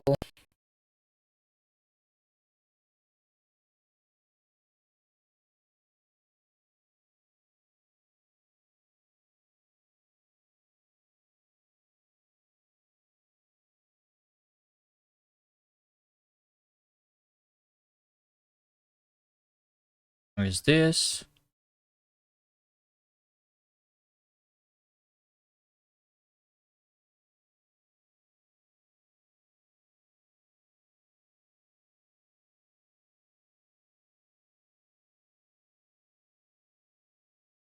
And then here, what are we doing? Inner level location.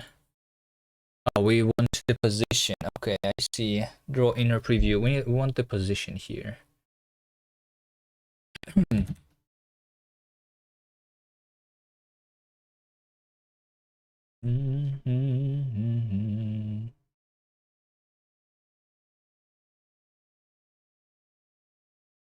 Standing on inner level.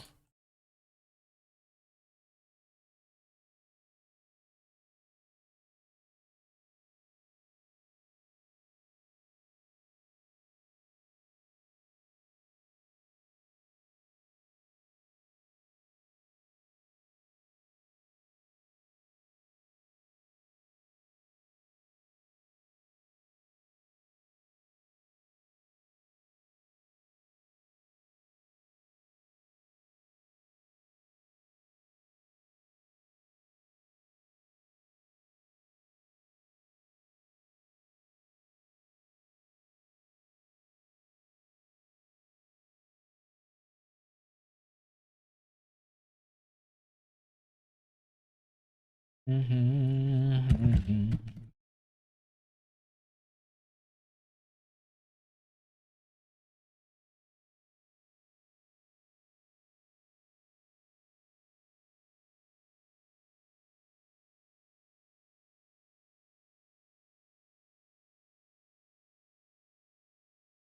all right. Couple more. Let's see. Draw texture mask. This is us drawing the preview.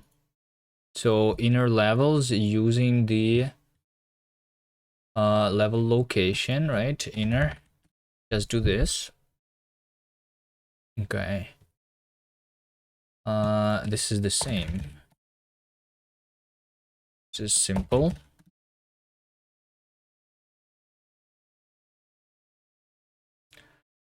Inner mode, it's just mode. And it is not logic, it's just level mode.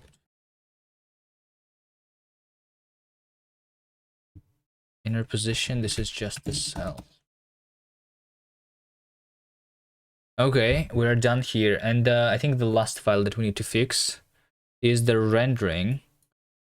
Because in the rendering, we are not rendering the goals anymore.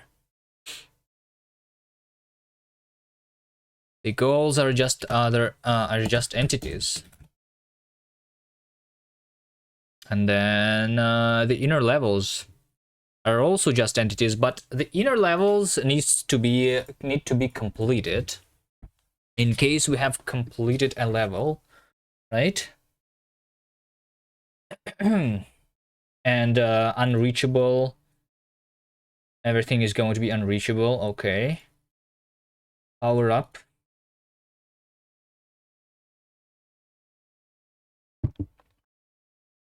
Power-ups. I think the only thing that everything is going to be rotated differently. We will need to figure that out later. And then the completed levels needs to be completed if they are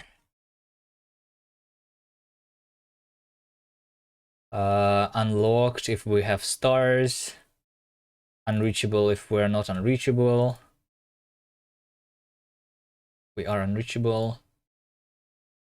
Maybe it should be, hold on, maybe it should be unreachable first and then unlocked.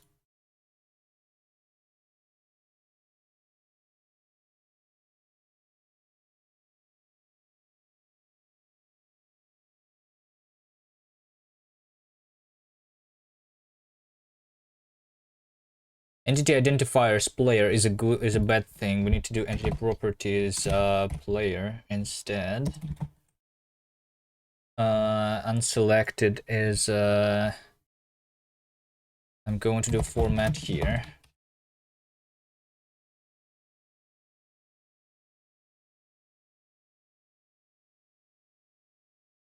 I guess we're checking this suffix here actually, you know? Let's do this. Let suffix is going to be, and over here we're doing all of that. And then we're going to do format entity identifier and then suffix unwrap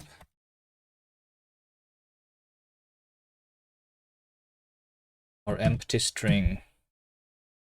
So over here we say the suffix is none. Over here suffix is unlocked. Over here it is going to be unreachable.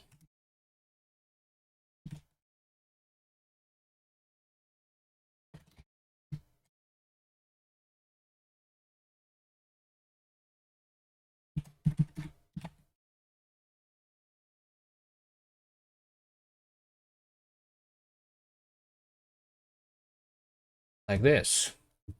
So we say unselected player, then sleeping player, then unreachable on the path, unlocked. And then also we want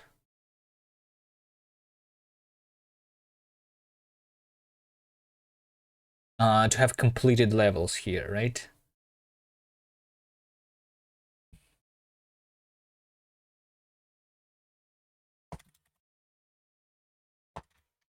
inner level as ref map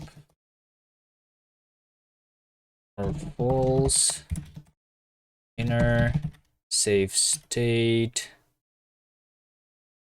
Yes, self save.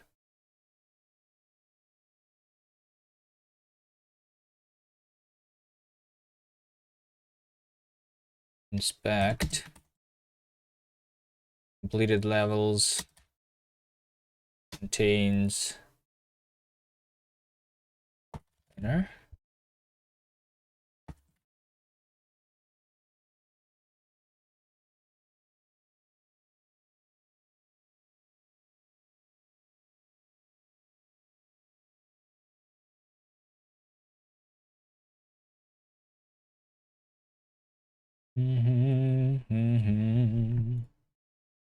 Completed levels. I also think that levels location is not needed. We're going to just have level location.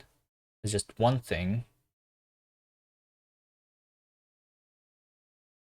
So let's see, levels location. This thing should not be here. The only stuff is the from string implementation here. But we can make this custom function, right? Public function parse location result anyhow level location.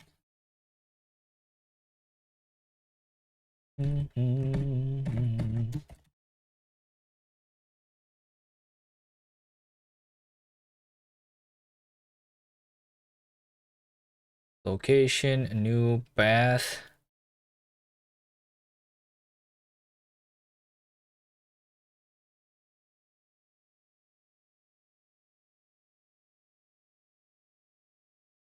Do do do do do do do do.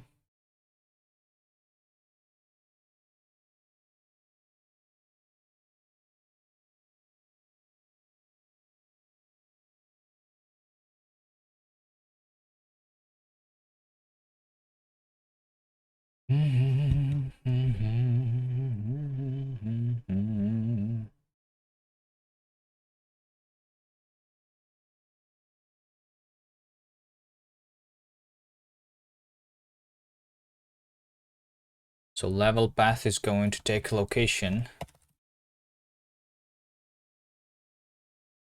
instead. Group directory for location group and format location level.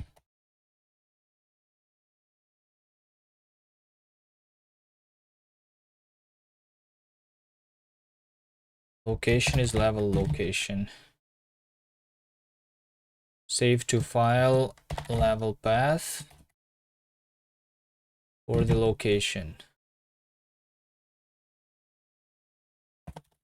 Load from the level location.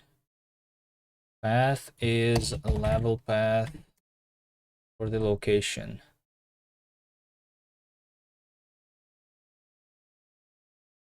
The cache state, okay.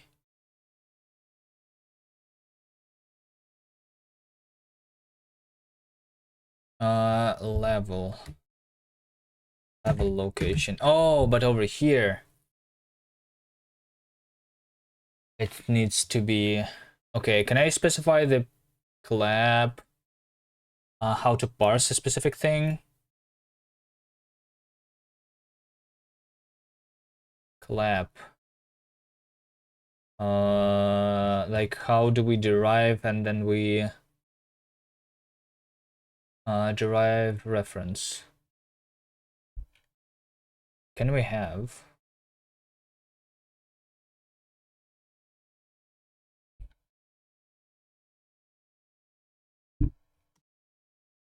value parser?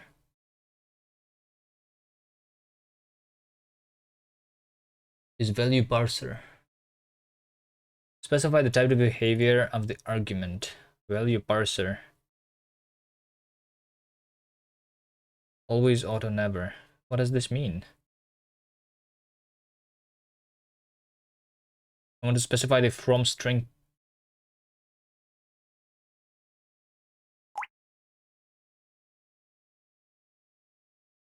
Implementation.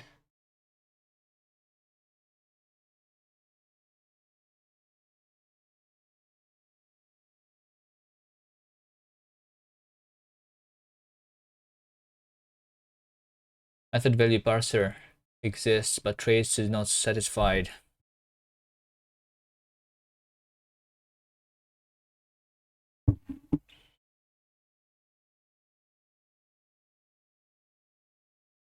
So what is a value parser again? Value parser.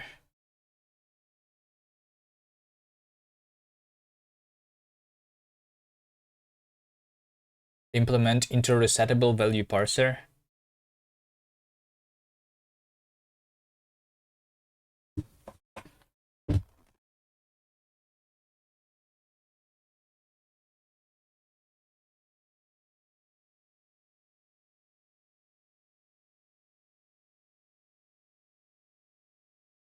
Possible value parsers include value parser for auto-selecting a value parser for a given type.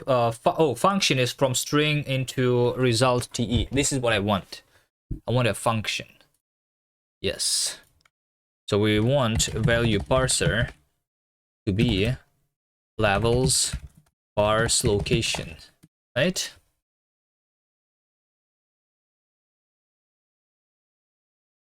Expected a function closure found string.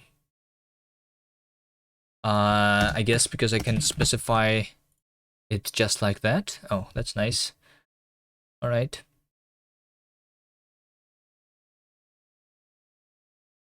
And then we just do the level location just like that.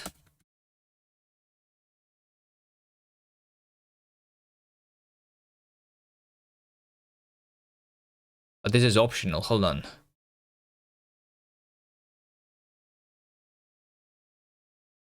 Or this or the starting location. Start config. No, start is a level location actually. It's literally what we do. Arg level as ref unwrap, or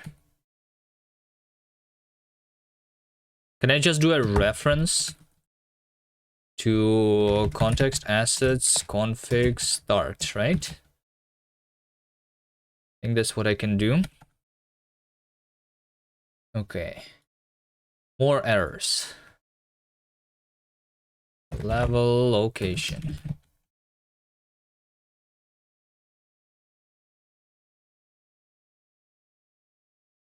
Level location. Is that it? Load. So over here I'm parsing. Name split. I mean, over here I can just literally do levels parse location, the name, right? So we do let okay location be this, otherwise we return, right?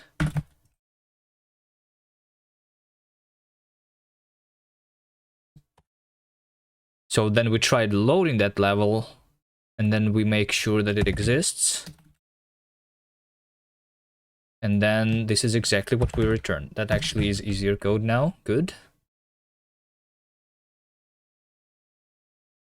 The world editor. Save to file. Level path. Group name. This is when we are inserting the level. There's going to be location. Level location. Group is group name. Clone, I guess. And name. Level is name. Clone.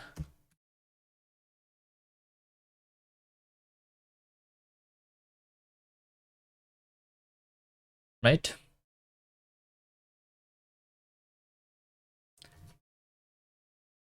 And then we rename. Yeah, this is just me calling the level path.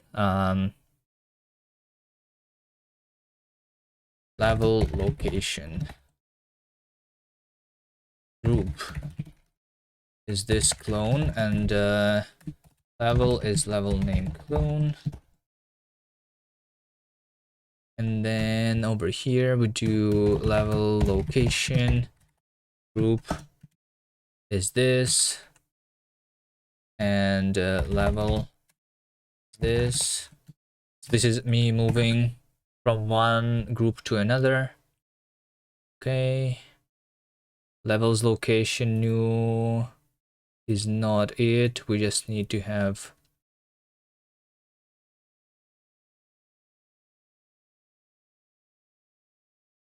so the selection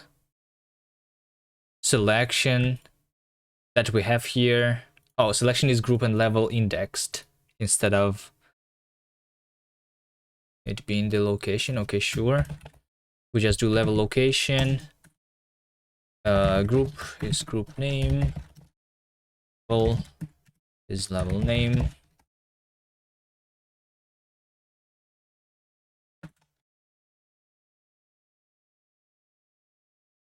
Rename inner levels. Okay. Level location. Group name. Level name.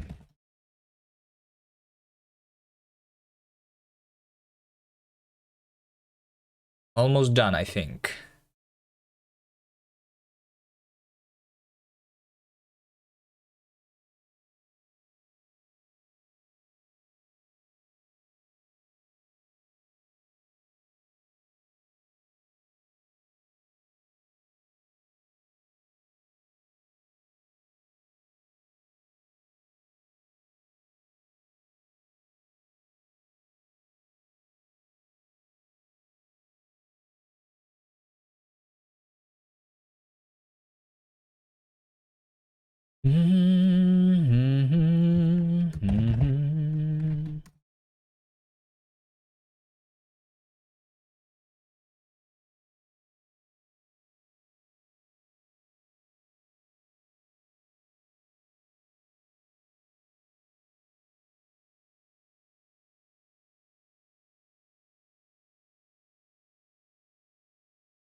Location, level location.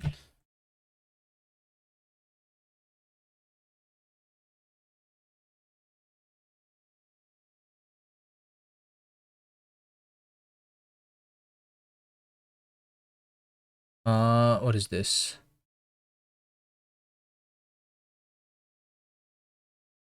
Inner. Okay, over here we'll literally just do inner.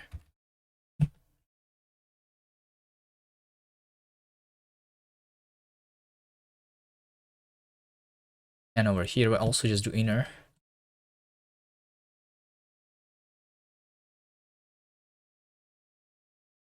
Is this it? I think this is it. 3 hours of refactoring, and it's just going to work first try right now, right? I mean, I know that there's going to be a problem with the power-ups rotated incorrectly, I think.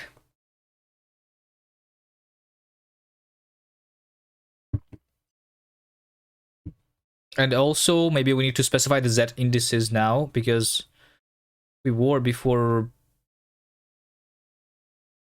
drawing goals. Well, we just crash, okay. Maybe not first try, hold on. No entry found for key when I was rendering. Oh, so we have some entity that is not even specified in our logic configuration.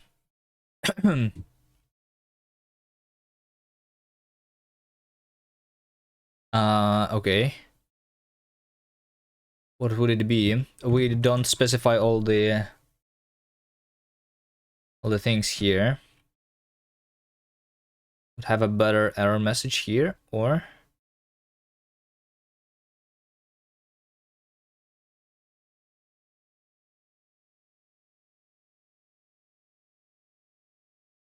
and just do get app or false.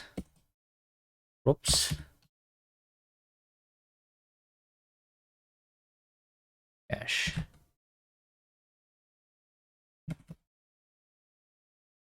Just not cache the entities that are not, like, by default it's false.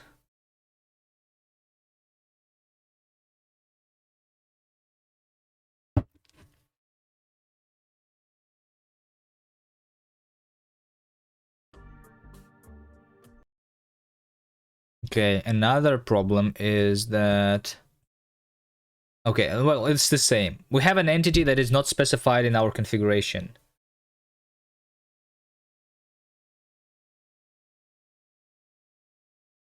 So we had a goal, we had all the power-ups, and we had inner and next levels.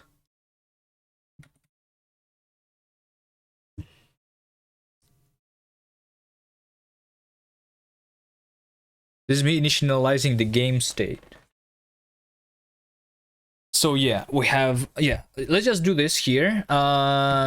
Unwrap or else panic, identifier, entity this, not configured. Right? This is what we want. We want to panic here with a good error message instead of it being a bad error message.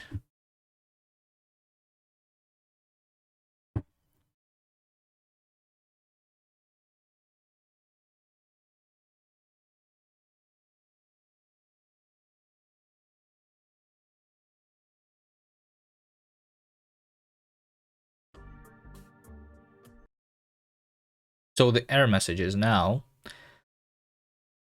entity inner level is not configured. Wait, what? Inner level is not configured? Isn't this inner level though? Entity.inner level. Oh, it's because it's entities, not entity, of course. All of these are configured wrong. There you go. And now, entity goal is not configured. Same stuff.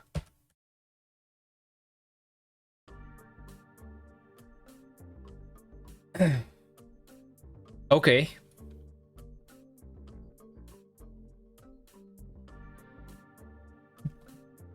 I think me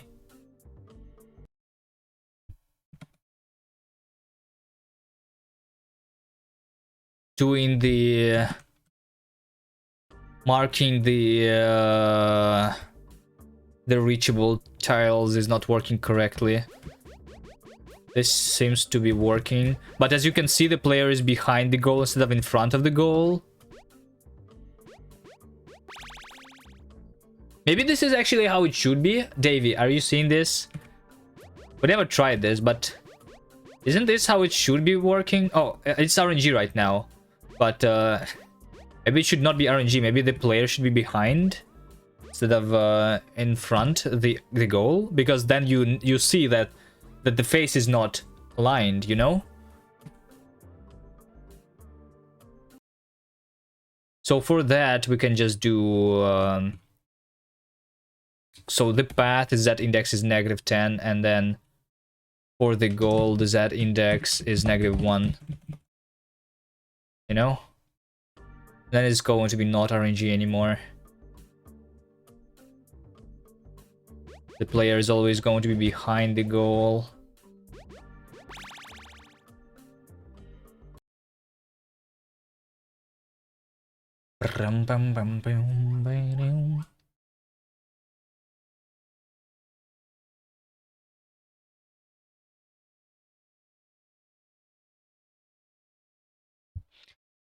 Yes, Davey's not here. Okay.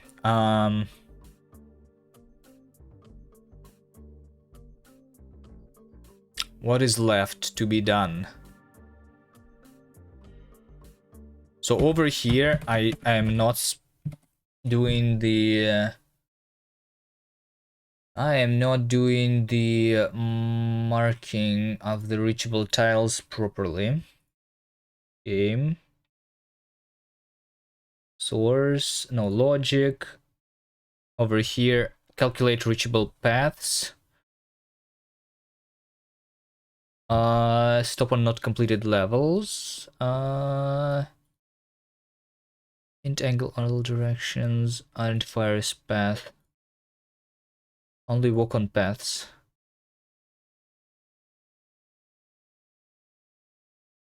Wait. Boom,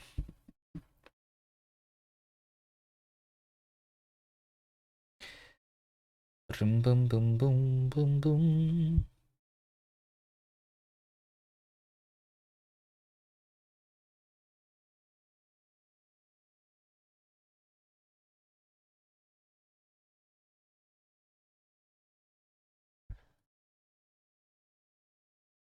Why is it not working?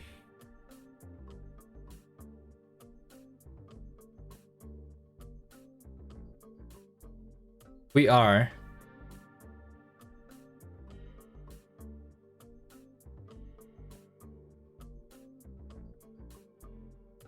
At the starting position.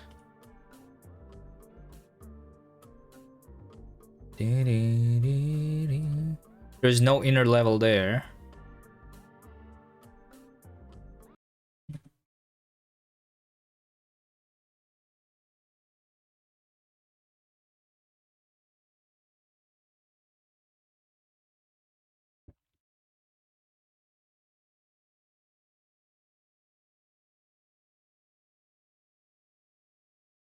Is the reachable by path incorrect, or is it something else?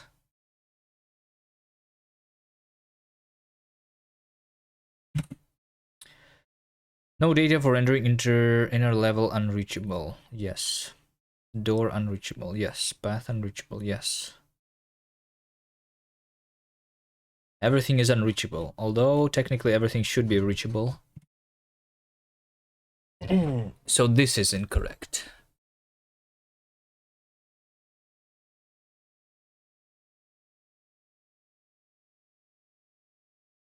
Let's make this a method.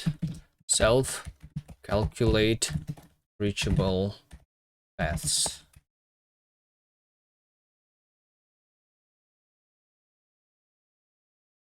Function calculate reachable paths.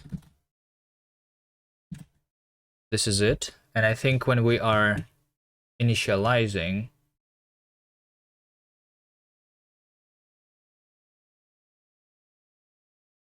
over here, I'm going to do state calculate what?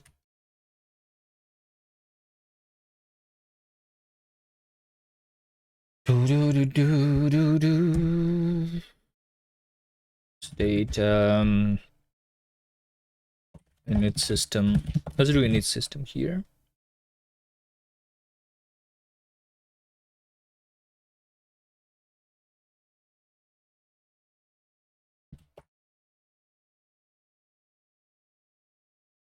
Calculate reachable paths. This is what I want. Oh, but it needs a save info. Oh shit. Okay, fine. I'm not doing that. Save info.